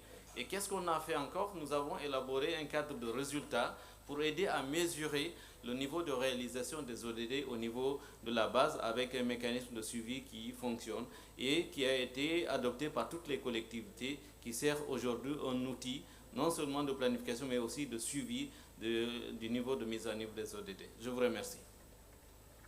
Thank you very much. And quickly to Gabon, and then we go to Ethiopia. Gabon, please. Merci, monsieur le modérateur. Je voudrais ici remercier tous les panélistes, les féliciter surtout pour la qualité de leurs interventions. Je voudrais ici attirer l'attention de tous les intervenants et de nos États, en particulier les ministres des Finances et de l'économie, et sur les financements innovants que nous pouvons tirer des partenariats publics-privés. Comme vous le savez, dans nos plans de relance, nous avons alloué ou du moins inscrit un certain nombre de ressources et des partenariats qui pouvaient être noués avec le secteur privé. Alors pourquoi je le dis? Parce que nous avons ici, dans ces montages, que ce soit juridiques, financiers ou techniques, nous avons des opérations complexes que nos collaborateurs, nos États ne sont pas encore suffisamment outillés pour pouvoir mettre en œuvre. Alors il y a un certain nombre de risques à pouvoir mieux conduire ces opérations-là parce que nous n'avons pas encore dans certains États le cadre nécessaire pour pouvoir suivre les partenariats publics-privés. Et comme vous le savez, ce sont dans la plupart du temps des concessions qui sont nouées avec des grands groupes internationaux sur une longue période et qui comportent des risques de contrepartie, des risques par exemple de défaillance que les États doivent pouvoir intégrer ici. Donc nous voulons également qu'il y ait ce renforcement de capacité pour permettre à nos États de pouvoir faire face aux défis des partenariats publics-privés. Je vous remercie. Thank you, Honorable Minister. Honorable Minister of Finance from Ethiopia, please. Thank you so much, Mr. Moderator. Thank you all the panelists for the nice insights there. So I will start with what we did in terms of SDG planning. So Ethiopia never had a separate SDG or even MDG plan. For us, our national plan integrates or perfectly mainstreams the SDGs. So this was a precondition for alignment of the national priorities with the SDG, as well alignment of the global development cooperation, in fact, to the SDGs as well. But this was not enough because even if we have the plan, it will only be as good as the paper unless it's really aligned with the budget, unless it's budgeted. So we needed a binding legal framework which guides the public investment management, where we make sure all the public investment projects are in line with the national development targets. In other words, means the SDGs. In 2020, in UN assessment itself, our national plan is about 68% aligned with the SDGs. With a 10-year development plan, we are even much better than this 68%.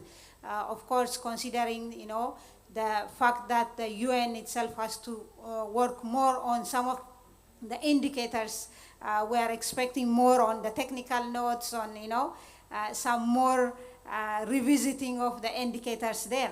So we have already launched the Public Investment Proclamation, where all the projects pass through the scrutiny of environmental, social, economic viability, as well as being in line with the targets and goals of the SDG.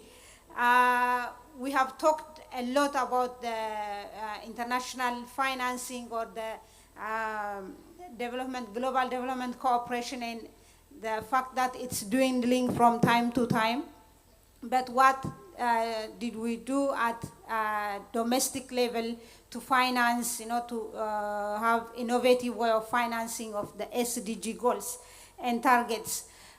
In agriculture, for instance, because investing in agriculture really reduces poverty more than any other sector, as you know. So we have invested a lot in agriculture, in bringing water and agricultural land together. So we invested on irrigation. We invested in mechanization. Of course, we made more than 620 individual mechanization items duty-free, so farmers were able to access those mechanization items. So we have saying we are revolutionizing the import substitution on food. The other is, voluntary domestic resource mobilization for instance, for tourism, for destination development. We did lots of destination development works only through voluntary mechanisms of raising finance from citizens. We have built more than 4,000 primary schools by mobilizing resources from the citizens, so that the learning outcomes are better and we achieve the development outcomes. Also, we have the community-based health insurance in place to achieve the leaving no one behind. So finally, the shocks, because of the COVID shock and as well as the shock now we are experiencing due to the Ukraine-Russia war, we have to prepare a 3-year operational plan which really prioritizes, being self-sufficient in food, medicine, and clothing. So we are prepared programs and bankable projects to be invested by, the Ethiopian government, if possible, again, the private sector as well, because we have actually come up with lots of reforms which increase the private sector's participation in the economy. We have the PPP policy, and we are implementing that in the infrastructure development, especially on energy sector. Thank you so much. Thank you, Honorable Minister.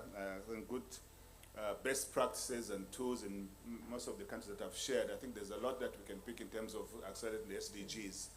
But I think as we close the session, just to crown the discussion, I would have loved really to go through all the panelists with sort of 1 minute, but we don't have that time, that luxury of time. I would like to ask that we have the video that comes from Hauna, if we could have that short video, which was meant to be the first one. Can we crown that and we close the session, please? If it's ready. Greetings, distinguished ministers of finance, high representatives of the African Union, senior colleagues from the United Nations, and of course, all delegates to this UNECA Conference 2022. Thank you to the Executive Secretary, Vera Songwe, for inviting me to participate in this meeting. Today, we are discussing how to accelerate SDG implementation and how to break new ground from the financing side. The challenge is quite daunting, especially if we look at the numbers currently. So Africa's pre-COVID annual SDG financing gap, which was $200 billion, will require an additional $285 billion annually for the next 5 years to ensure an adequate response to COVID-19 and all the other challenges that the continent is facing currently. We're starting also from a much lower base, a steeper mountain to climb on the SDGs. We have 47 million people who have been pushed into extreme poverty, and the new poor have actually increased by 55 million. In UNDP's 2020 Human Development Index, there remains a very high composition of African countries with economies that can only support low human development. So the war in Ukraine has set ablaze food and fuel price increase and soaring fertilizer prices that threaten crop yields and also eventually food security. So how do we break new ground in financing Africa's recovery and accelerating SDG momentum amidst this trying time? So let me maybe offer some short-term as well as medium and longer-term solutions. We need debt service relief to the poorest and most vulnerable countries. We also need emergency financing from the World Bank, the IMF, and others, including the issuance of new SDRs. We also need access to SDRs to those countries that need it most. On the medium to longer term, I think that we have to act on reforming the global financial architecture to ensure that development finance is available to invest in transformative initiatives that create resilience. I think that we must close the tap on the over $80 billion that are lost from Africa every year through illicit financial flows. The money can be reinvested in social and infrastructure sectors for the SDGs, and we have to ensure that Africa's money works for Africa's development. We need pro-sustainable development investment reform that breaks the perils of the race to the bottom. Reviewing tax exemptions given to attract foreign investors is urgent. Companies must pay taxes where they make their profits.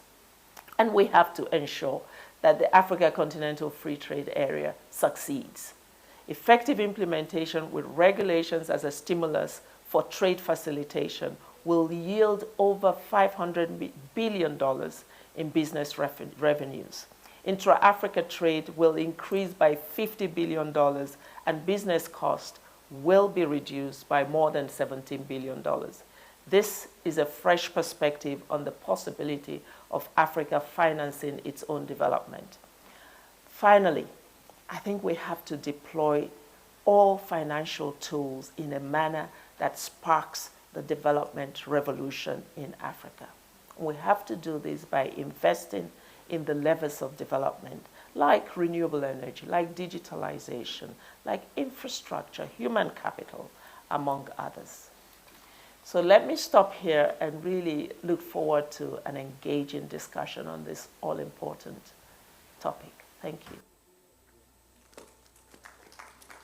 Thank you. I think it sounded like she was actually in the room, because a number of the issues that she raised are things that we've discussed in the last couple of days, including today. I'm not going to attempt to summarize. I think what is very clear is that as we move this conversation, which goes beyond just this room, towards the high-level political forum in New York, it's how do we actually bring in the necessary tools, facilities to be able to drive and accelerate the SDGs. That's critical. The issues of partnership were mentioned, concessional financing, different suggestions were also made from yesterday and also from the panelists today. So as we close, I just want to thank the panelists that are here for really very useful conversation, very insightful ideas that you have in terms of going forward in accelerating the SDGs, and also the audience for engaging with yourselves. And really I would ask the audience if we just give them a round of applause for this very, very exciting conversation that we had today. So with that, I want to believe that the session is closed, and I'm advised that we will now break for tea. And perhaps, or is it lunch? Because it's almost lunchtime. So can I ask Chichi, I don't know who, Yuki, I don't know, is going to make that housekeeping announcement. And thank you to the moderator. We can take a group photo before you leave.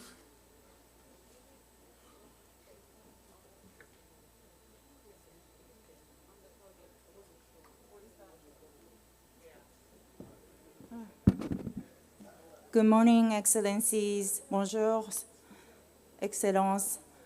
Je propose qu'on prenne un petit pause café, 10 minutes, avant de reprendre une séance de travail.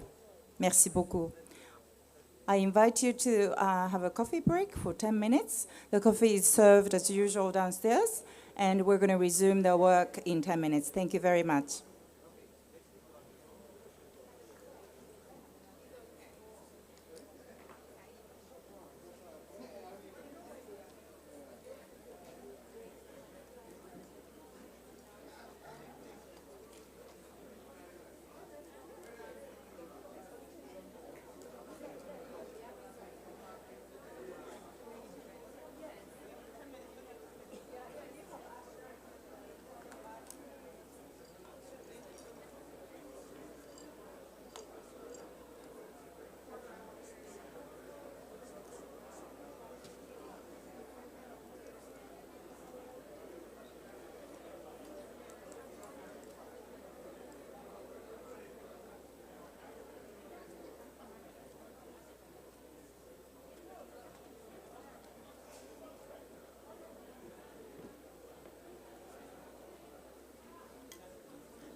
They're coming down, so you need to make sure that they don't come in. Okay? I'll tell them. So who's going to ask the questions? Okay, tamam. No, I'd like to pose a question.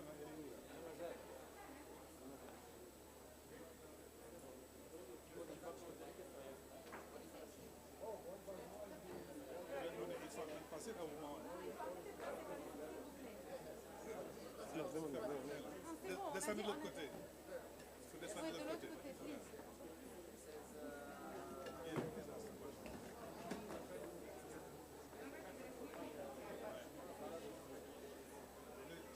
He will ask the question, I'll look at you. Yeah. Should I look at her?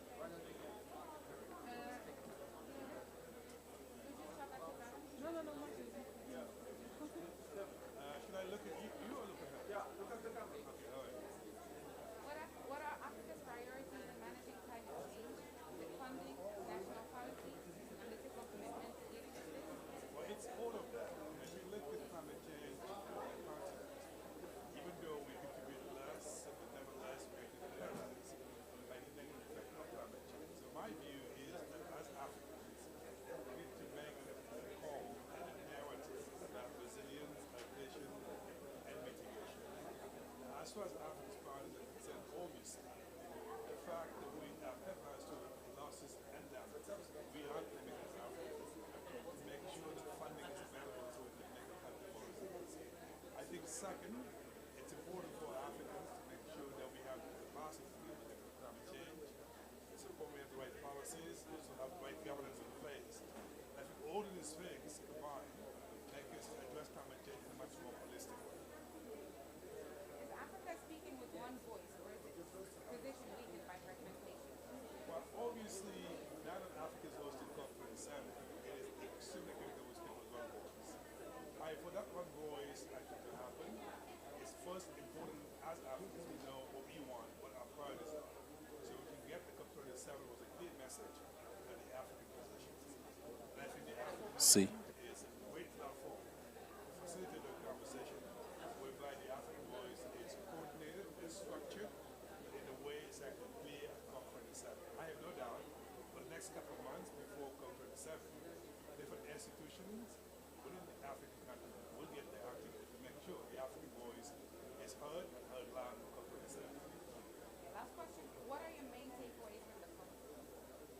for COP26, Africans made 4 points that are extremely critical.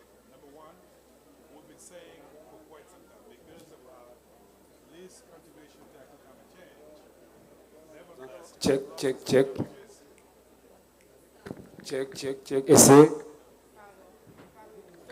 Essai, ministre, essai. Stop le son, j'ai dit arrêtez, s'il vous plaît. Qu'est-ce qui se passe? Qu'est-ce qui se passe? Mais ça, c'est important aussi. Essai. Essai. Tu peux pas. Non, je suis sérieuse parce que j'ai dit arrêtez.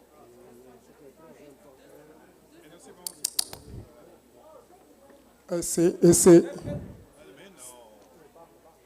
Yuki, 2 secondes. On en a pour 30 secondes.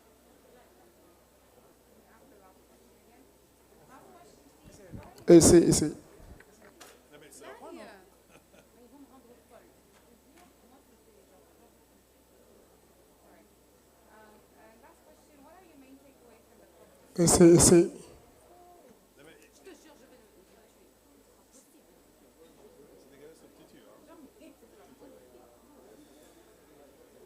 Sorry, and the last question is, what are your main takeaways from the conference? Well, at COP26, the Africans made it very clear. We have our own values. I think one of them was to say, because we contribute less to climate change, but nevertheless we suffer from the impact of climate change. So therefore, losses and damages are extremely critical to the Africans, because that's how we make our people protected and protect the vulnerable communities. I think second, the Africans were saying it's important for us to have access to technology that allows us to model our risk and have some early warning system in place. I think third, the commitment that we made in regard to adaptation, resilience, and mitigation need to be kept.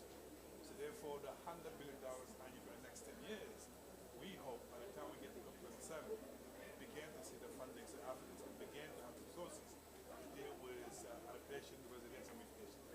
Last but not least, Africa is going through an energy transition. It's important to grow our economy. It is important to deal with climate change at the same time also having an energy transition. So I have no doubt there will be a smooth transition from COP26 to COP27. So by the time we get to COP27, Africa will show leadership, commitment, and investment so we can begin to continue the journey we've started with COP26 and make sure Africa sees the benefit of COP27. We cannot miss this opportunity. We're hosting, we can lead, the African narrative, African story should be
Mesdames et messieurs,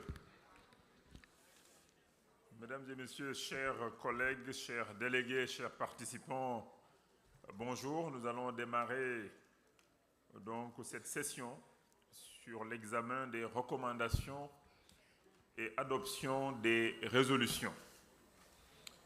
Mesdames et messieurs, bonjour. Au titre de ce point de l'ordre du jour, le comité d'experts nous informera des principales conclusions ainsi que des recommandations issues de ces travaux.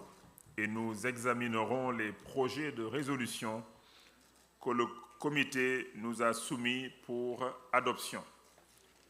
Je donne maintenant la parole à Mouhamadou Bamba Diop, directeur général de la planification et des politiques économiques au ministère de l'économie, du plan et de la coopération du Sénégal en sa qualité du président du comité des experts pour nous exposer brièvement les principales conclusions et recommandations du comité. Monsieur Bamba Diop, vous avez la parole.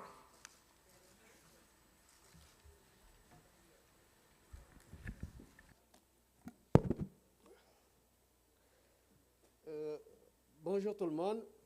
Monsieur le Président, Madame Songwe, secrétaire exécutive de la Commission économique pour l'Afrique, Mesdames, Messieurs les ministres. Monsieur Diop, vous pouvez carrément enlever le masque, hein, parce qu'on vous prendra en photo. Merci. Mesdames, Messieurs, honorables invités, j'ai l'honneur de rendre compte des travaux du comité d'experts de la conférence des ministres africains des finances, de la planification et du développement économique de la Commission économique pour l'Afrique qui s'est tenue à Dakar en format hybride du 11 au 13 mai 2022.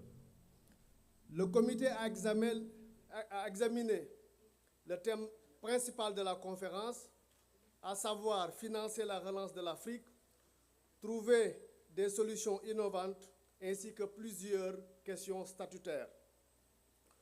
Au total, nos travaux ont porté sur 7 points. Les 2 premiers ont été consacrés à l'installation du bureau et à l'adoption de l'agenda. Au titre du point 3 de l'ordre du jour, consacré à l'examen de la situation économique et sociale récente en Afrique, les experts ont noté que la COVID-19 et la guerre en Ukraine ont engendré une série de chocs planétaires qui exigent une réponse concertée à l'échelle continentale, notamment par la mise en place d'instruments régionaux et d'une nouvelle architecture financière internationale. Le comité a recommandé, entre autres, aux États membres d'élaborer des stratégies de promotion de la croissance et de la diversification économique afin de se prémunir des chocs extérieurs. Le comité a également recommandé à la CIA de fournir une assistance technique aux États membres pour favoriser la digitalisation afin d'accroître la mobilisation des ressources. Au titre du point 4, relatif à l'évaluation des progrès de l'intégration régionale en Afrique, les honorables experts ont relevé la faiblesse du commerce intra-africain. Ils ont aussi indiqué que notre continent devrait mieux gérer et mutualiser ses importantes ressources naturelles pour permettre au continent de devenir davantage un faiseur de prix. À la suite, le comité a aussi recommandé aux États membres de la CIA de mettre en place des chaînes de valeur régionales dans des domaines tels que la production d'engrais et de produits pharmaceutiques afin d'améliorer la résilience des pays en cas de crise majeure. En outre, il est demandé aux États membres de se doter d'infrastructures pour tirer profit de la ZLECAf.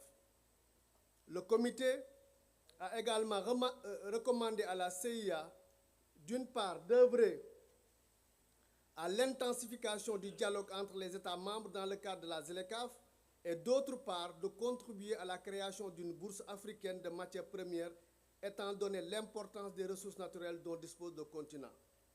Au titre du point 5 relatif au thème central de la conférence, les experts se sont appesantis sur les différents mécanismes et stratégies mises en place par les pays pour financer les ODD et relancer leur économie après la pandémie de Covid-19. Ils ont également estimé que l'Afrique devrait améliorer son environnement des affaires afin de développer son secteur privé et d'attirer les IDE. De plus, ils préconisent le recours au financement innovant et durable. Le comité a également recommandé à la CEA de fournir un appui technique à ses États membres afin d'intensifier la mobilisation des ressources intérieures par la création d'un environnement propice au secteur privé, la lutte contre les flux financiers illicites, la digitalisation de l'administration fiscale ainsi que la recapitalisation des banques de développement. Il recommande en outre à la CIA de renforcer le plaidoyer en faveur de la réallocation des DTS et d'améliorer l'accès à d'autres sources de financement du développement. Au titre du point 6 de l'ordre du jour sur les questions statutaires, 12 rapports ont été présentés. Les experts ont félicité le secrétariat de la Commission pour l'étendue et la qualité du travail accompli au cours de la période considérée, malgré les difficultés posées par la pandémie de Covid-19. Ils ont accueilli favorablement le cadre de programmation à moyen terme de la Commission pour la période 2022-2025 et ont reconnu que les 5 domaines de transformation proposés sont parfaitement alignés sur les orientations stratégiques que doit suivre la Commission conformément à l'agenda, notre programme commun. Les experts ont pris bonne note du projet de plan, programme ainsi que du budget 2023. Ils encouragent la CEA à continuer à mettre l'accent sur l'approfondissement de la diversification économique, l'élaboration de modèles de développement novateurs, la promotion de l'intégration régionale et le soutien à une réponse africaine aux défis mondiaux. Aux États membres, les recommandations du comité ont porté principalement sur la mobilisation des ressources domestiques afin de financer le développement, y compris l'amélioration des recettes fiscales à partir de la digitalisation de l'économie. Le renforcement des moyens dans la modernisation des statistiques, notamment avec l'utilisation du numérique et la technologie géospatiale pour éclairer la prise de décision. Une meilleure intégration de l'égalité des sexes dans les stratégies de relance post-Covid afin de remédier aux effets néfastes inégaux de la pandémie sur les femmes et les couches vulnérables à travers l'inclusion financière et l'autonomisation économique des femmes. L'intensification des efforts visant à élaborer et à appliquer des stratégies nationales pour la mise en œuvre de la ZLECAf. La mise à niveau des infrastructures et la nécessité d'adopter des mesures proactives pour éliminer les barrières commerciales entre les pays en développement sans littoral et ceux ayant accès à la mer. À la CEA, les experts recommandent globalement, de concert avec la Commission de l'Union africaine, les ministres africains des Finances, les gouverneurs de banques centrales, de plaider davantage pour une augmentation du financement du développement en faveur des pays africains, notamment par l'extension de l'initiative de suspension du service de la dette, l'apport d'un financement adéquat au fonds fiduciaire pour la résilience et la durabilité, ainsi que la réallocation des DTS. De soutenir la création des marchés normalisés de droits d'émission de carbone sur la base des principes énoncés par l'accord de Paris relatif au changement climatique de 2015. De renforcer les initiatives qui soutiennent les États membres dans leurs efforts pour accroître la mobilisation des ressources en augmentant la collecte des recettes et en éliminant les flux financiers illicites. D'aider les États membres à développer les capacités d'utilisation de l'intelligence artificielle pour élaborer des indicateurs additionnels afin de suivre les progrès accomplis dans la mise en œuvre des ODD. De développer des initiatives et des programmes ciblés visant à répondre aux besoins des pays sans littoral. D'aider les États membres dans la mise en œuvre de la ZLECAf, notamment lors des phases 2 et 3, couvrant les questions des droits de propriété intellectuelle et du commerce électronique. De plus amples détails sont consignés dans le rapport que le comité d'experts a adopté et qui est disponible sur le site internet de la CEA. Concernant le point 7 sur la date et le lieu de la 55e conférence, la réunion a retenu la thématique « Favoriser le redressement et la transformation de l'Afrique pour réduire les inégalités et les vulnérabilités », en attendant que la Commission économique pour l'Afrique intègre les suggestions formulées par les experts. Pour terminer, Monsieur le Président, le comité a recommandé pour examen et adoption par la conférence des ministres 10 projets de résolution sur les sujets suivants. Le financement de la reprise de l'Afrique et au-delà, l'importance de la transformation numérique pour trouver des solutions innovantes, le rôle des partenariats pour la production de vaccins en Afrique, les orientations stratégiques actualisées, le cadre de programmation à moyen terme pour la période 2022-2025, le plan programme et le budget programme de 2023, les données et les statistiques, l'appui de la CIA aux pays les moins avancés dans le cadre de la 5e conférence des Nations Unies sur les pays les moins avancés, l'accroissement des investissements dans les transports pour optimiser les avantages de la ZLECAf, la certification carbone, la lutte contre les flux financiers illicites et le recouvrement des avoirs perdus, et enfin, le programme de gestion de la culture et du patrimoine. Mesdames, Messieurs, je vous remercie de votre aimable attention.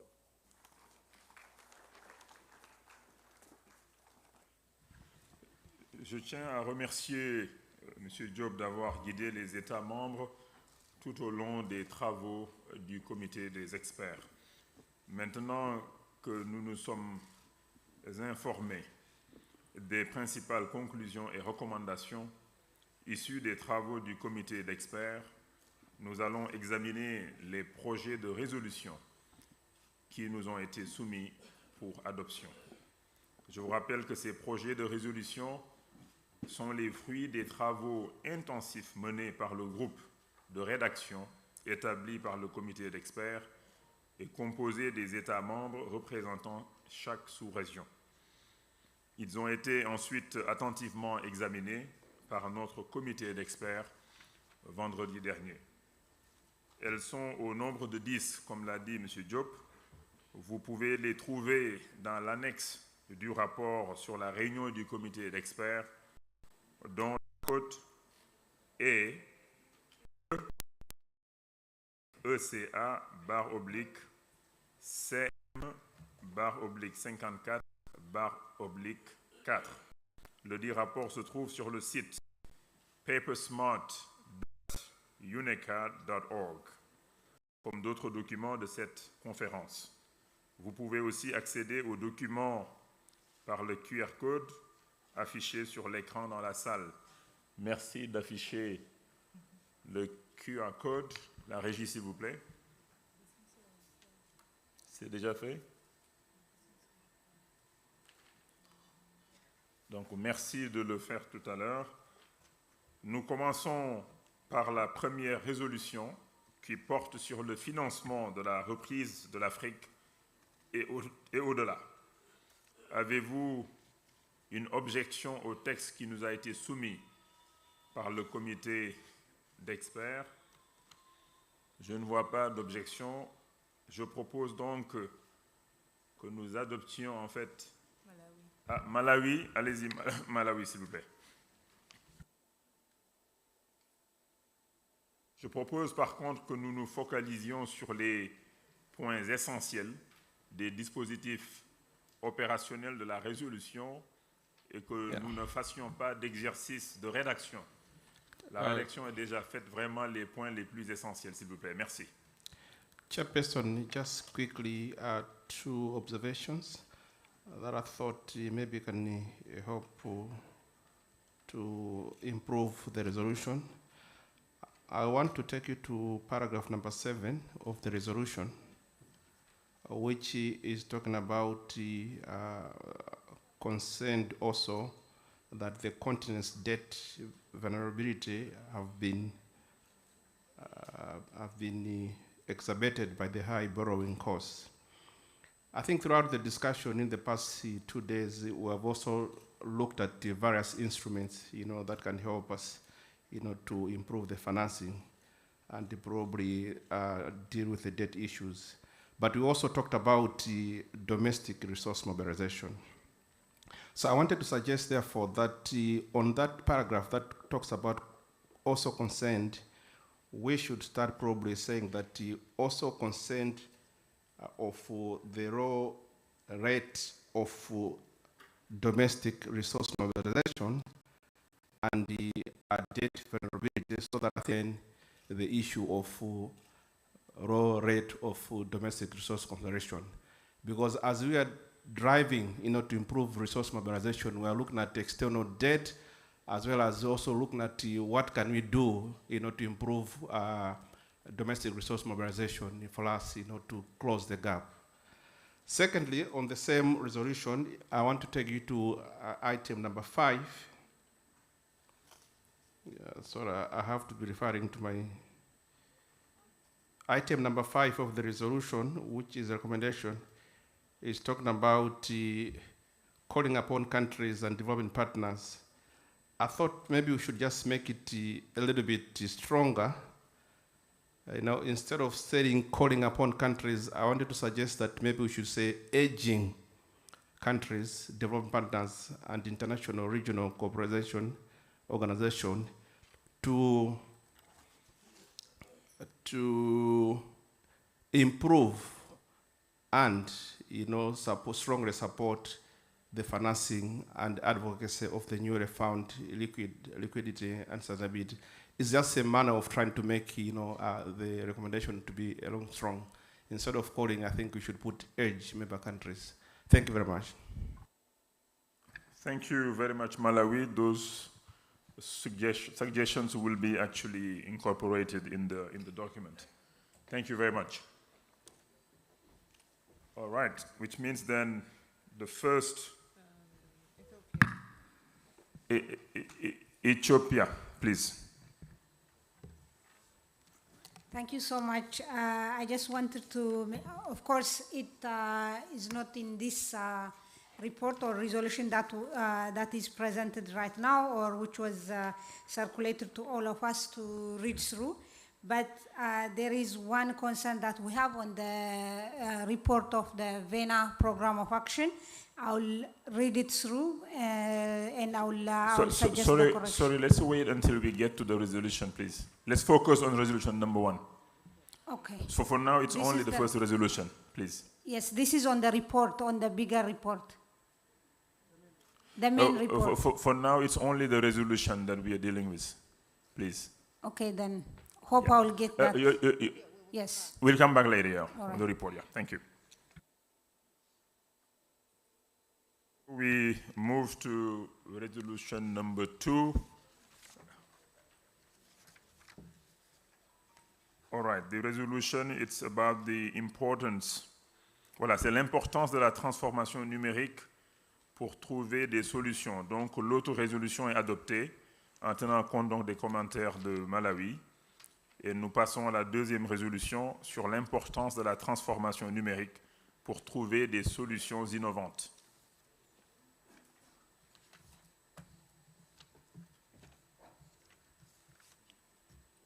L'Égypte. Thank you very much, Excellency. And at the outset, let me congratulate you for a very successful conference meeting. If you allow me, I actually had raised for the first resolution, Minister, and this concerns one of the possibilities that we can use to be able to replicate success stories of Africa in view of the crisis and the recovery efforts.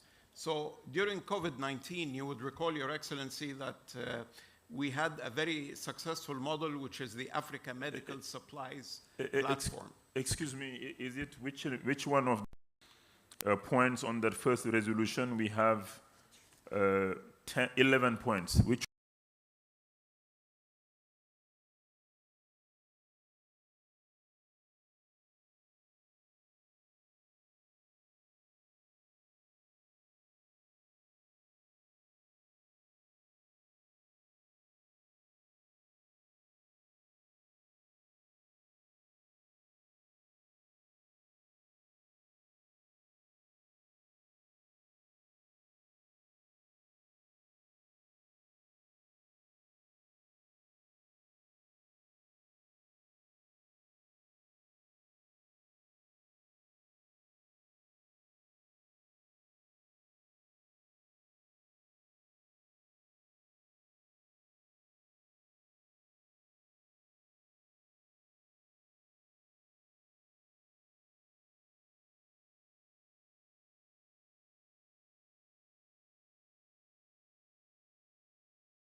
No, thank you, Malawi. I was thinking that maybe what we should do is to have some results that we bring to you in the next meeting.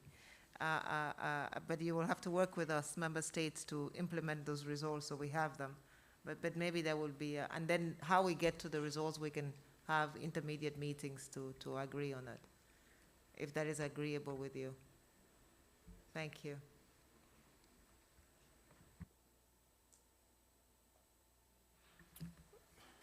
Merci. J, c'est le programme de gestion de la culture et du patrimoine.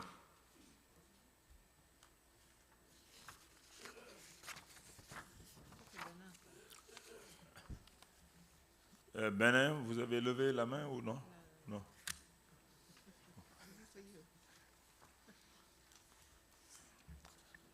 Non, donc c'est bon. S'il n'y a pas d'objection, je déclare que les résolutions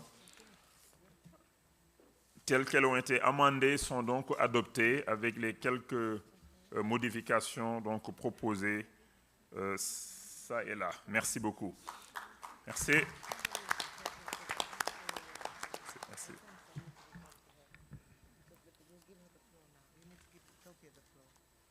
Let's give to Ethiopia the floor for the suggestions on the document itself, on the report. Thank you, Ethiopia. Please, you have the floor. Thank you so much, Minister. So this is a correction in the report of the implementation of the VENA program of action on landlocked developing countries. So I'll read it. It goes like this. Under section D, paragraph 24, line 6 of that report, Ethiopia has been included in the... Hold on, let's make sure that the Secretariat has the document. Okay. And has the right paragraph as well, please. Just 1 second. Yes, under section D. Which page? It's page 9.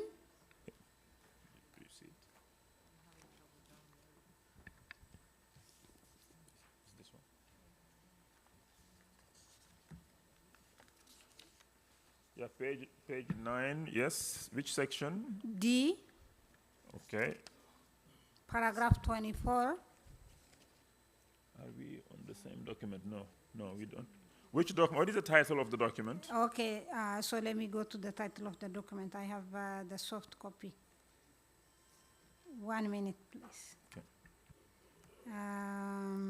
So the document is Report on the Implementation of the VENA Program of Action for Landlocked Developing Countries for the decade 2014 to 2024. Actually, we'll just take the comment because we are not finding the document here. Okay. We'll,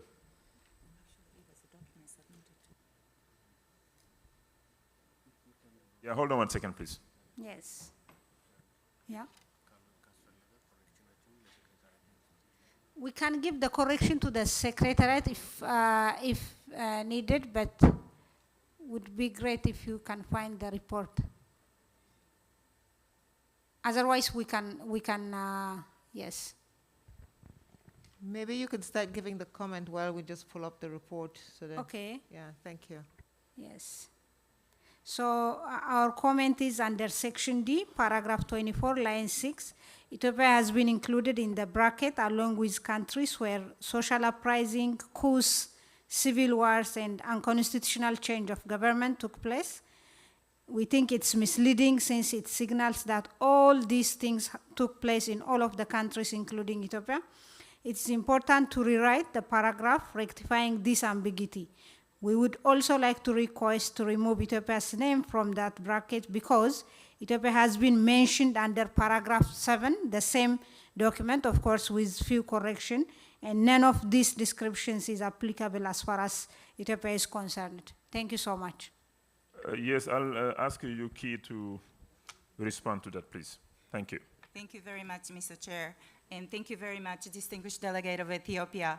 I think this point was raised during the Committee of Experts last week by the distinguished delegate of Ethiopia, and the Secretary took care of it. And we issued the Rev 1. There's a document published as Rev 1, replacing the original document on in this regard. So I would invite you kindly to check the Rev 1. And if there is some, language you would still want us to tweak, we are happy to do so. Thank you very much.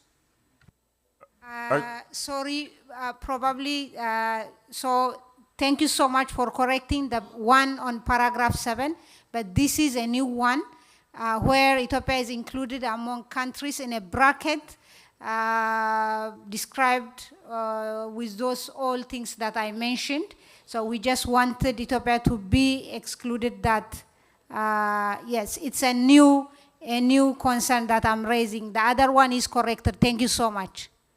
This is paragraph 24? Yes, paragraph 24, yes.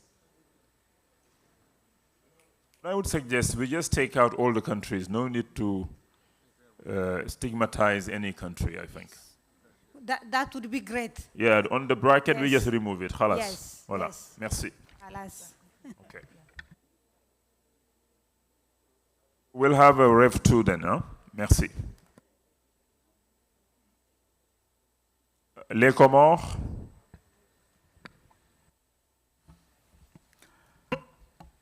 Merci beaucoup, Monsieur le Président de séance. Tout d'abord, je voudrais remercier le Président du Comité des experts par rapport à la restitution fidèle des propositions, des remarques, des observations qui ont été faites. Je voudrais juste rappeler qu'il y a une remarque qui a été faite d'une manière transversale par rapport à tous les aspects qui ont été évoqués, notamment le cas des petits États insulaires, tout comme nous avons vu par rapport aux pays enclavés. Donc, ça n'a pas été reporté, donc ça n'avait pas une partie spécifique, mais c'est sur l'ensemble des aspects. Voilà, merci Monsieur le Président. Merci beaucoup, Comores.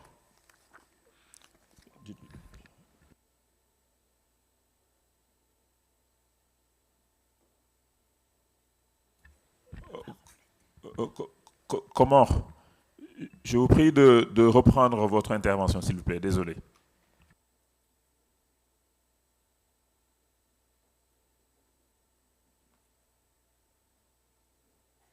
Merci beaucoup, Monsieur le Président.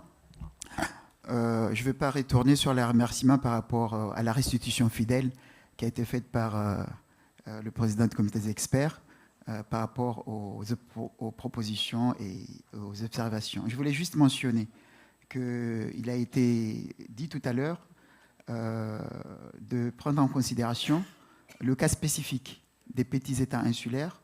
Donc, je n'ai pas pu intervenir parce que c'est une observation transversale sur l'ensemble des points qui ont été soulevés, sachant que ces pays vivent des conditions et des contraintes un peu spécifiques, tout comme nous avons vu avec les pays enclavés. Donc, ça n'a pas été repris. Donc, je voulais voir dans quelle mesure, dans la mesure où ce n'est pas un cas spécifique, mais sur l'ensemble des grands thèmes qui ont été évoqués. Je ne sais pas si je me suis fait bien comprendre, Monsieur le Président. Merci.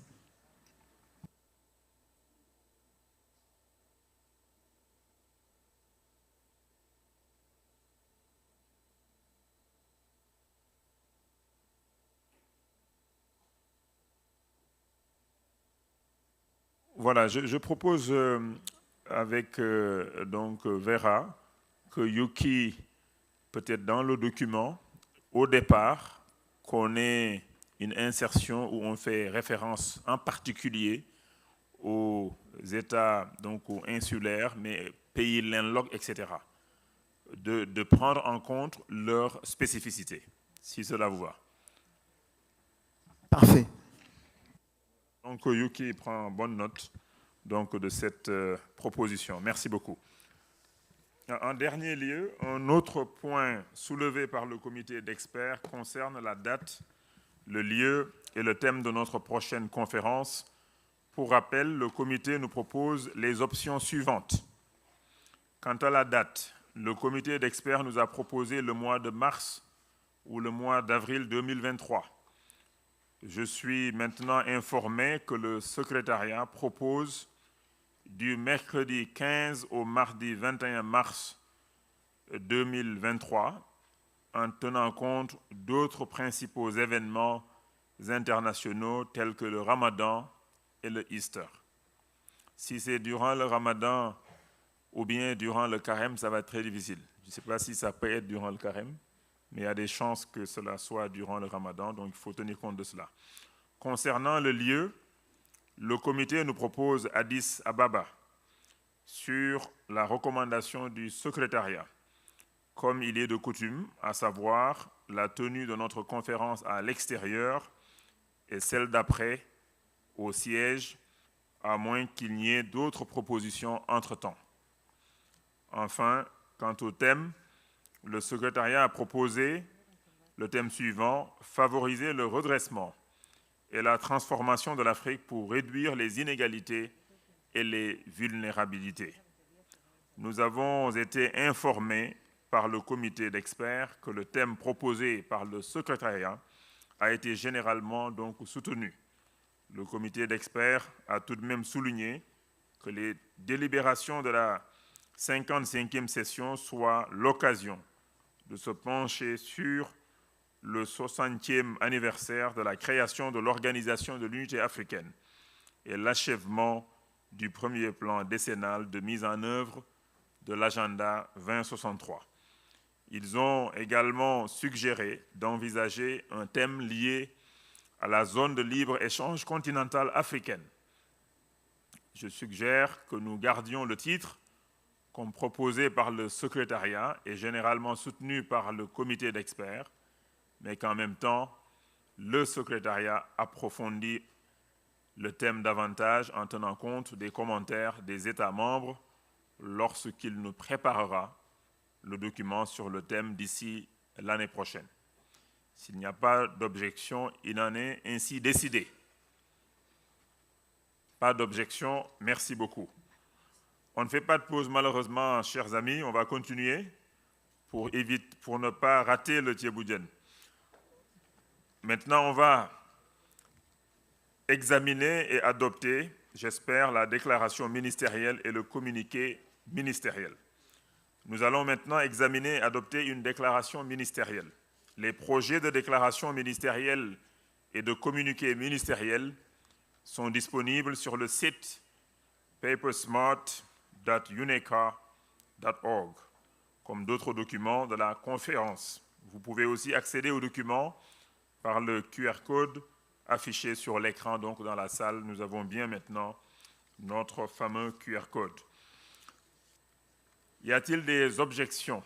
S'il n'y en a pas, je déclare que la déclaration ministérielle est adoptée. Je ne vois pas. Ah, Morocco. Morocco, please go ahead.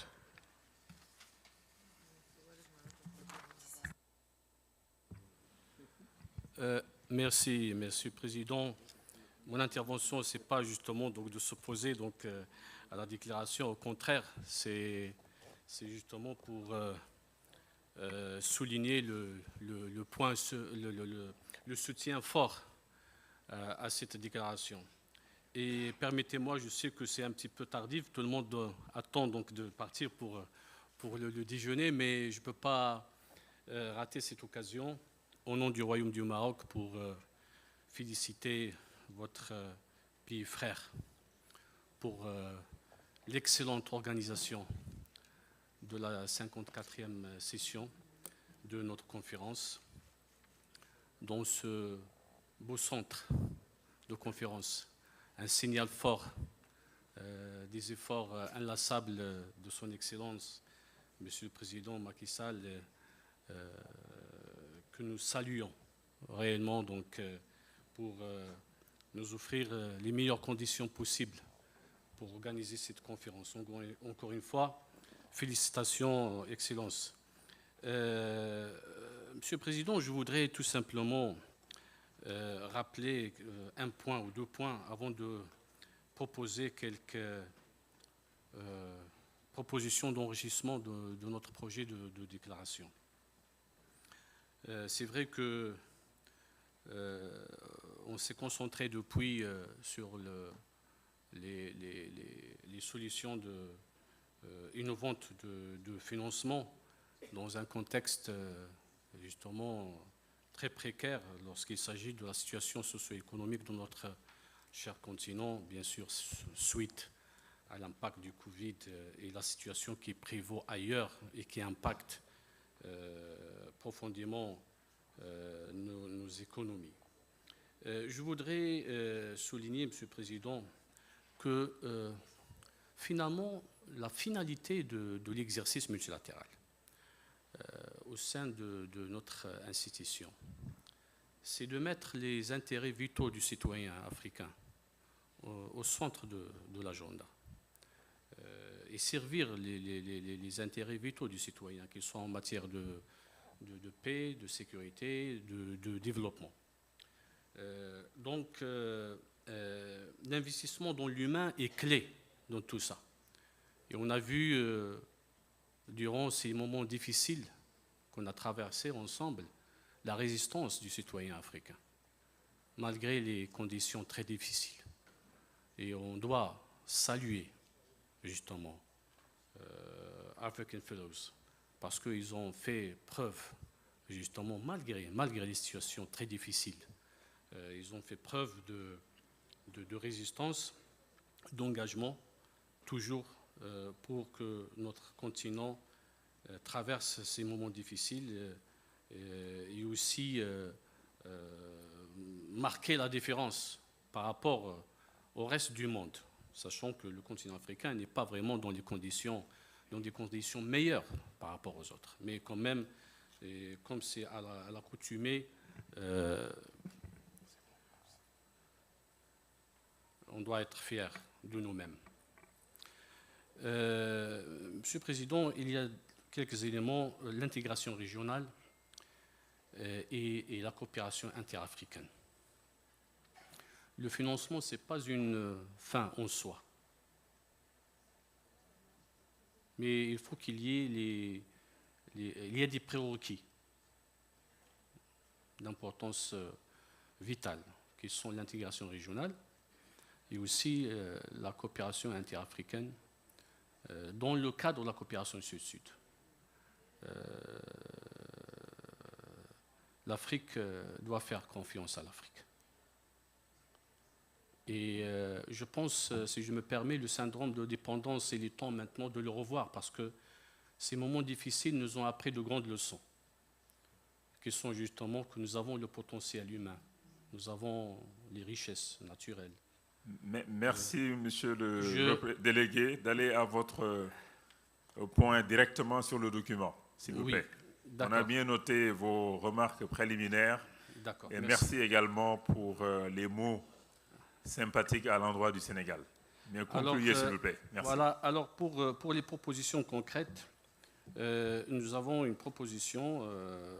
Je vais finalement faire I will shift to English. Nous avons un nouveau paragraphe, new paragraph 28 of the ministerial statement, which we submit to your appreciation and the appreciation of this conference. I'll read it. Welcome UN Secretary General's report on our common agenda, which is designed to accelerate the implementation of 2030 Agenda on Sustainable Development, especially within the context of COVID-19 that has imposed setbacks on the achievement of the Sustainable Development Goals in Africa. I don't think, this will, pose any problem. We would like, second, to amend paragraph 31. Sorry, you are done with the first paragraph? You want to have two paragraphs? No, I have Is it the same? I have three proposals, Chair, if you allow me, very quickly. I said new paragraph 28 of the ministerial statement. I'll read it out. Welcome UN Secretary General's report on our common agenda, which is designed to accelerate the implementation of 2030 Agenda on Sustainable Development, especially within the context of COVID-19, that has imposed setbacks on the achievement of the Sustainable Development Goals in Africa. We will submit this by written. Yeah, I think this one we have no problem with it. Okay. Can you go to the next one, please? Yes, amend paragraph 31st. 31st? Yes. Just below 31st. We're adding to 31st? Yes. Okay. Commend the Economic Commission for Africa on successfully implementing its work program for 2021 despite the challenges arising from the COVID pandemic and for aligning it with UN Secretary General's report on our common agenda. I think this is, I don't think it has any problem in, we witnessed this as delegations. And then last proposal, a new paragraph 58, further requests the Economic Commission for Africa to intensify its efforts to implement the UN Secretary General's... Sorry, not 58. We are the paragraph stops at 40. So then, that's a new paragraph. So the last paragraph? Yes. Okay. Further requests the Economic Commission for Africa to intensify its efforts to implement the UN Secretary General's our common agenda toward the achievements of the SDGs. So I submit, to your appreciation, Chair, and to this Honorable Assembly. I mean, this is fine, no problem. We can submit it to the Secretariat, and then we can incorporate. No problem. Thank you very much, Chair. Thank you. Thank you very much. Egypt. Okay, Egypt. Thank you very much, Mr. Chair. And I realize we need to complete you. We are a little bit behind schedule, but we just have one idea. We're flexible as to where it can be included. Perhaps the Secretariat can assist in the location, and that would be to refer to the challenge of fluctuating energy prices, particularly oil and gas. And perhaps the idea is to study the feasibility of establishing a hedging fund to support oil importers with the increase in the price, or even oil exporters with the decrease of the price. I think we'll be very happy for the Secretariat to draft language that can be included in this regard. Thank you very much. Thank you very much. It's a valid proposition. Probably we can say commodity prices in general, so we can include as well wheat and other items, which many of us are importing actually. So we'll ask the Secretariat to look into a language that will take care of that. Thank you very much. Pas d'autres commentaires, je vois, pas d'autres questions. D'accord. Il n'y a pas d'objection. D'autres objections? S'il n'y a pas, je déclare que la déclaration ministérielle et le communiqué ministériel sont donc adoptés avec les quelques modifications qui ont été proposées. Je voudrais maintenant passer à la clôture de la session en invitant Madame Vera Songwe, secrétaire exécutive de la CEA, à prononcer son allocution de clôture. Madame Songwe, vous avez la parole. Merci beaucoup.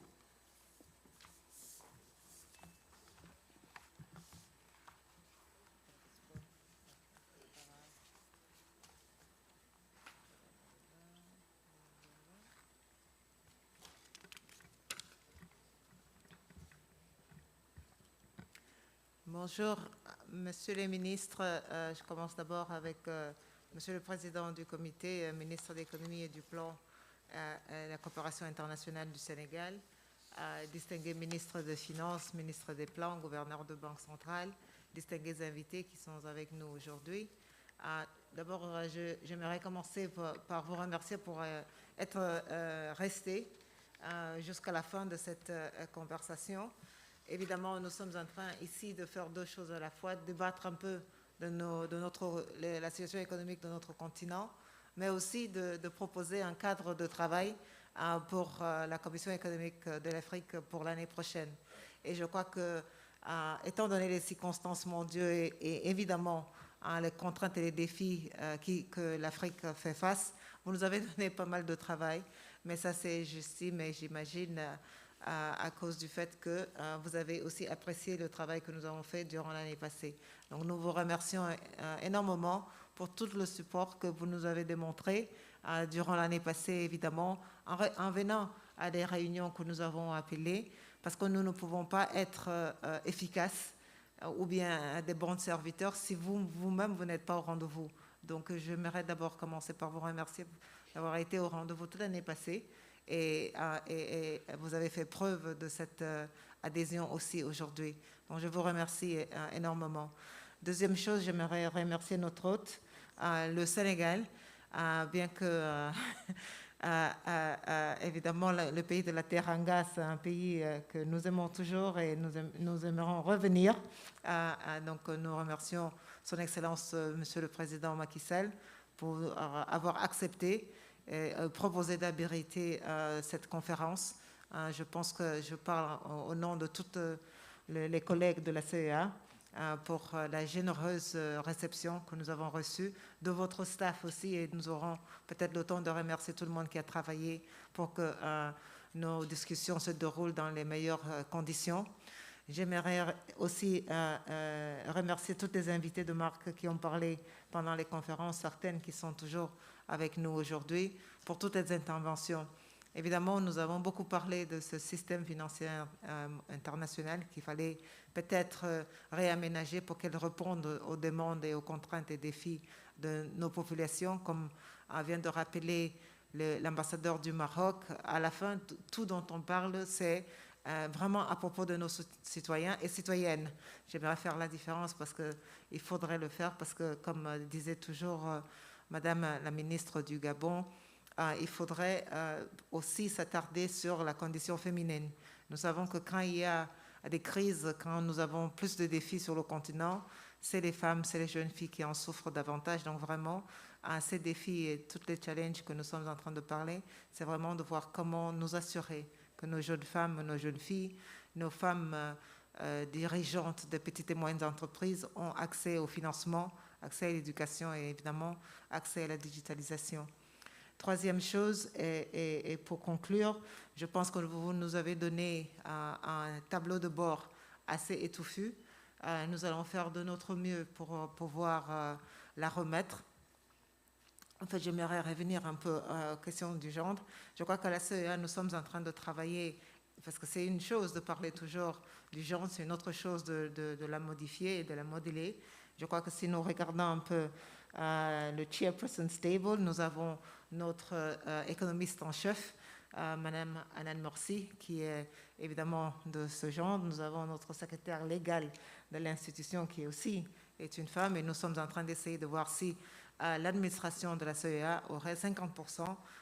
Nous allons relever le défi d'avoir 50% de notre top management qui serait féminin. Et donc, j'espère que nous allons réussir ce défi avec votre appui, évidemment, en travaillant sur ça. Et finalement, en allant en avant, nous sommes en train de confronter, je pense, avec la crise de la guerre en Ukraine, quelque chose du jamais vu sur le continent, du jamais vu dans le monde. Cette coïncidence et confluence des crises financières, d'énergie, de fuel et des entrants.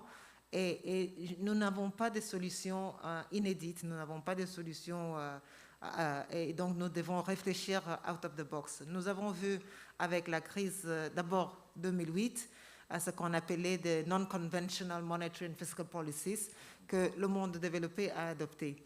Nous avons vu en 2020 avec la crise Covid encore une augmentation de non-conventional monetary and fiscal policies qui a été mise en place. Je pense que ce que l'Afrique est en train de demander, c'est d'avoir cette permission quand nous demandons un peu une augmentation de notre déficit pour pouvoir faire face à certains défis. En fait, it's not even unconventional. It's very conventional. It's just, it may be unconventional for Africa. But je pense que nous devons ensemble parler de ces sujets. Il y a la question de l'utilisation des droits de tirage spéciaux, et je fais le lien entre l'utilisation des droits de tirage spéciaux et le déficit fiscal. C'est presque impossible si vous nous, comme a dit Son Excellence, Monsieur le Président, hier, si nous avons davantage des ressources, mais notre cadre macro-fiscal dit vous ne pouvez pas l'absorber. C'est un non-sens à la fin d'avoir alors davantage de ressources. Donc nous, ici, je pense que nous faisons un plaidoyer, pas seulement pour avoir davantage de ressources, mais pour avoir la possibilité de les absorber et de venir aux soins de nos populations. Donc je pense que cette complémentarité de problèmes doit être toujours posée. Évidemment, nous n'avons pas beaucoup parlé du secteur privé, de notre secteur privé africain continental, qui aussi souffre. Je pense qu'il y a beaucoup des arriérés dans ce secteur aujourd'hui.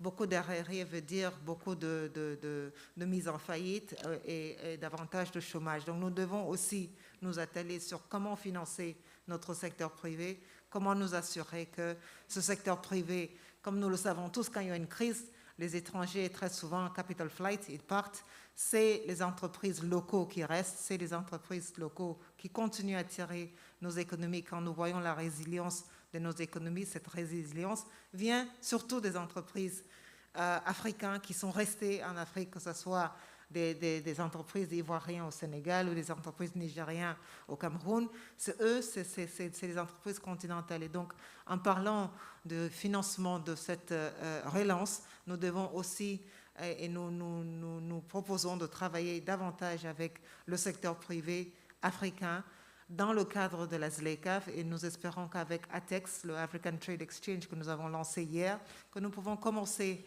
à mettre en valeur et à mettre en exergue les grandes entreprises, les petites et moyennes entreprises africaines, pour pouvoir les aider aussi, parce que la croissance de nos petites et moyennes entreprises, la croissance de toutes les entreprises africaines, c'est la croissance de l'Afrique.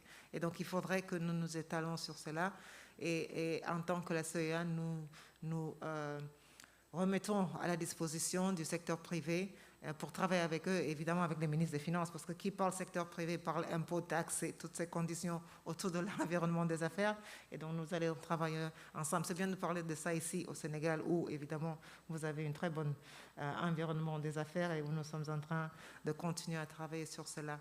Avec ces petits mots, je veux une fois de plus vous remercier. Le Covid évidemment reste à l'ordre du jour. Je crois que nous voyons tous un peu ce qui se passe en Afrique du Sud. Elle est un peu malheureusement en résurgence. Donc sur la plateforme AVAT, nous avons toujours quelques pays qui ont des vaccins. C'est dommage parce qu'il y en a beaucoup de nos dirigeants qui sont à l'échelle internationale en train de dire nous avons besoin de beaucoup plus de vaccins, mais nous savons que dans beaucoup de pays africains, vous avez les vaccins chez vous et vous ne les utilisez pas. Et donc, quelque part, ça nous met en mal quelque part quand vous dites ça et qu'il y a quelqu'un qui dit mais ils ont chez eux 100 vaccins et qu'ils ont utilisé seulement 3. Si, évidemment, il y a des problèmes d'utilisation des vaccins, je crois que le CDC Africa qui a fait un travail énorme et que je salue de passage, je félicite le patron de CDC Africa, John Kengasong, qui aujourd'hui est en train de partir, as we say, to better and greener pastures, de voir un peu comment, je crois qu'une fois qu'ils ont fait un peu ce qu'ils appellent des interventions ciblées dans les pays, la Côte d'Ivoire, je pense, et le Sierra Leone, on a vu une augmentation des vaccinations. Donc, je juste peut-être vous implorer à voir comment est-ce que nous pouvons avoir davantage de vaccins. Ça va nuire à l'Afrique si nous ne nous vaccinons pas, parce que dans bientôt, le carte de vaccination serait comme un passeport. C'est vrai que nous allons le faire peut-être avec l'étranger, on va dire qu'il n'y a que 10-15% de nos populations qui voyagent vers l'étranger, mais aussi il y a les étrangers qui viennent chez nous. Si un investisseur veut venir dans notre pays et qui se dit « Ah, mais il n'y a que 10% de la population qui est vaccinée », la probabilité qu'il mettrait son investissement dans ce pays ne serait pas aussi large que dans un pays où il y en a 60 ou 80% de vaccinés. Donc, regardons ça pas comme est-ce qu'on doit être vacciné, mais comment faire pour attirer plus d'investissements, un peu plus de travail. Je crois que si nous regardons ça, peut-être dans cette optique, nous allons avancer, accélérer. Vous, les ministres des Finances, les ministres de Santé disent que vous ne donnez pas l'argent pour les vaccins. Donc, on vous implore un peu, peut-être pour soutenir cette démarche de vaccination, parce que ça devrait dire pour nous une autre inégalité dans le monde. Et ça sera une égalité qui est créée par nous-mêmes. On a les vaccins, vous avez tous demandé des vaccins sur la plateforme AVAT, il y a la plateforme COVAX qui donne des vaccins, donc essayons de voir si on peut, au moins si on l'amène à 30%. Aujourd'hui, on est à 15%. Certains pays sont à 7% de vaccination. Je ne pense pas que ça pourrait être dans la durée quelque chose qui serait bien pour nos populations. Et donc, je vous remercie encore une fois pour toute votre attention, votre participation qui a été continue et substantive durant cette semaine de travail. Je vous remercie une fois de plus.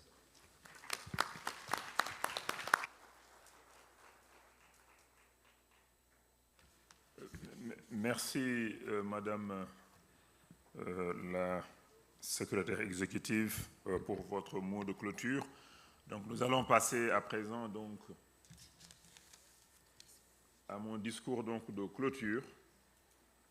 Madame la secrétaire générale adjointe des Nations Unies et secrétaire exécutif de la CEA, Mesdames, Messieurs les ministres, chers collègues, Messieurs les gouverneurs des banques centrales, Mesdames, Messieurs, en vos rangs, qualités et grades respectifs.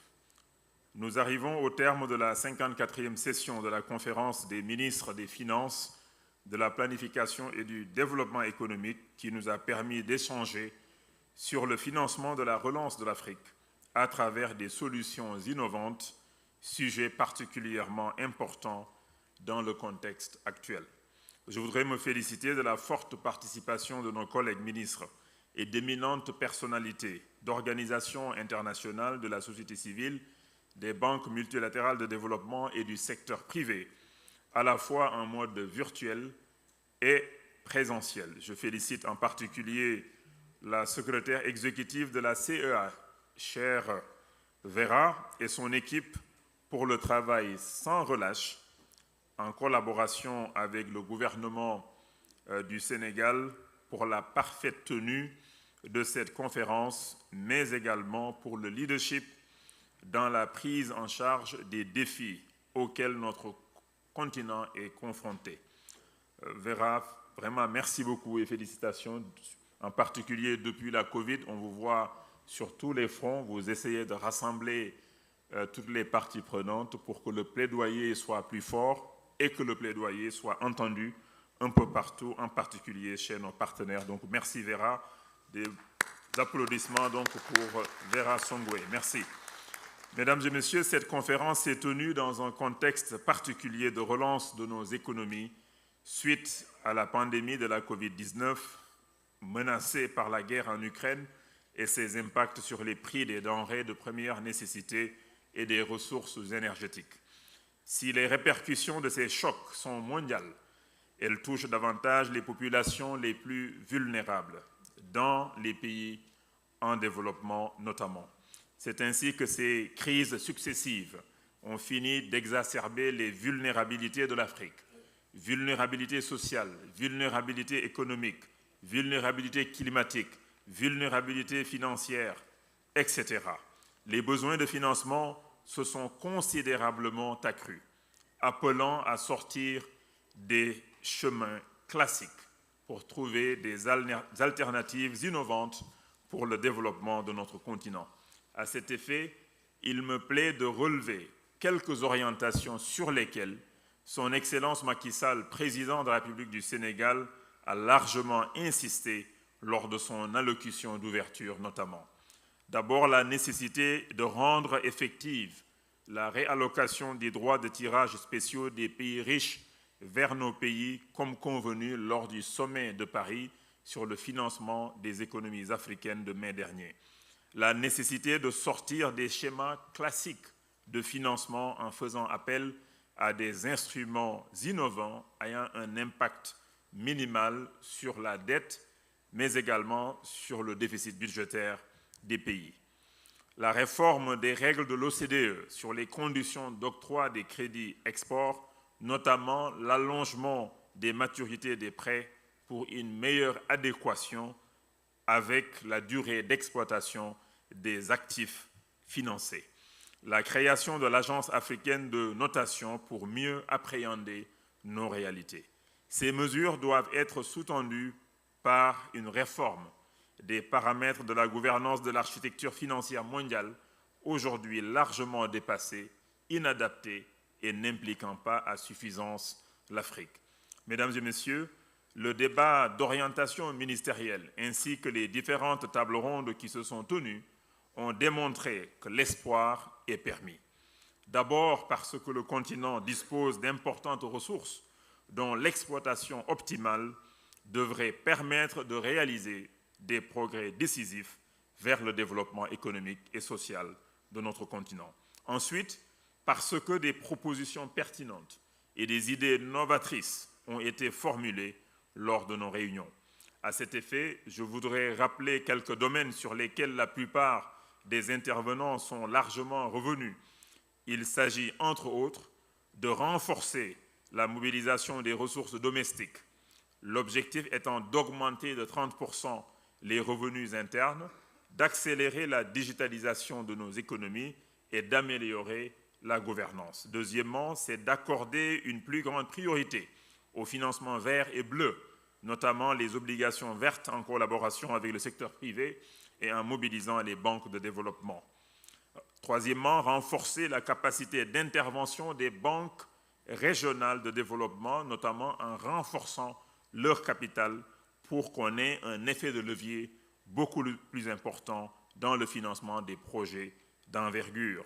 Soutenir les partenariats publics-privés comme mécanisme de financement des grands projets d'envergure, en investissant dans la préparation des projets, mais également en améliorant les cadres réglementaires. Et enfin, la création d'un environnement propice au développement du secteur privé, la transparence et la redevabilité.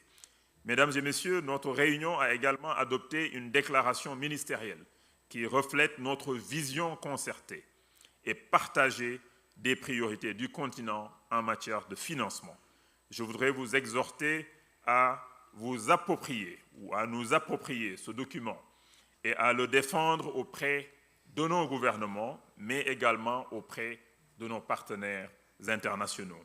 Je puis vous assurer que le Sénégal, sous le leadership de son Excellence Macky Sall, président de la République, en sa qualité de président en exercice de l'Union africaine, ne ménagera aucun effort pour porter la voix et le combat de l'Afrique avec vous pour l'avènement d'une architecture financière mondiale rénovée dans laquelle le continent pourra nettement améliorer sa position. D'où le plaidoyer du président Macky Sall pour que l'Afrique, à travers l'Union africaine, soit un membre à part entière du G20. Je voudrais à ce stade remercier tout le staff donc, de la Commission économique pour l'Afrique, avec Vera, donc avec Anan Moursi qui les a rejoints il n'y a pas très longtemps, avec toutes les équipes, Madame la secrétaire également, avec toutes ces équipes, et tout le monde vraiment qui a travaillé d'arrache-pied avec le gouvernement du Sénégal, notamment les équipes de mon ministère, avec le secrétaire général, le directeur de cabinet, les conseillers techniques, les directeurs généraux, notamment le directeur général de la planification économique, donc Bamba Diop, et toute son équipe. Je voudrais vraiment qu'on applaudisse l'équipe Sénégal aussi, qui a fait un excellent travail, avec les équipes du ministère des Finances et du Budget. Je vais également nommément remercier Madame Geneviève Kébé, ma conseillère en communication, à qui on avait confié l'aspect organisation, donc avec toute l'équipe, les photographes, la sécurité. Voilà, on va inviter toute l'équipe à venir ici. On va prendre une photo avec toutes les équipes du ministère des Finances et du Budget, nos amis des affaires étrangères également, qui jouent un rôle primordial dans l'organisation de ce type d'événement, le ministère de l'Intérieur pour les aspects sécuritaires et les sapeurs-pompiers, le ministère de la Santé également, dont les équipes sont mobilisées, l'équipe de CICAD, donc à la tête de cette équipe, c'est Madame Diouf. Je voudrais qu'on la félicite et qu'on la remercie également, avec toute son équipe. Je ne sais pas si elle est dans la salle, mais en tout cas, merci à tout le monde, les personnes visibles, les personnes qu'on ne voit pas, les traducteurs et les traductrices, sans lesquels nos travaux allaient être très difficiles. Je voudrais également qu'on les applaudisse. Également, l'équipe de la régie aussi. Vraiment, tout le monde a travaillé pour que cet événement donc, soit un succès. Mesdames et messieurs, chers invités, en concluant, je voudrais, au nom du peuple sénégalais, vous remercier d'avoir répondu à notre appel en étant présent physiquement ici à Dakar ou bien virtuellement. Je vous souhaite un bon retour dans vos pays respectifs en espérant qu'on se retrouvera, Inch'Allah, l'année prochaine, encore plus nombreux et avec des avancées concrètes sur notre feuille de route, avec des résultats qu'on pourra donc montrer à toutes et à tous donc l'année prochaine. Sur cette note d'espoir, je déclare close la 54e session de la conférence des ministres africains des finances, de la planification et du développement. Je remercie aussi mon conseiller technique, Pape Cheikh Diagne, qui est derrière, qui nous accompagne également durant tout ce processus. Merci, Pape Cheikh. Je voudrais vous remercier pour votre aimable attention. La séance est levée. Khalas, bon appétit. Merci.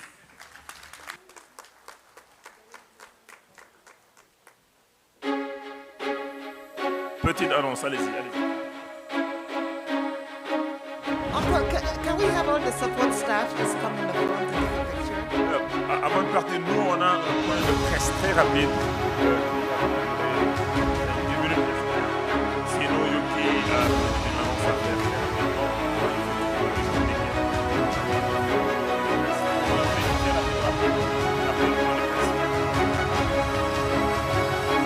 Merci, Monsieur le Président. Honorable Delegate, just a quick announcement from the Secretariat. Yeah, I will. As I mentioned during the expert committee meeting, the Secretariat is trying always to improve ourselves in terms of the conference convening functions. We launched online survey about this conference, so we'll be very grateful if you could spend 5 minutes acceding to the online survey and give us your feedback to this conference. And you can access to this online survey in 3 ways: by scanning a QR code that you can find anywhere on this conference premises, and you can find it on the conference website, and you can also access to it by email through the link that we emailed you. For lunch, ministers and VIPs, the lunch is generously offered by the host government. Thank you very much. It will be the last delicious lunch that we are going to enjoy thanks to the generosity of the host country, government of Senegal. It will be at Baobab restaurant across the corridor from this room. And for other participants, it's in Savannah, near the registration area as usual. Thank you very much to all. Thank you very much. On fait donc la conférence de presse très rapidement. Oui, allez-y. Merci beaucoup. Nous demandons aux membres des médias et aux journalistes qui sont là de se rapprocher ici pour que Monsieur le ministre et Madame Songwe puissent prendre 2 à 3 questions.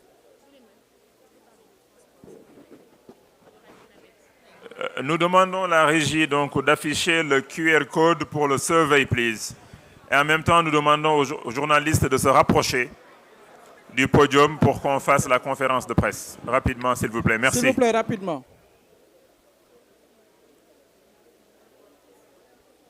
Oui. Il y a des micro-baladeurs pour poser des questions rapidement. Voilà, les ministres... Les stewards, s'il vous plaît, vous pouvez rapprocher les micro-baladeurs. Les ministres et VIP à la salle Baobab pour le déjeuner et tous les autres à l'espace Savannah. On vous retrouve là-bas. Merci beaucoup. Merci, Monsieur le ministre. Nous allons procéder comme ceci très rapidement. Nous allons commencer par donner la parole à Madame Songwe pour des considérations générales en 1 minute. Monsieur le ministre, vous en faites le même et on pose 2 à 3 questions pour finir. Merci. Madame Songwe, vous avez la parole pour des considérations générales sur la tenue de l'événement et tout.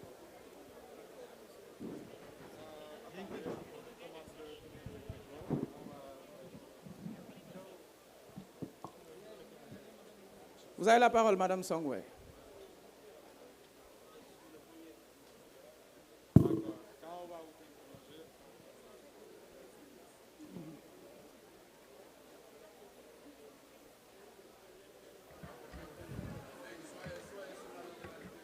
Donc, I just start? Okay.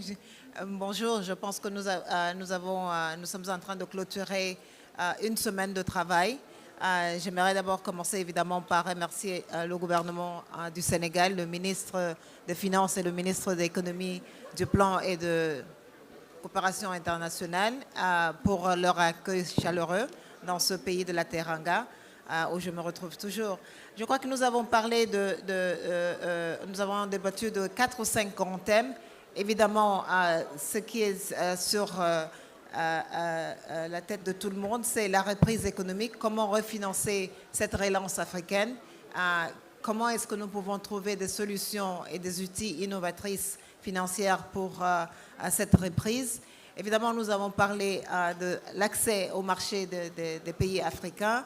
Nous avons parlé de quelques solutions comme un instrument de liquidité et de soutenabilité qui diminuera le coût d'accès au financement des pays qui ont accès au marché. Aujourd'hui, nous avons 38 pays sur le continent qui sont dans ce groupe. Nous avons évidemment parlé des questions attrait à l'économie numérique. Nous savons que dans les situations de crise, l'économie numérique s'est démontrée comme un outil de résilience, car toutes les entreprises qui avaient accès aux marchés digitaux, c'est eux qui se sont mieux sortis de cette crise. Mais aussi, et plus important, nous avons parlé de la condition humaine et du fait que les jeunes filles et les jeunes garçons qui sont encore à l'école, c'est dans les pays où on avait accès à des plateformes digitaux que nous avons pu voir une continuation, une prolongation de l'année scolaire. Aujourd'hui, nous avons à peu près 300 millions de jeunes qui sont sortis et qui sont restés en dehors de l'école à cause de la crise Covid et par manque d'accès à des outils digitaux pour continuer leur formation éducative. Et nous savons, et nous avons en parlé durant ces conférences, que la productivité africaine, la croissance africaine en découle de ces connaissances, qu'elles soient scientifiques ou littéraires, tout important, mais il faudrait avoir accès à ces plateformes. Nous avons aussi parlé évidemment de la crise sanitaire, du fait que l'Afrique n'a pas encore atteint les taux de vaccination requis pour pouvoir vraiment réouvrir ses économies. L'ouverture de nos économies n'est pas une ouverture seulement parce que nous avons besoin d'ouvrir nos économies internes, mais c'est aussi pour attirer plus d'investissements étrangers, qui est important et crucial pour cette relance économique et le financement de la relance économique. Donc, nous avons fait un plaidoyer pour que les populations puissent avoir accès dans des conditions évidemment de bonne sanitation à des vaccins. Cinquièmement, nous avons parlé évidemment, nous sommes dans l'année du COP africain, du COP 27 qui serait abrité par l'Égypte.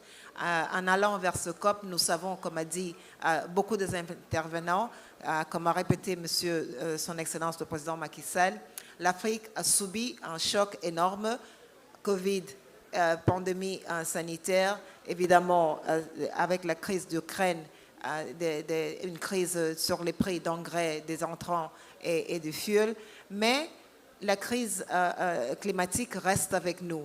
Avec toutes ces autres crises qui sont en dessous, nous aimerions avoir trois choses. Première, un prix de carbone transparent, équitable et vérifiable. Nous aimerions que toute institution qui est en train de mettre en place des conditions de gouvernance du prix de carbone soit accompagnée aussi avec des institutions africaines à la tête de ces conversations.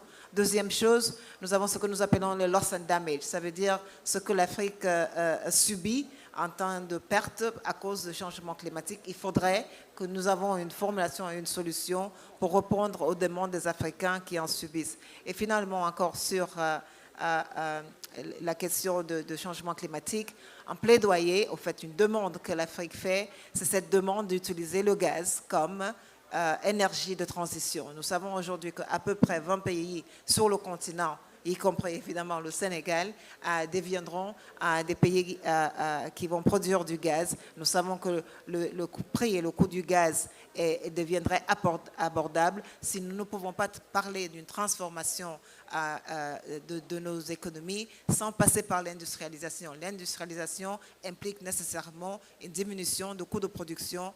Utiliser le gaz va diminuer nos coûts de production. Donc nous demandons et nous avons appelé à la communauté internationale d'accepter que le gaz soit un fuel de transition pour notre continent. Nous avons parlé évidemment pour faire une bonne appréciation de nos économies, il faut des statistiques, il faut des données. Avoir des bonnes données, des bonnes statistiques en découle d'ailleurs d'abord de nos pays qui doivent le produire, mais nous sommes en train aussi de régler, de vivre dans un monde où les données, je crois qu'il y a quelques rapports qui nous disent qu'il y a à peu près 10 000 pièces de données statistiques qui sont produites chaque minute. Et chaque fois que vous ouvrez votre téléphone, ça c'est un donné statistique. Chaque fois que vous bougez, c'est un donné statistique. L'Afrique n'a pas encore régi un cadre, un protocole pour ménager ces données statistiques. Il faudrait, dans ce monde digital, que nous avons une gouvernance de données statistiques, de l'information et aussi sauvegarder la privacy de nos individus et de nos populations, et c'est quelque chose de très important dont nous sommes en train de parler. Pour mesurer si l'Afrique est en train d'aller vers l'agenda 2030, nous allons avoir besoin encore davantage de données, et nous sommes en train, je crois que les ministres des Finances se sont promis de se taler sur la production, l'augmentation et l'accès aux données, surtout par la Commission économique pour l'Afrique, qui est un think tank, pour faire des analyses. Nous avons vu la recherche et le développement en Afrique, c'est moins de 1% de notre produit intérieur brut, parce que aussi nous n'avons pas accès à ces données. Pour avoir une augmentation de recherche et développement, il va falloir avoir plus d'accès aux données. Promouvoir la ZLECAf, la zone de libre-échange africain continental. Je crois que nous avons en parlé beaucoup, encore une fois de plus. C'est un peu le plan Marshall de l'Afrique. Nous avons vu qu'avec la ZLECAf, nous pouvons avoir une augmentation assez conséquente dans les infrastructures, l'investissement dans l'infrastructure routière, maritime, portuaire et aérienne, qui vont nous faciliter la tâche et évidemment créer un peu plus d'emplois.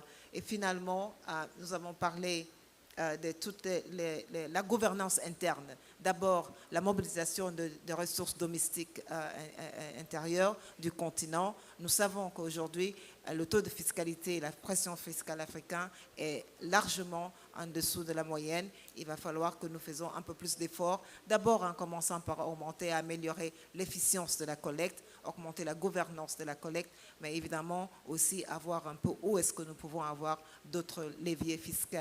Mais à la fin aussi, il va falloir que nous regardons cette fléau qui aujourd'hui, je pense, pèse énormément sur l'Afrique. C'est les flux illicites financiers. Donc, je pense que nous avons mesuré à peu près plus de 50 milliards de fonds financiers, du financement africain qui sort du continent. Nous devons nous atteler sur cette question pour pouvoir avoir vraiment une Afrique prospère et une Afrique qui va de l'avant. Je crois que j'ai essayé de faire un résumé rapide de tout ce dont nous avons discuté pendant cette semaine. Je vous remercie pour votre attention. Merci, merci Madame Songwe. Monsieur le ministre, vous avez la parole. Juste rapidement, Souleymane, Madame la secrétaire exécutive a campé le débat, a bien résumé nos discussions. Il faut simplement distinguer des actions que l'Afrique elle-même, avec ses dirigeants, avec ses ministres, avec ses gouvernements, doivent entreprendre en interne, et des actions aussi que la communauté internationale doit entreprendre en partenariat avec l'Afrique, donc en écoutant et en entendant le plaidoyer donc, qui est fait donc, par les Africains. Donc ce sont les deux niveaux d'intervention, et on va tous travailler donc, pour que la feuille de route qui est déjà donc, préparée au niveau de la conférence ministérielle, mais également tracée par son Excellence Macky Sall hier lors de son discours, pour qu'on puisse se mettre au travail et avancer dans l'exécution de cette feuille de route. Merci.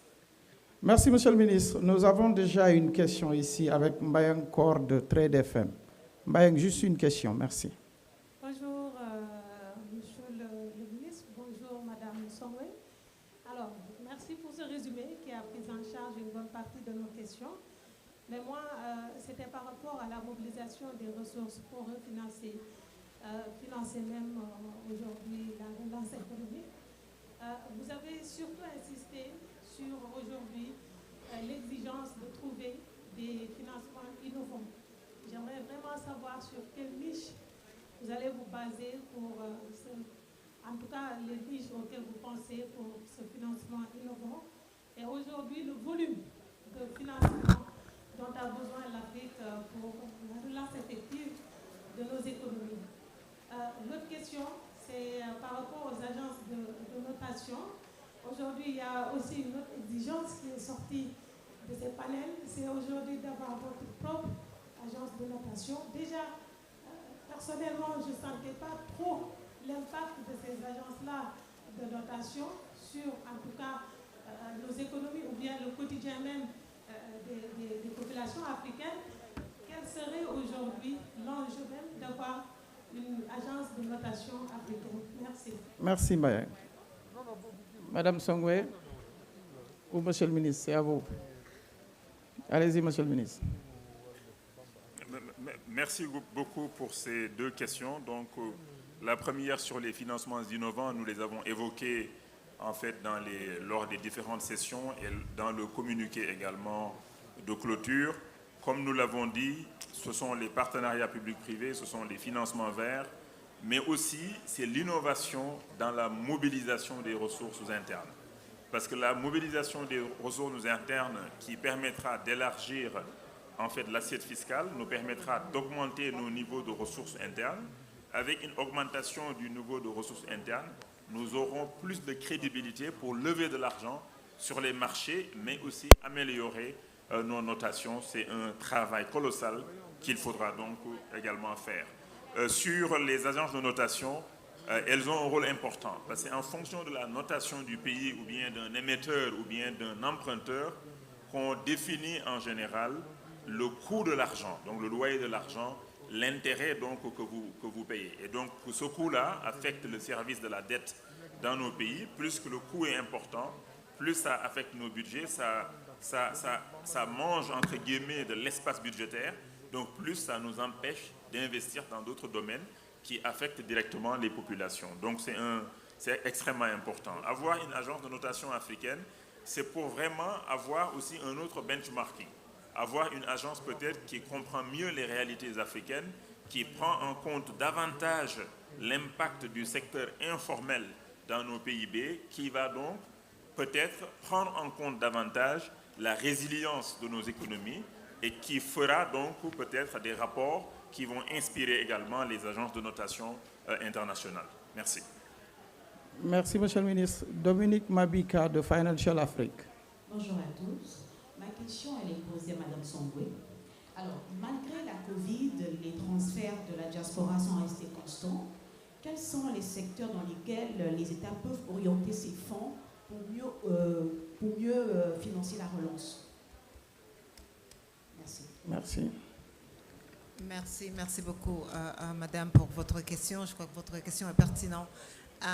Il y a deux choses. D'abord, les transferts des individus résidant à l'étranger vers des individus résidant en Afrique, ça reste des transferts privés. Et donc, c'est très important qu'il y ait un respect du bien privé. Maintenant, ce que nous pouvons faire éventuellement, c'est de créer ce que nous appelons des diaspora bonds, où le gouvernement d'un tiers pays peut décider, il y en a certains investissements où les étrangers, les immigrés de ce pays peuvent investir et essayer de voir si on peut attirer de l'investissement dans ces parties de l'économie. Donc il y en a vraiment deux choses différentes. Première chose, c'est ce transfert personnel d'une entité privée à une autre entité privée, ça reste privé.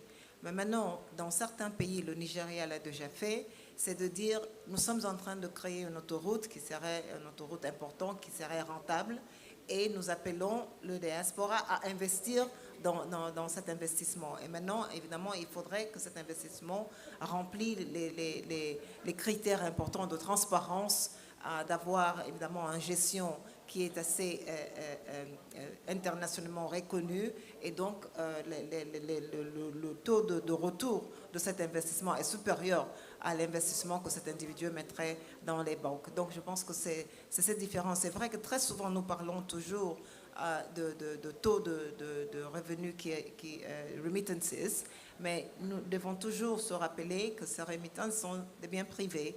Mais il y en a beaucoup de gouvernements qui peuvent les formaliser et les mutualiser pour l'investissement si les cadres sont propices.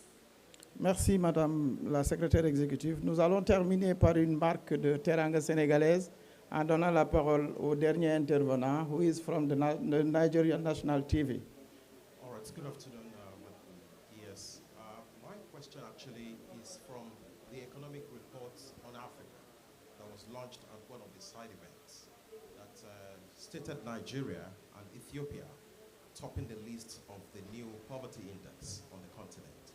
What would you say that these two countries haven't done right and can now be made right going forward? Thank you. I think those are a very important question. As we talk about the successive crises that are affecting the continent, each time there is a crisis, what we see is that the group of vulnerable in our societies falls further below. We also know that in Africa, when you fall from vulnerability to poverty, you have a tendency to stay in poverty for much longer and to fall deeper into poverty than is usually the case.